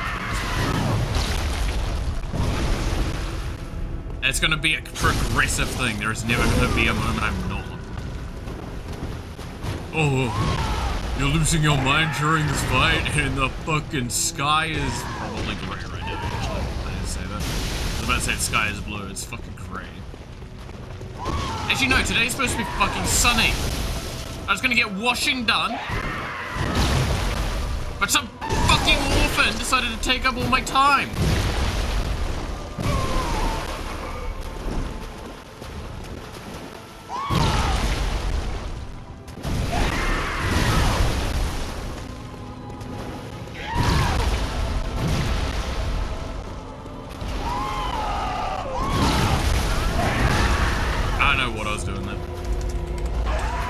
And look, 130 deaths to the fucking one boss!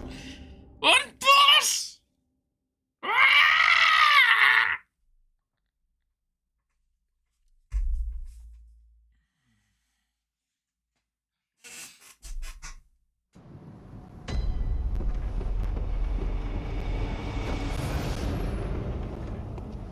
You are my sunshine, my only sun.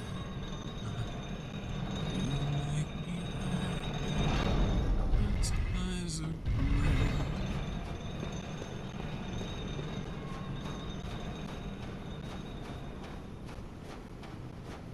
I was still looking forward to the idea of a fucking karaoke stream. I'm still got mixed feelings on when I want to do that. I've tricked myself into really wanting to do it. I just don't know if I'll ever do it. Like, without some motivation. Like, I want to do it, I also don't want to do it. You know what I mean? Like, if I get to do it, I'll finally probably be happy with doing it and all that, but like, it's just really hard to get that last one.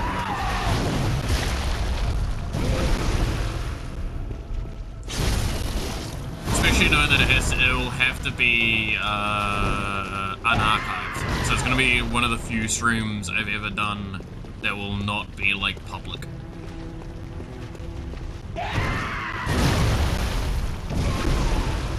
Or well, public after stream.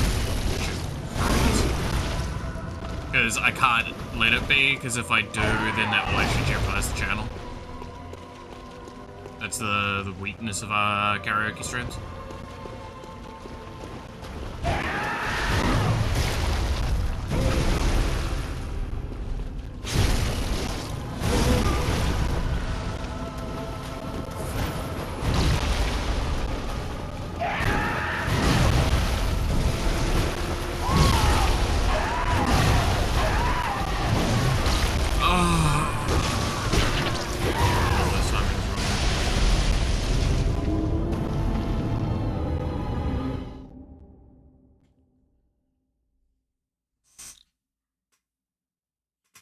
What's a funny anime song I could sing?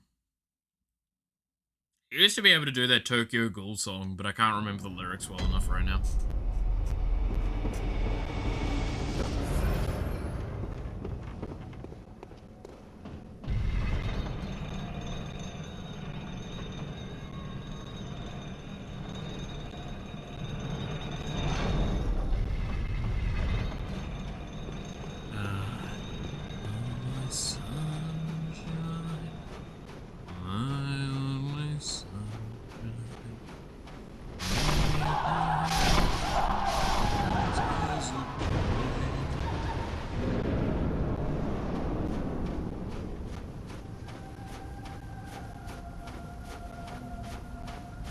Dormammu, I've come to bargain.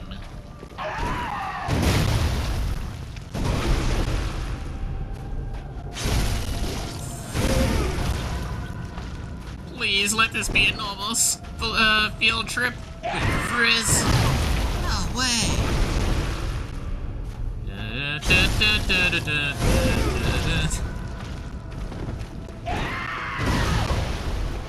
You're seeing like several cycles of insanity right now. Am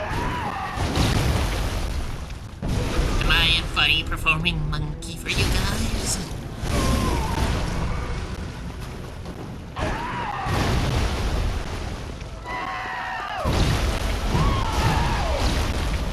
Honestly, I'm gonna be so upset if I don't manage to kill the fucking orphan before the end of today.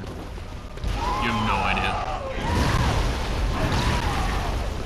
I will keep pushing to just get this done. I will have lunch on stream if that means I fucking do this damn thing.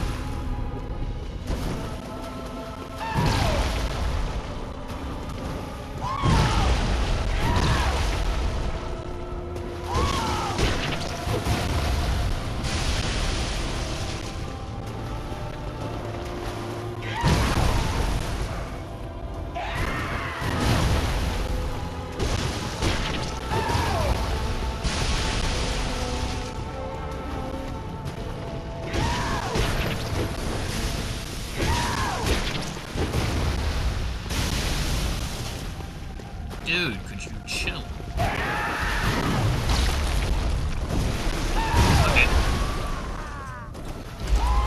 I overcompensated and then messed up the backstab.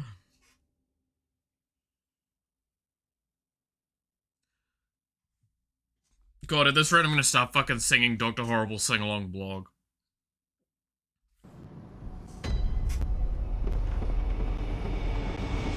Sunshine, my only sun. You make me happy when skies are gray. Y'all know Dr. Horrible sing-along blog was a good fucking funny thing. Everyone's a hero in their own way. Everyone's got villains they must face.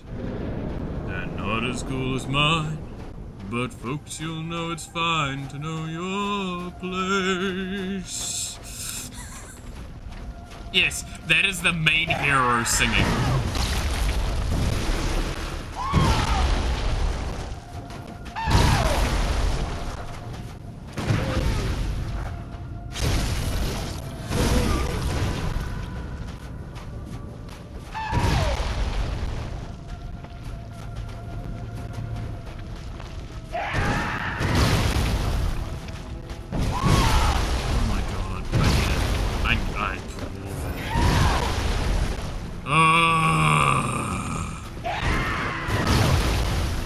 I'm starting to make more mistakes than I'm improving.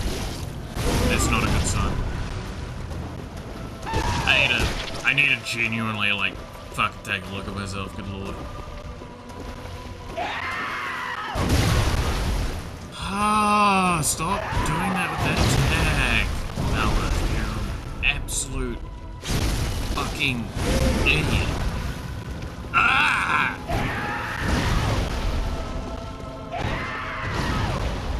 I'm getting frustrated at myself.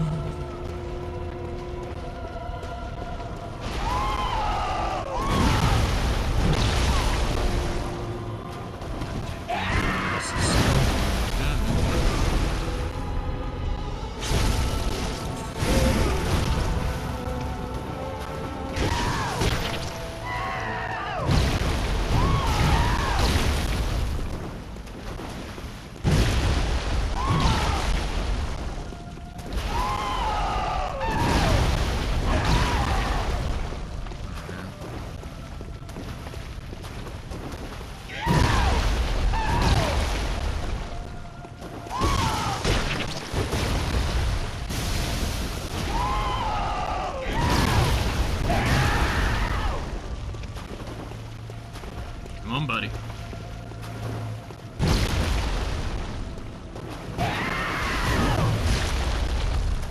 Miss a miss. Conte. Ooh, that was bad.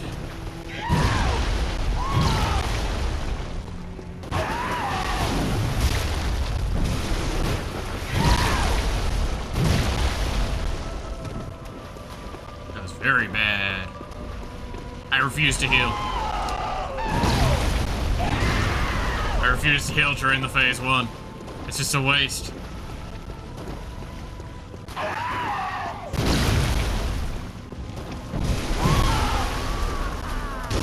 If I can't get through phase 1 with, like, if I can get through phase 1 without healing, it's fine. Because I can visceral and get the full heals back and everything. It's great. It's the second phase that is when I need my vials, because I'm not going to be able to visceral heal as much. I don't know what is giving me the, like, more health on visceral from his first stage. I guess it's just an aspect of the first phase. Okay. You are my sunshine, my only sunshine. You make me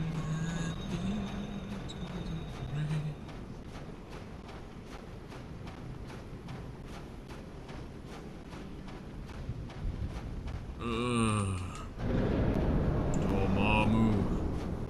I've come to bargain.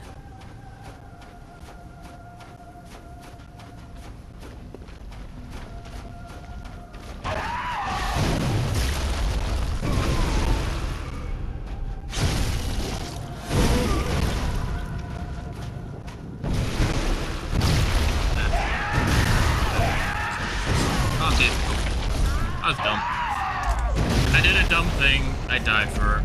You know. Why not? Fuck it.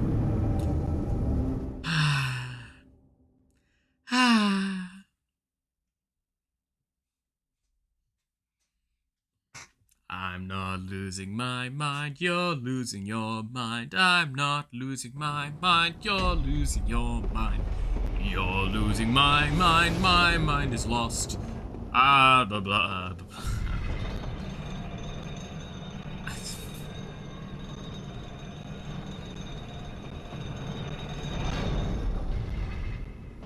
How's everyone's days going so far? I hope everyone's having a good day so far. I hope everyone's a good chill day. You know? I think we all deserve a relaxing day. We're going into the weekend. Well, some of you have already been in the weekend, like myself. It's almost midday, but you know, I hope everyone's been having a good time.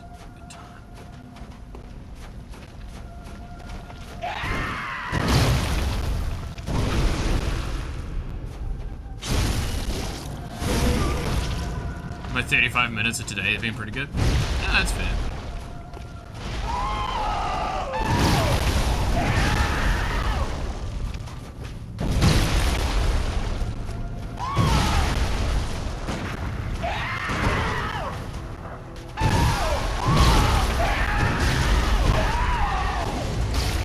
Oh no, I figured devil from that statement. Yeah.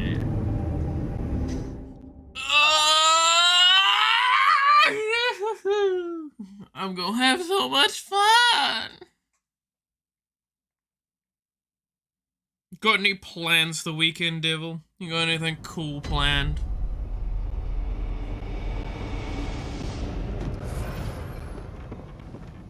I found a job, by the way. Oh, nice. That's fucking cool. It's always good to get money. Money is always nice. I like money.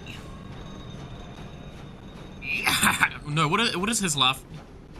Yeah. Something like that, right? Yeah.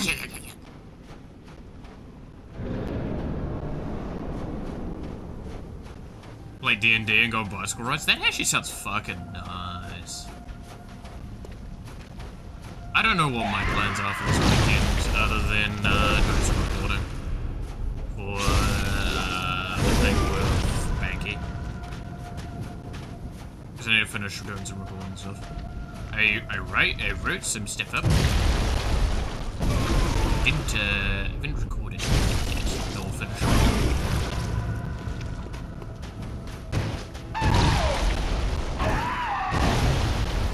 Hopefully we can do that next week. Hopefully I'm not still fighting the fucking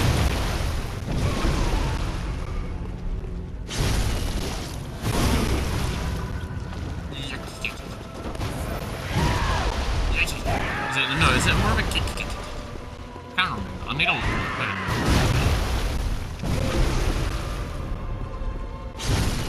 SpongeBob, my boy.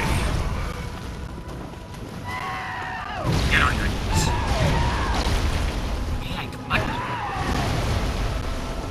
That combo of lines, Michael. The message.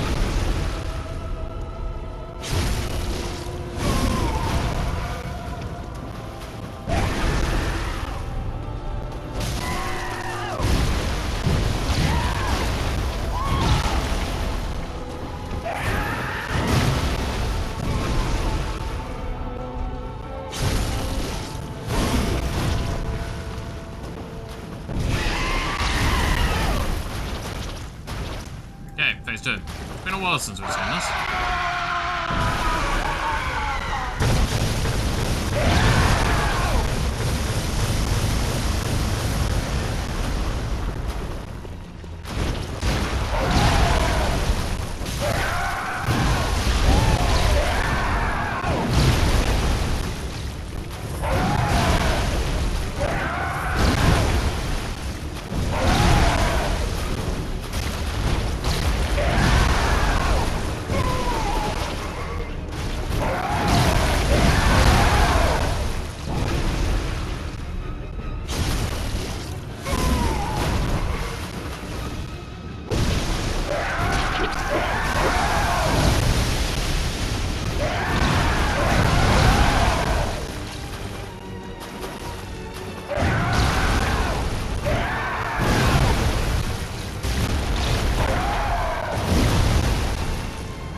At 31% of all the deaths are orphan. Yep. Once we hit 149, we are officially at the a third of the deaths are just orphan.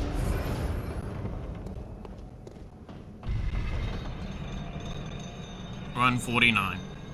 So yeah, 150, and it's just like cool. I at 150, I will need to take a break of some kind. Whether we go fight go fight Lawrence, or we go fight the pigs and get some leveling done, which I'm tempted, honestly. Just as a like brain dead rotation of actions. I'm not even gonna be able to do much with levels. Like with max strength, he's fairly arcane resist, so it's not gonna fucking do shit. I can increase my damage with skill and increase my health and stamina, I guess, but like, endurance ain't gonna do shit in this fight. I'm almost never running out of stamina.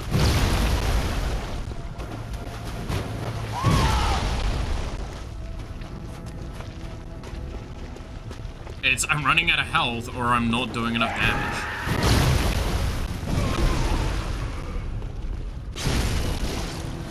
So, it's, what do I do in that circumstance? I don't know. It would be really nice if my brain didn't switch off in the middle of its combos.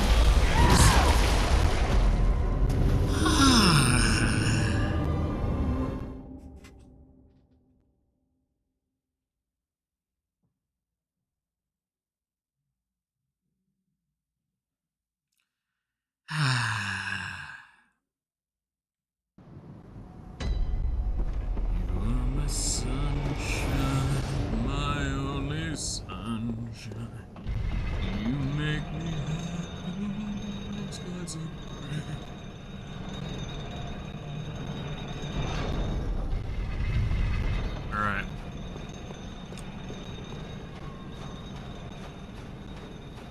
Let's roll it back. Run it back, roll it back. You know what a fucking thing. Run it back.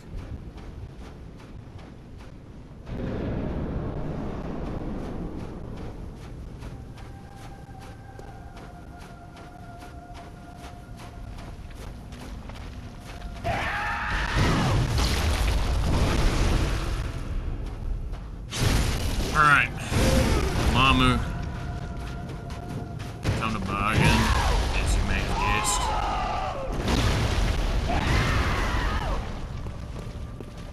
Dude, I gotta say, one of the things that would be really funny to do with a Dark Souls boss one day is to actually have them learn. So, like, they get better as you also die. So, the best chance you actually have with the boss is the first time. God, that would be such a funny situation to be in. I can see so many people hating that boss.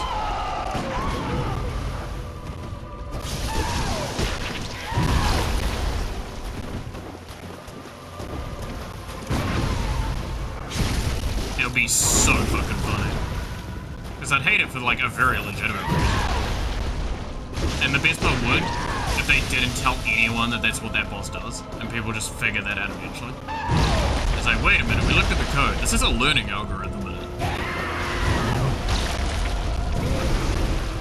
Hang on a fucking minute.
I swear to God.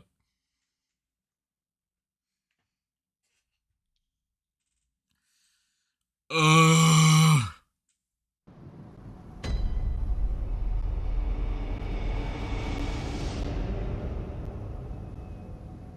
Man, I'm now wishing I had alcohol at this point. Be a valid excuse for me to have to dip out of this fight because I'm fucking dying of it. Cause I've run out of alcohol. Sorry, guys. I guess we're gonna have to do it another time.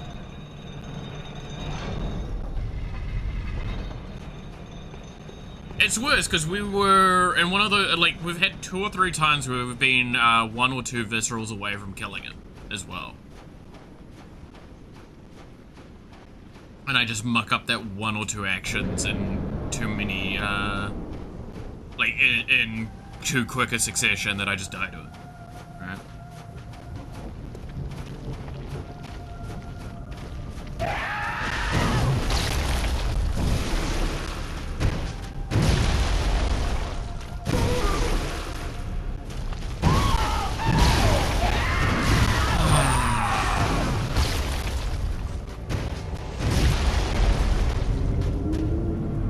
I sorely hate you with all of my fucking, every fiber of my being.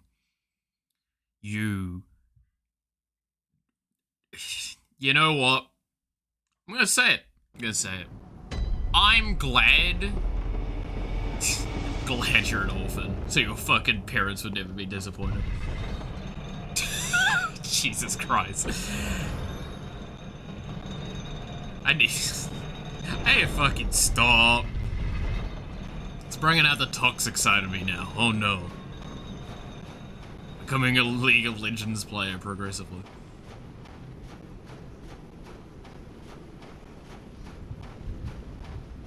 No, come on, Malith. All you need to hear is get good. That's all you need to do at this point. Just get good. Stop being bad at the game. It's clearly the only reason this is, you know, not because this is one of the hardest bosses of all time, of all Souls games, and all of these games.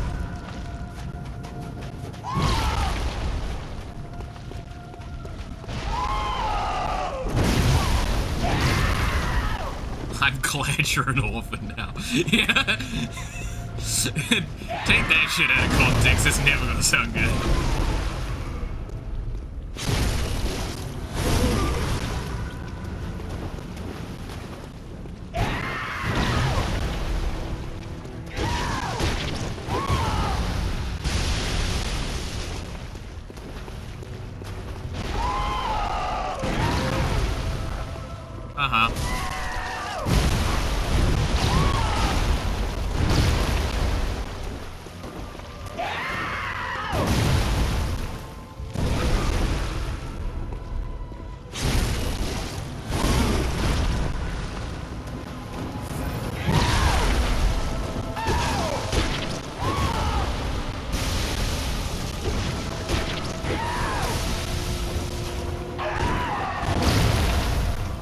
That's not good. 140 deaths, let's go! I love this boss!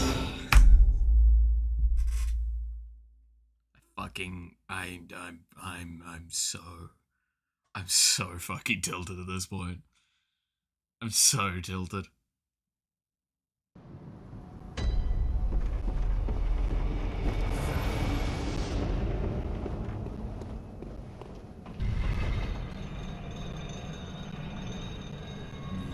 Sunshine, my sun.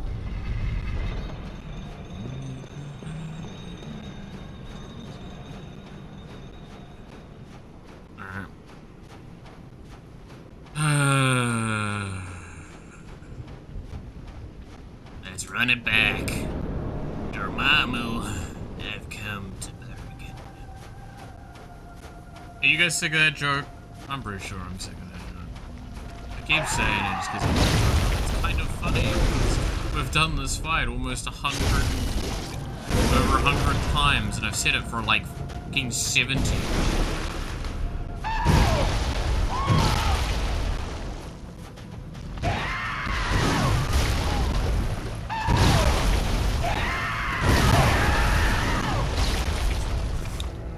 Alright. That there was an example of a death that was everything about it should have been prevented.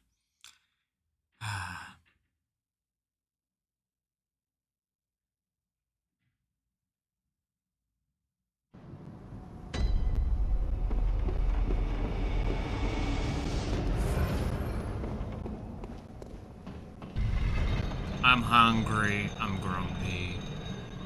I wanna go home.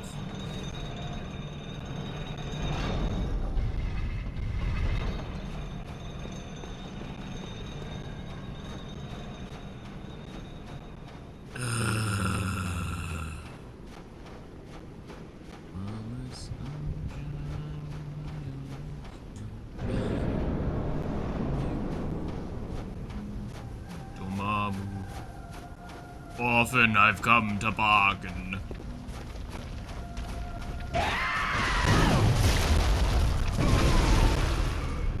Please accept this gift.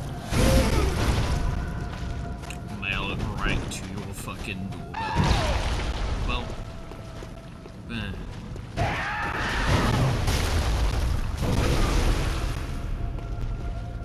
alright. I just need to like focus, but not so much that I actually like start to lose focus, if you know what I mean. Because I think that's what's kind of happened a few of these times, is I've focused in so much that I stop paying attention to certain things, and then like when something goes wrong, I'm just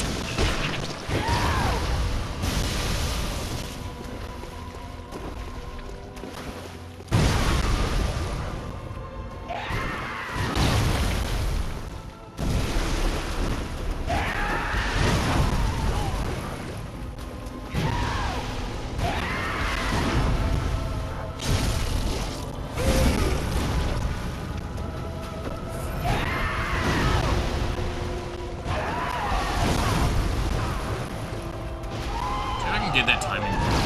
I will actually speed up a lot of the bonuses if I can. Okay.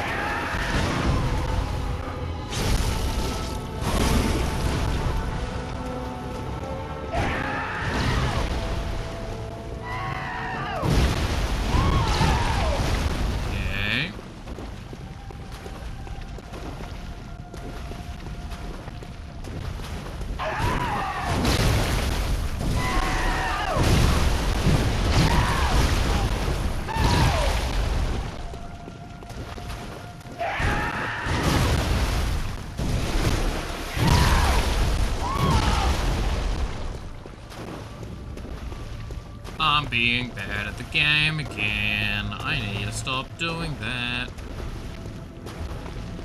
To be fair, a fucking strong breeze would kill me right now.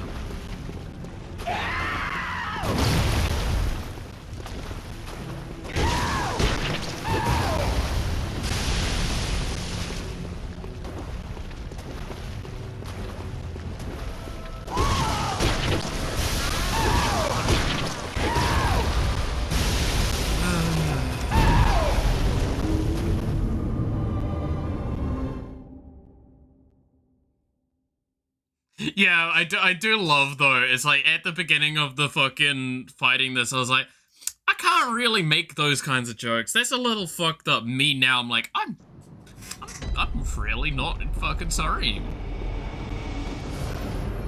You know what? I'm gonna make fun of you having no parents.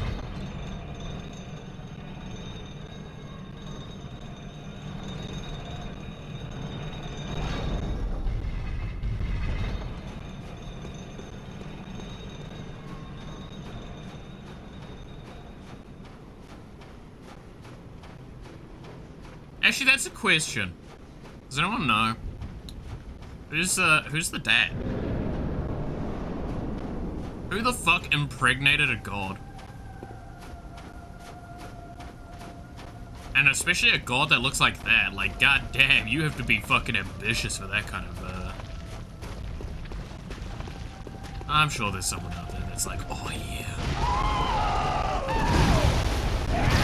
That tickles their fancy. I was about to ask, how do gods get pregnant? When a mummy god and a dad... Daddy God love each other very much. Or when Zeus decides to, you know, see something that could potentially move at some point.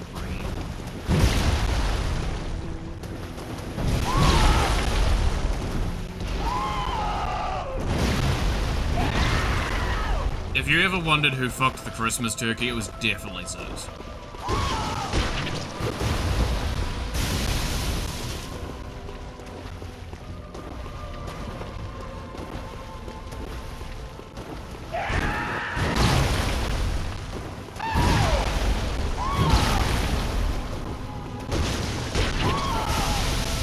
I don't know why I didn't react to that. My reaction's getting slower, I think. Or some of my reactions.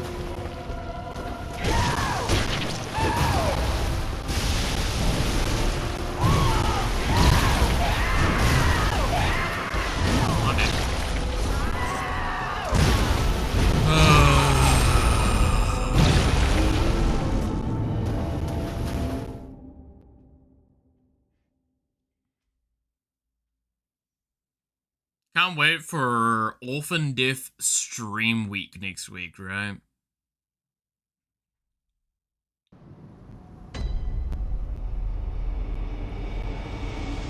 Or, hear me out, if I really hated myself, I could do a stream until I kill the orphan.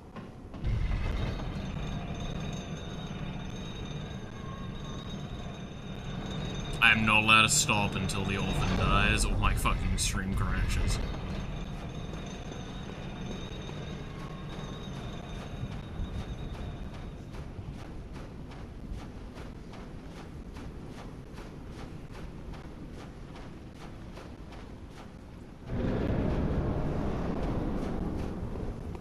So let's get ready for a 48-hour stream.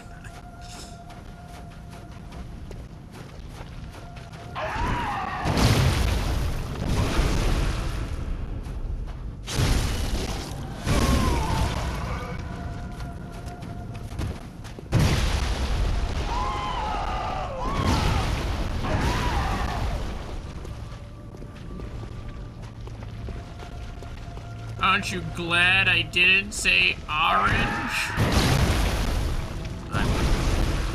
Wow, even I'm like, what the fuck was that?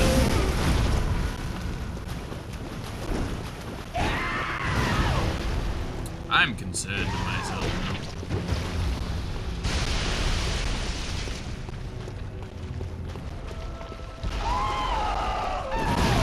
This orphan has done some things to me. I'm proud of him.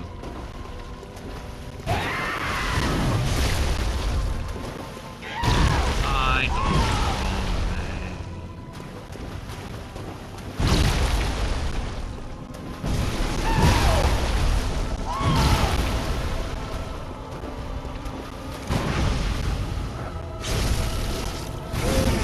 Fuck yeah, you orphan. No presents from you from Santa on Christmas.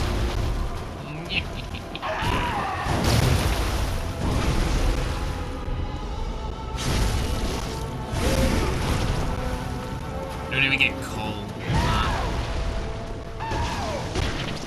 I can't say shit, I got nothing for Christmas. That's it for exhausted from fucking everything.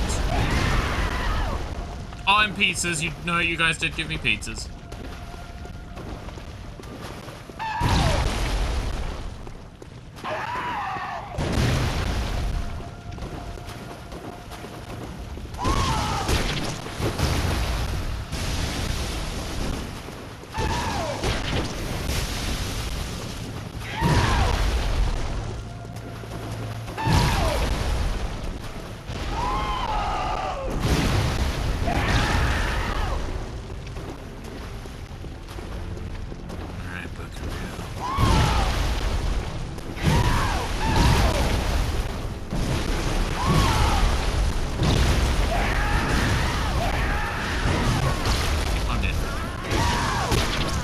Did I see the Doki Bird 3D debut? I heard that it was happening. I haven't actually seen it yet. Now, how was that?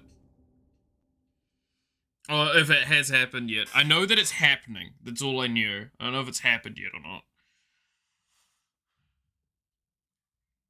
Got a bunch of cosplayers to pretend to be your 3D models. Oh, that's fucking awesome. I love that. No, the last thing I saw of, Doki Bird was, whatchamacallit, the time where she got paid, like, was it $100 to do the two, like, the dead eyes and the, like, tears or whatever it was? People thought it was a face reveal for some reason. Yeah, people are like that. To be fair, I will always stand by a VTuber has the full right to just give a face reveal, and like people should just fucking leave it. Or, if their face has been out there, just leave it and forget about it. Like, god damn. For me, I don't give a shit, but I've made that very clear. Like, I'm quite happy to hybrid stream. I think, the best example of what I mean by that is kind of like fucking K-Sol, right? Like, K-Sol does whatever she really fucking feels like. I just happen to feel more inclined to do, VTuber at the moment. I'm not gonna deny it. There could be a week where I'm like, you know what? I just kinda wanna do a webcam.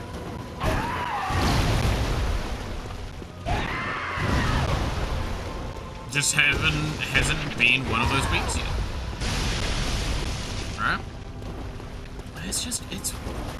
Again, it's that argument of the parasocial nature, especially of VTube community, and just how, like, weird as fuck it is.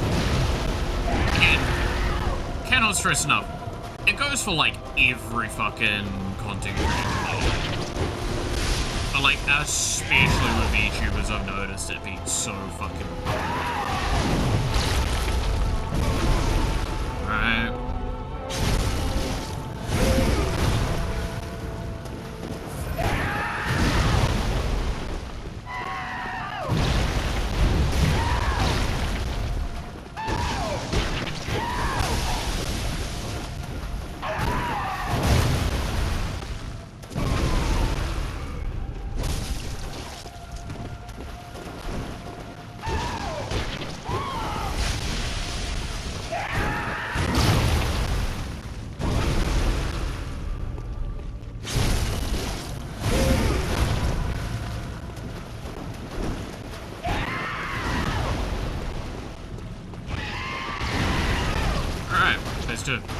Been a whole minute.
Oh, that was a... Huh.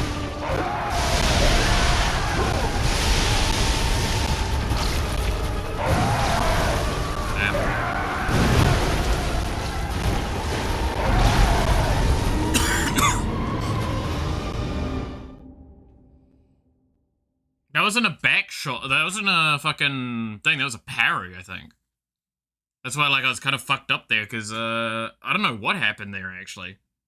Because that didn't look like what it normally does positioning-wise for back shot. Backstab. I should have stopped calling them back shots. God fucking damn it.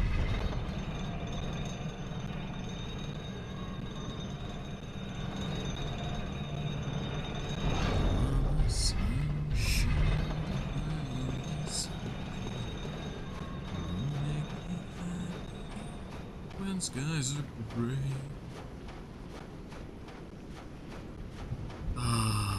Alright. 5 more deaths, and then I'm gonna do something different for a bit. Very likely pig farming, because it's just gonna be therapeutic.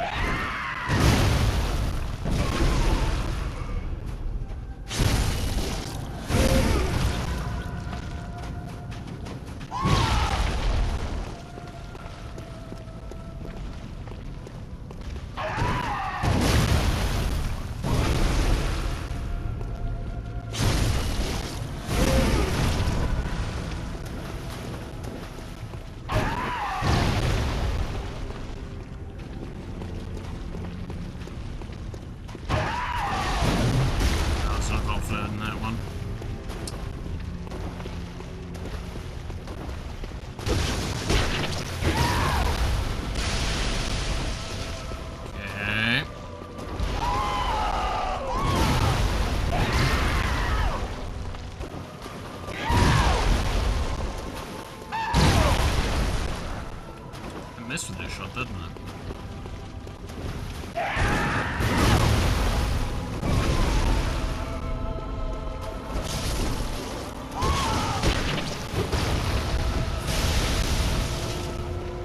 That was very greedy what I just did then, because I could have not moved out of the way in time. That would have been tragic.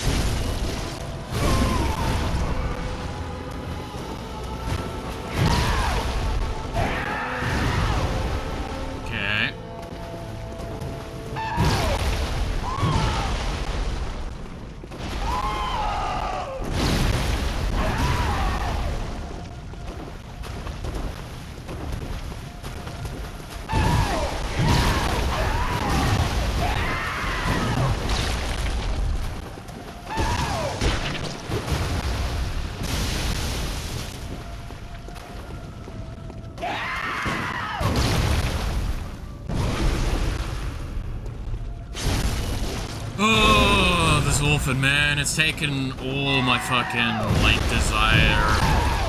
Oh, not desire. No, okay, let me just kind of put it on the record in case it's not clear still. I'm really enjoying this. I know it looks like I'm miserable and shit. I'm actually still really enjoying this a lot. It's feeling like a really cool challenge. But I will not deny that there is, like, a level of, man, I am just exhausted at this point. Alright? I hope that's kind of understood. It's like, if anything sounds like I'm just not wanting to be here, it's not that, it's me, like, man, I'm just drained.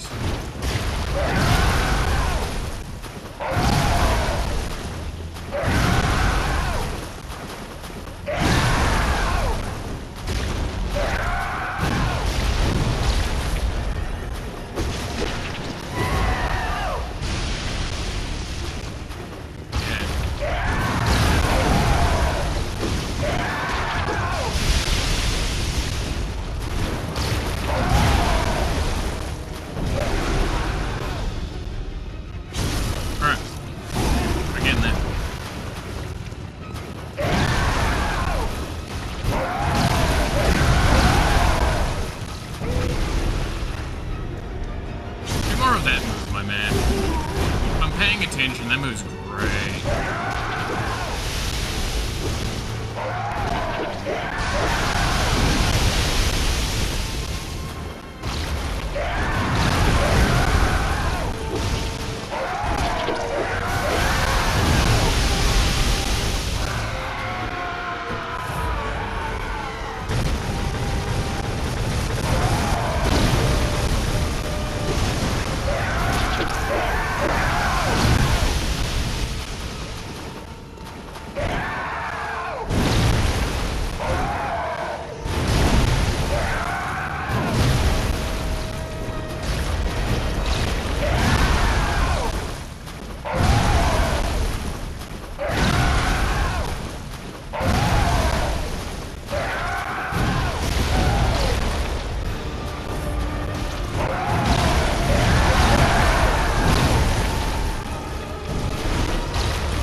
super focus mode.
I have now become the second worst thing to happen to this orphan.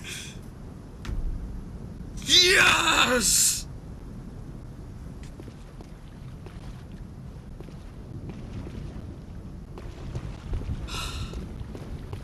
Oh, you have no idea how happy I am.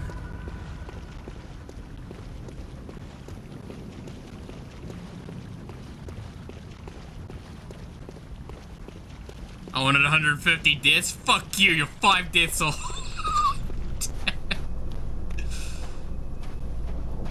Oh my god.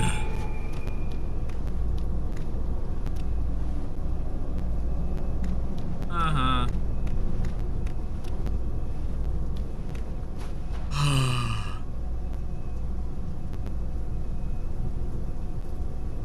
Will I even be using the parasite? Probably fucking not.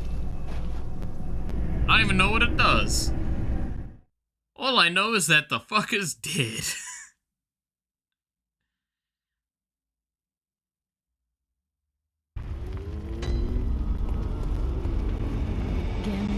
Go on.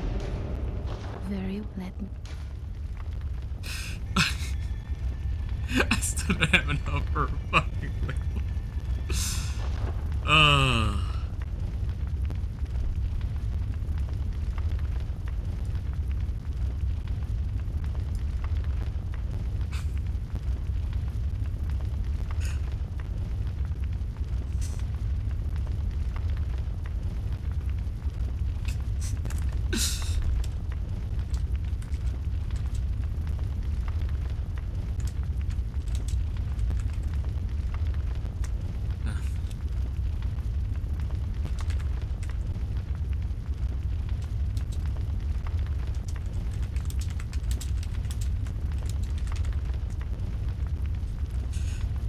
My fucking landlord sent me a message with a little bit of concern, going like, I thought you hurt yourself again from the yelling.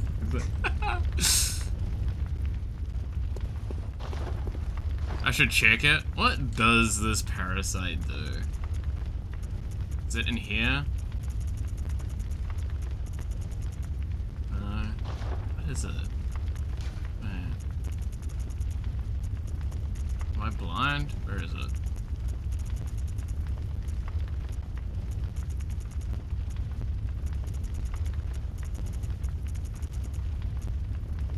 Oh, it's a fucking weapon? Wait, what?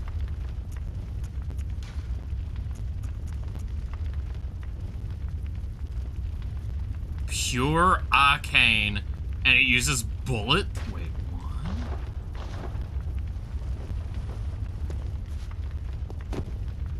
Okay. So, I think there's it there, but if I focus on it.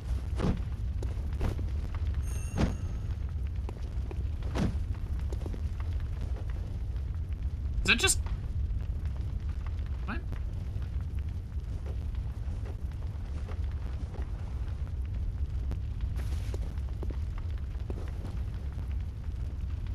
Did I strike the figure after the fight? No.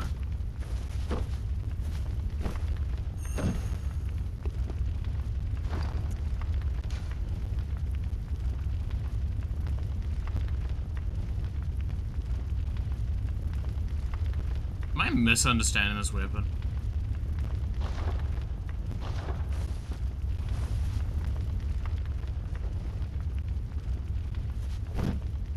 Because right now I'm currently just punching.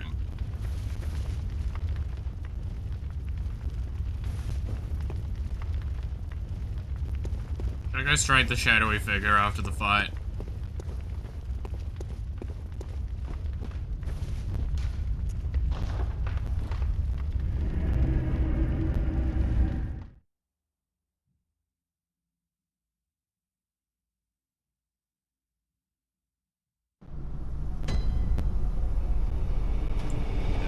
Oh god, okay.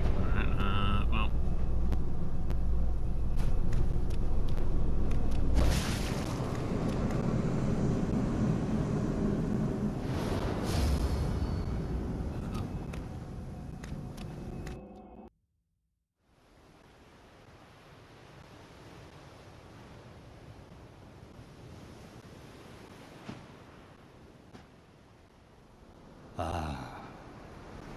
Sweet child of Kos returned to the ocean. A bottomless curse, a bottomless sea, accepting of all that there is and can be.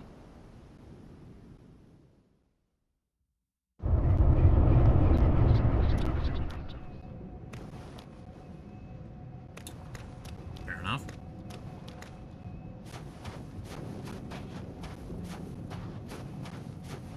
That it?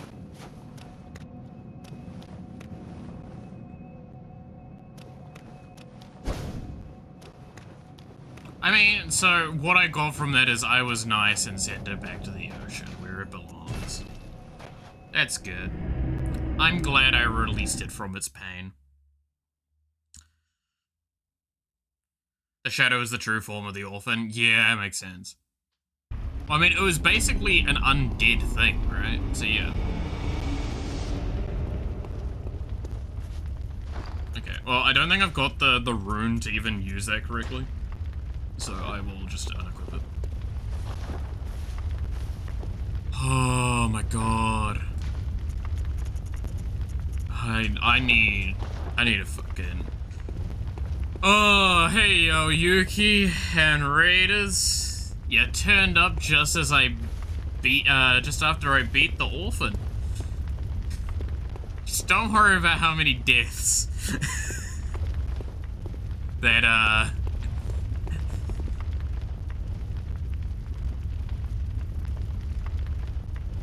what happened with mine? Well, you know, when you... Like, look at that death count and realize today has been just fighting an orphan. It has been a long day. It's... Guess 100 deaths. It is, again...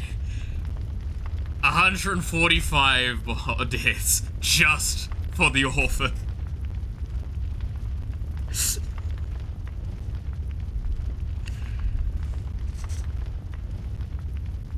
I didn't have the context. It'd be so many questions. Yeah, it's fair. Dude, at least you weren't here for when I screamed at the top of my lungs when it died. I full lock-in energy with that shit. Oh, I'm reeling from that. So again, this is where I will say, congrats on the only 700 for the Radahn. Like, to stress, when the Orphan of Kos was released, it was fairly widely considered the hardest boss fight in all of FromSoft, and I think only 1 or 2 bosses have ever dethroned that. Consort Radahn is definitely on that list. Consort Radahn, I believe, is now objectively the hardest boss in a From Software game. But the Orphan was basically up there for a long time. Still refused to level up Vigor. To be fair, I think at this point I could probably level up my Vitality a little bit, but like 1k is enough. But not leveling it up at all is kind of funny. We've also, we maxed out strength. So, you know, we're at level 100 at this point. Even, it's not needed.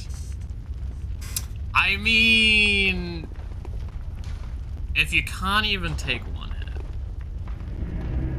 that's our own challenge. Dude, my challenge run is me playing. I don't... Made the whole game no hit. I like that. It's like, make it no hit by force. You either learn to parry or to dodge, or you die. I respect that.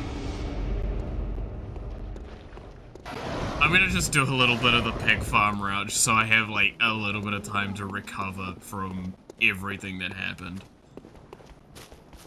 Oh my god.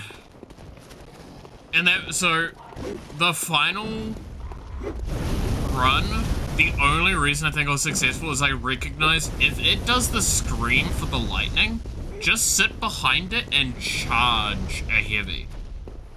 Because by the time it comes out of that, you're just gonna hit it with a heavy and get a backstab immediately and dodge the lightning.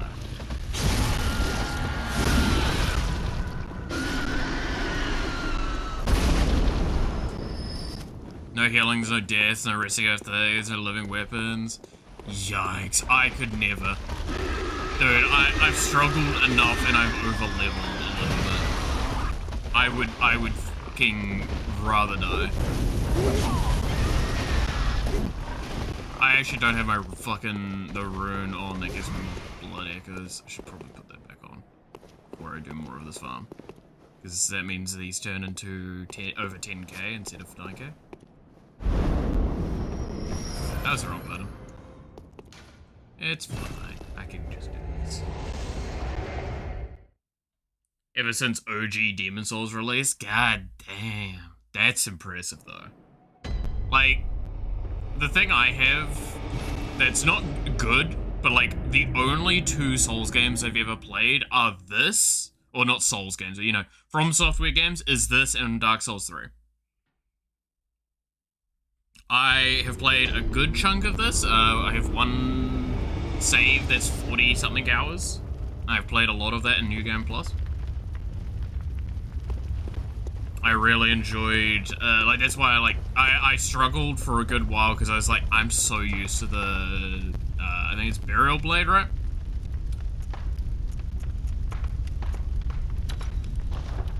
That I had to readjust the other ones. Most played was 6k hours. Wow. That's impressive dedication. I like that. Dark Souls 3, I did one playthrough of. And I kind of wanted to go back, but I think the problem I had was, also I should probably fix the... I'm just going to do this quickly. There we go.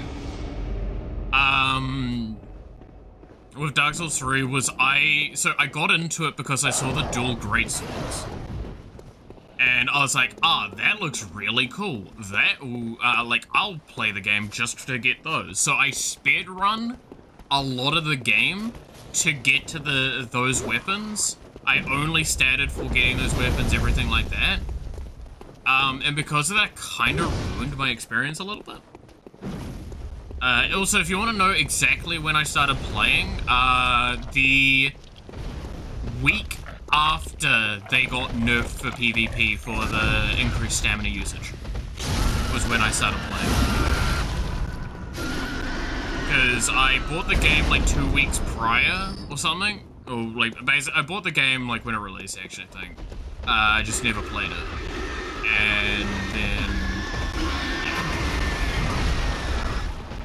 So, don't get me wrong, that's me sitting there going like, oh, I definitely ruined the experience myself, right? They're extremely OP. Oh yeah, no, it's one of those things of, I recognize they were definitely really good, and all that. I just enjoyed them, because I like the idea of like, haha, big silly sword, swing, hee hee. I have strength, me hit hard.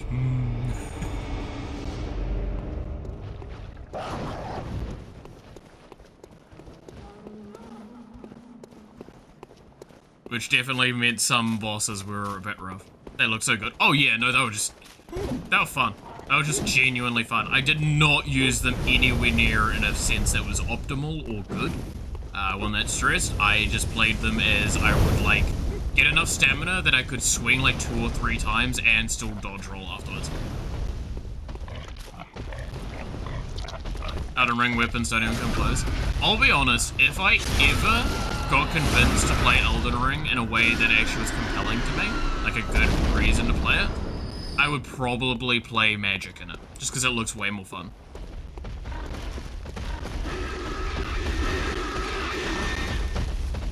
Do funny, stupid spell slinging.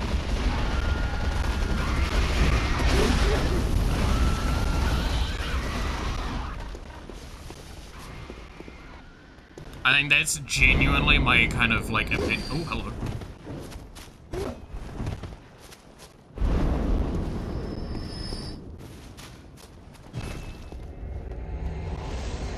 Bye-bye, bud.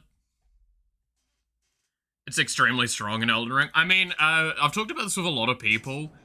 It's not even just that magic's strong, it's that they made a lot of things more, like, powerful in general, and magic became actually playable.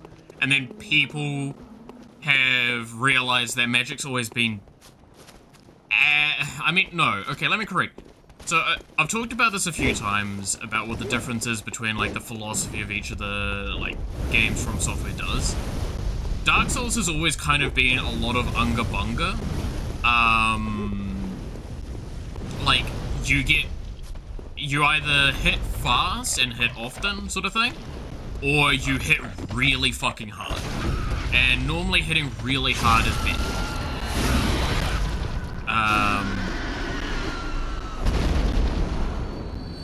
That's where it's like, don't get me wrong, dex weapon versus strength weapon, both are very, very reasonable. It's just find a way to hit as hard as possible with as, in a short amount of time as possible.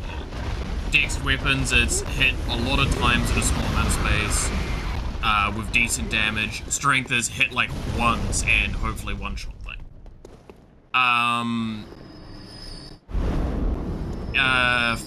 Bloodborne is a lot of forward momentum sort of like events going on, and it's a lot of like more intricate sort of combat. So it's a smaller range of things you can do, but a much deeper net.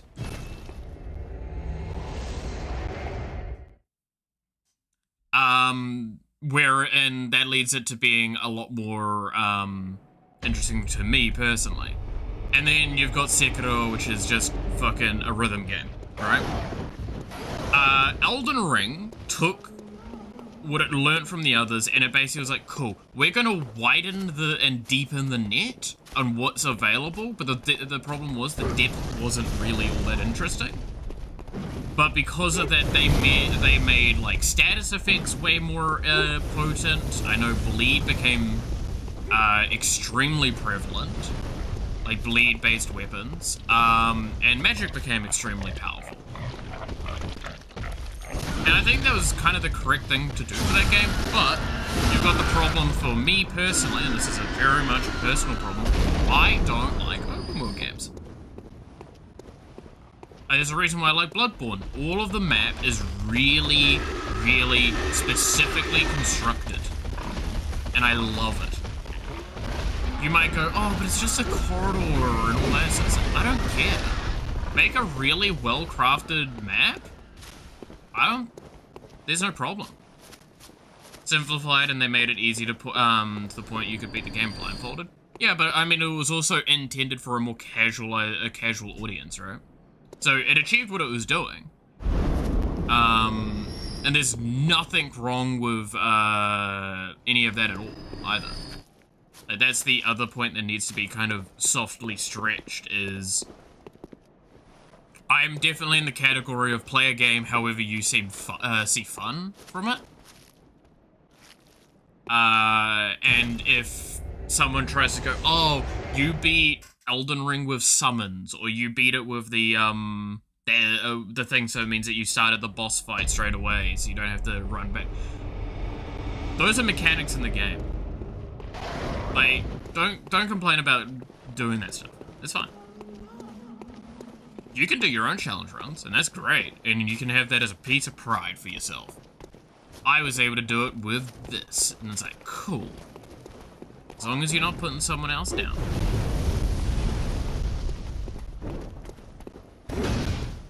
But I get the whole, that not being, like, your favorite game, especially with, like, some of the charm of a lot of the From Software games is their difficulty. Right? It ran on for hours, yeah. You miss use summons, you might as well just download a cheat engine you post. Yeah, like, I hate that argument. It will always be one of my most disliked arguments of just, look. I can't understand that.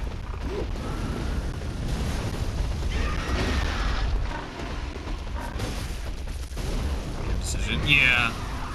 There's always, like, questions made with some of those sorts of things, and I think that's fair. Also, like, it is an acknowledgement to be going, like, Elden Ring is its own game. So, while you, like, treat it like comparing Sekiro to Dark Souls, it's like, it's kind of hard to compare those two. Because of just the sheer differences in mechanic. The problem with Elden Ring is that it does use a lot of the same core mechanic systems as Dark Souls, so it's a little bit easier for people to think that they can compare those two. Now, again, this is not me trying to devalue you disliking it. I want that stress. I 100% agree with that, and I think you are more than entitled to that thought. But yeah. Nothing wrong with people playing with their friends or using NPC. Yeah, no, again, like, I'm not saying you're saying that either. I want to stress that. I mean, again, it's also, like, I said, the reason I don't like Elden Ring is open world. That's it. Right? Like, genuinely, that is my biggest gripe with that game. It's the same reason why I'll probably never play, like, any of the recent Zelda games or all that. I hate the snobby elitist game. Oh, yeah, no, I'll look, I'll stand by, as I've kind of made it evident. If you ever try and tell me, oh, you're playing a game wrong, I will be very unreceptive to what you're about to say.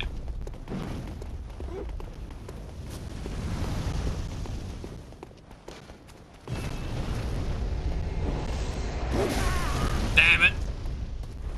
It was ambitious. I tried. It completely destroyed the aesthetic. Yeah, look, that's why I say, is there's... The very particularly crafted worlds of, like, Dark Souls 3 and Bloodborne, and all that, and the way they interweave and all that, is what I really love about those. I do not like a game that's just, we are big because we want to fill up, we don't want you to see as many load screens, theoretically. Like, you're running around in place of a load screen. It's an interactive load screen. I'm like, I just don't care, give me a load screen. I've been playing games since before your company was around, I'm pretty sure.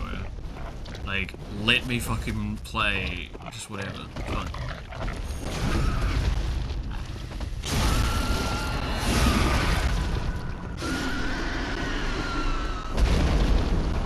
Like, I think one of the times we also talked about how, like, one of the beauties of, Bloodborne is the trick weapons. The trick weapons feel so unique and interesting, and I'm surprised more games haven't tried to yoink them. Alright? Like, just the... Oh my god, seriously? These fucking pigs, man.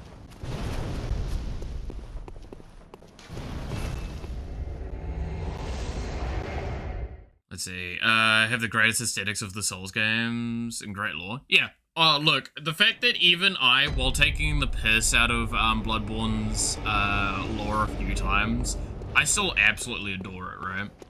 And normally the mickey that I take out of it is ones that is just like, it is just straight up funny.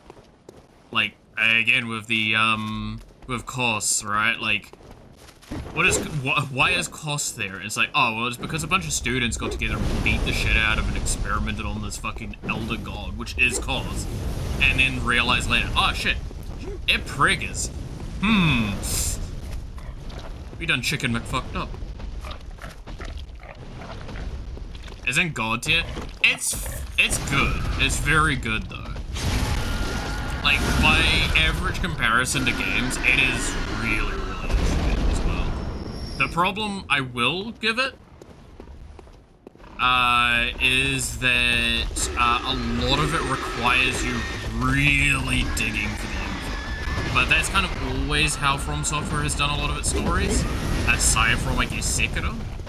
Sekiro is actually pretty in your face about its story.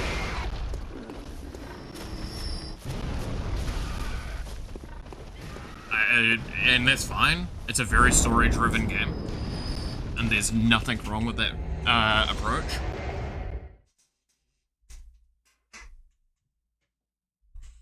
I don't know, Elden Ring's story itself is really cool. The delivery of it I don't think is quite there.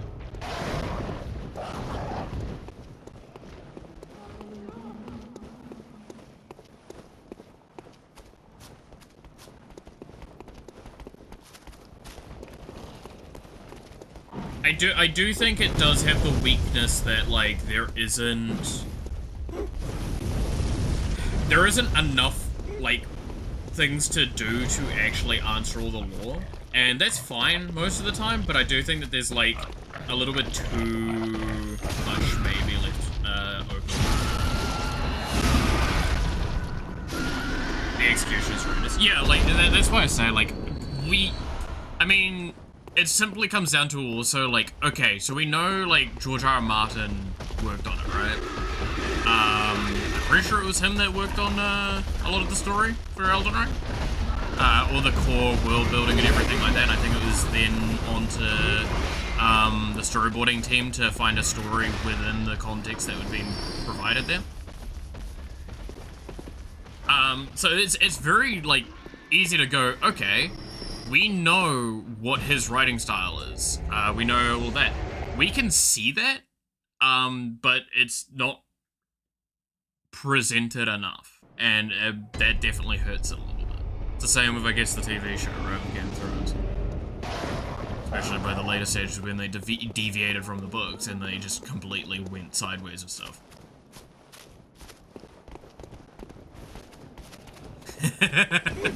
Borne made the world and the poison swarms added to it, yeah. Dude, poison swarms, man. Tell me what From Software game doesn't have them. Gotta love that. So, one of our favorite reoccurring mechanics, right guys? Right? I absolutely really love slow poison swarms. Hell, I missed the visceral, so you don't have to get just slapped in.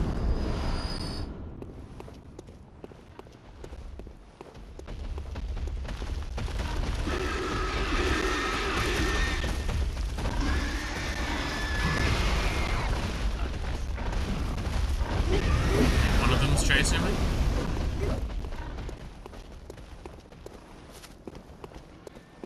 Cool, at least one picture died. No fan, it hasn't finished yet, and it's part of the reason why some seasons are garbage. Is it all free? Yeah, that's shit. Well, I could have left that. Oh well. Look, I'll stand by with the TV show. I gave up. I know exactly when I gave up on the series. Because I was already kind of bored with it. So, to explain my experience with Game of Thrones, the TV show, not the books, I've never read them, is real simple. The first episode I ever watched was I watched with someone I watched that was watching the series. I watched The Purple Wedding, which is when Joffrey gets poisoned. And I was like, damn, I kind of want to watch this. I enjoyed everything up till that, and it was great. Then after that, I'm like, alright, it's not bad. But then it just, eventually, I was just so tired of everything, and it was so just not entertaining.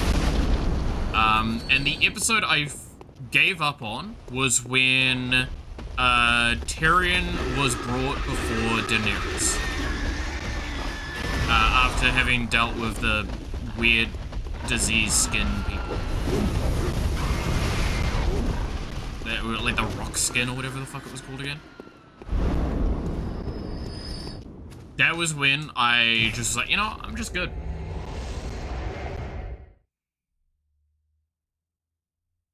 The next two Souls games we want. I mean, yeah, you've got the Bloodborne on Switch, which is gonna be funny. Much like the Bloodborne fashion, it's gonna be locked to a console and probably never come to PC. I had to get drunk just to be able to finish it. Honestly, that's fair. I've never finished it. I've watched parts of the final season. I watched like most of the final episode. I watched a couple of pieces of a lot of the key stuff that happened. And I'm like, I'm glad I didn't come back. This was just, it just fucking was not what... Look, Joffrey dying got me to watch that series. Fucking Ned Stark death made me stay, because that was phenomenal. But again, it's at that kind of point, especially the last season, they had to start making their own story, and they weren't talking with the original creator anymore to, like, figure out an intricate plot that actually is intricate and well built together.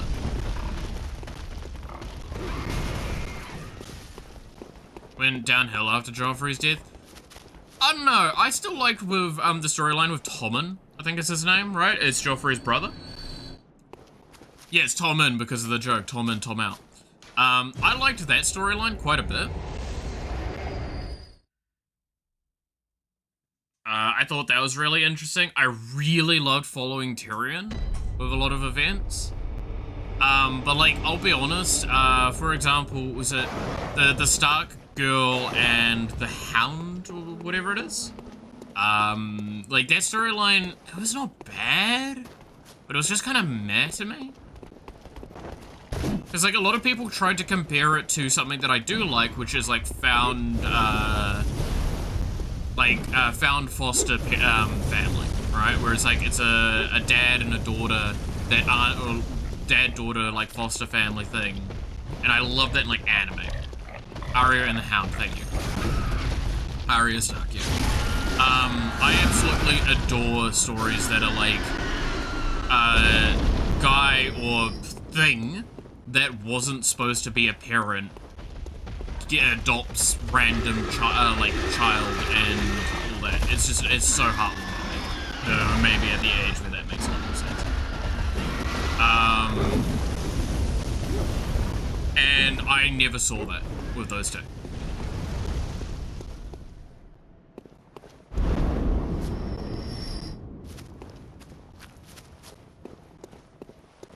Yeah, I agree with that, Devil. Like, it's... Oh, we can do this because we did the rest of it. It's like, no, none of you are clearly as good as the original. It's fine. And it's okay to not be as good as that. I will not yell at you for that. But also, don't... I don't know, there was only a handful of things that were done in an interesting way, I think. In the later stages, and it was so far and few between that it caused more damage than, because of that, I think. Gammon awaits. Go. Yeah, I know Gammon awaits. Very pleasant. Still got other problems to resolve. What the fuck am I leveling? I've just been farming for the sake of farming and not thinking about things.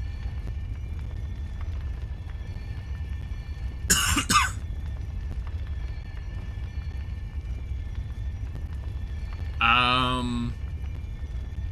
mean, I could just level up skill for more damage. Or I could probably just level up vitality at this point, actually. He's been waiting for like 200 deaths. Actually, I think more, right? Because like we had 40-something deaths or so to Maria. Oh no, it'd probably be about 200. Because it's basically the DLC that we've done.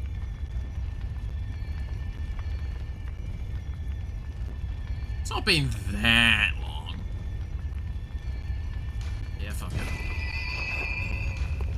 5 levels into Vitality. Big health bar.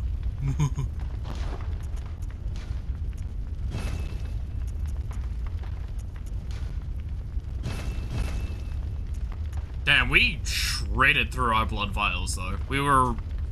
We've been max storage a few times, and I bought like 100 or something since as well. Okay. So, correct me if I'm wrong, and I might be. At this point in time in the game, we have Lawrence, and then we have Gurnham, and the other thing. Also, Windows update. I believe that's all we have left, is we only have 3 bosses left to us outside of Chalice Dungeons. You can get fucked if you think I'm doing the Chalice Dungeons.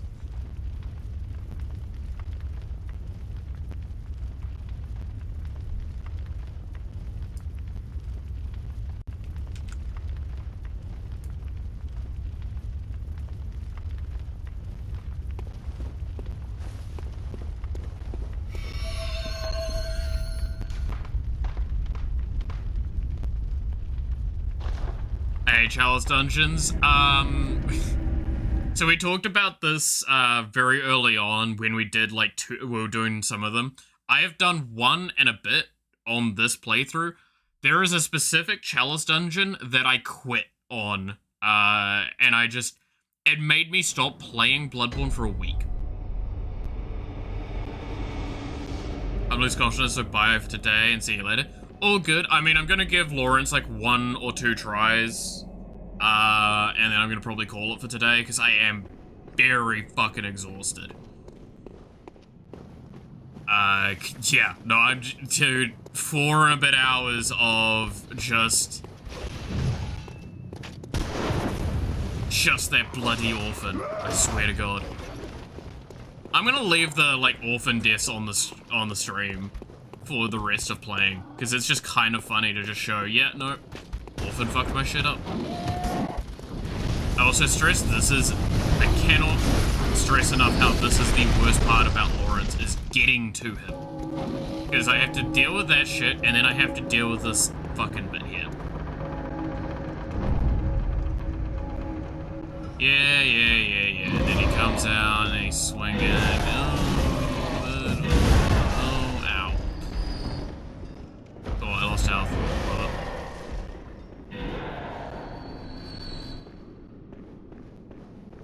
Alright. I'll give you 1 try, Lawrence. You gonna play nice?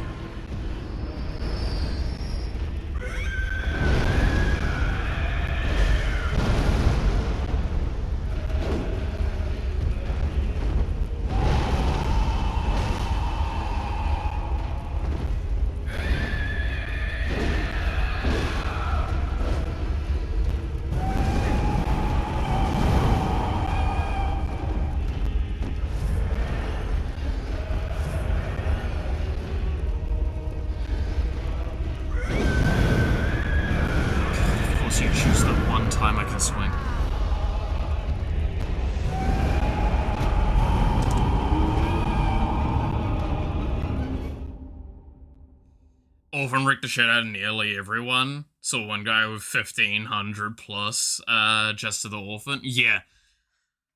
Like, this is the thing where, like, I went into Orphan blind, theoretically. I've seen people play it, but, like, I haven't seen anyone play Bloodborne in years.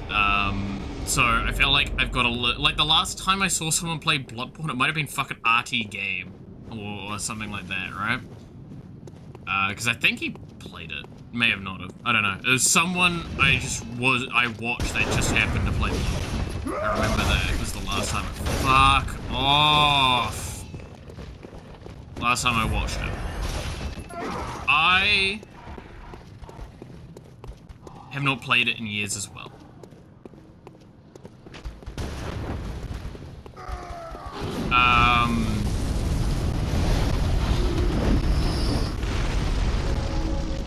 So, me getting only 145 deaths to the Orphan, I feel like I should be proud of myself, at least a little bit more than I already am. I was beating myself up miserably.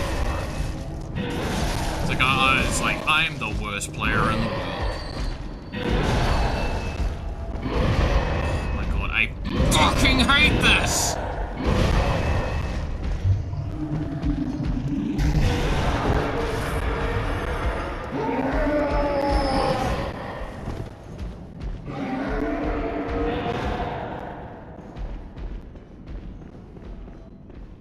Because this is like, the funny part is, I didn't do the DLC when I played this originally because I didn't realize I had it.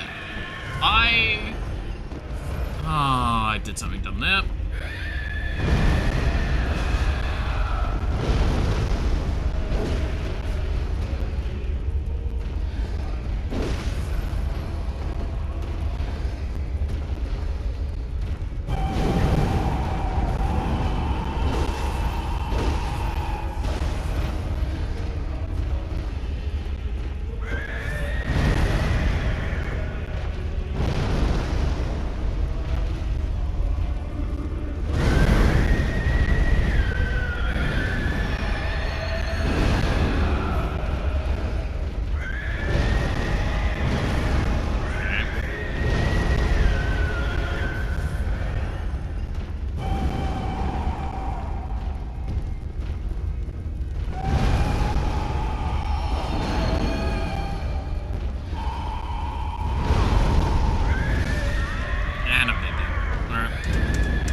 Fuck now.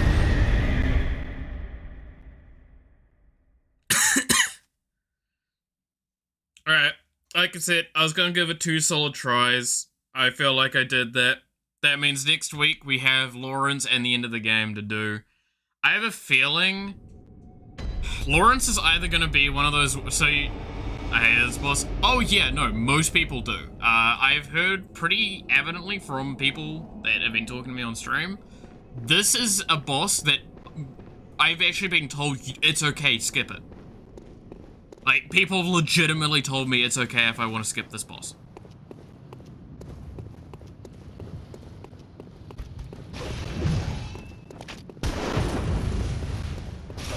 Like, Orphan, people wanted me to do. Right? Lawrence, people have told me to skip it. I won't. I feel like there's a little bit of a we should try completionist margin to it.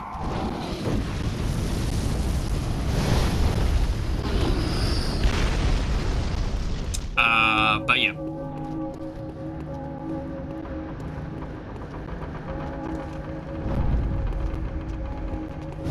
I stand by the worst part of this boss to me is this. Is the fact that I have to like wait and get through all of this. It's a miserable boss to fight. Well, it's just health. That's the big problem. I'm dealing 500 per swing, and it still does shit all.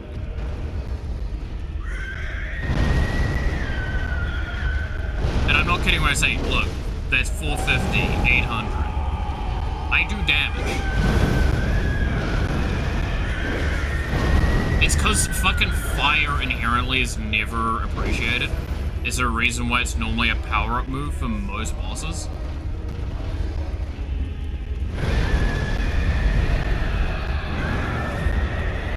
Fuck, even Maria, it was a power-up move, and it was recognized as a fucking strong thing.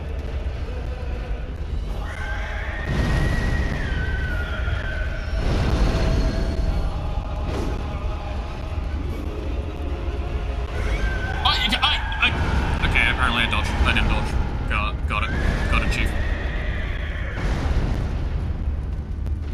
Well, I came out of that alive. Came out of it alive, doesn't mean I fucking survived. Alright.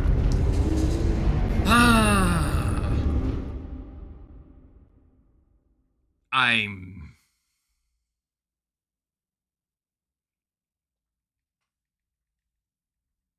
being got pin slapped. Yeah, I did get backhanded. No. Alright. I'm going back to the Hunter stream. Fuck this. I don't know why I'm doing this to myself.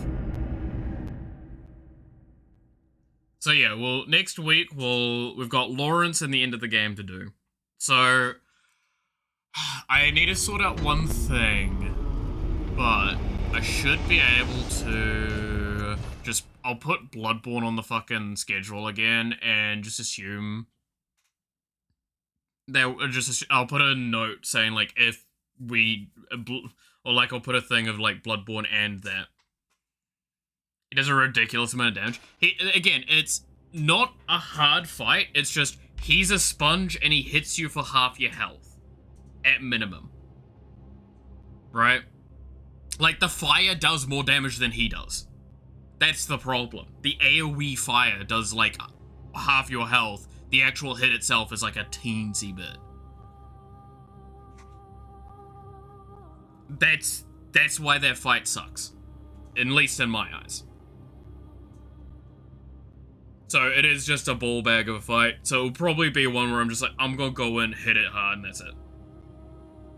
Surprised they didn't fix how much of a sponge he is. I don't know, eh? It's just, it's a decision to leave him. It's like, if I can, or like, the thing that surprises me the most, and I kind of was doing it not as much with those attempts there, but like, some of the attempts I gave him earlier, I think I gave him like 4 or 5 attempts. I was swinging at a singular leg, and I still, he was at like a quarter health, and he still didn't have a break. Which is really confusing to me. Because normally you'd get a limb break at that point, I feel. If I've done a quarter of a big boss's health in Bloodborne, I would have expected potentially a limb break. Fuck, I've done less damage than that and I've got limb breaks before. So it feels like his limbs are also really tanky? I don't know what's going on. Man's just an asshole. Anyway, with that all being the case, thank you so much for watching my suffering. I hope you enjoyed. You're awesome, stay awesome, and I hope to see you again next time. Until then, bye-bye.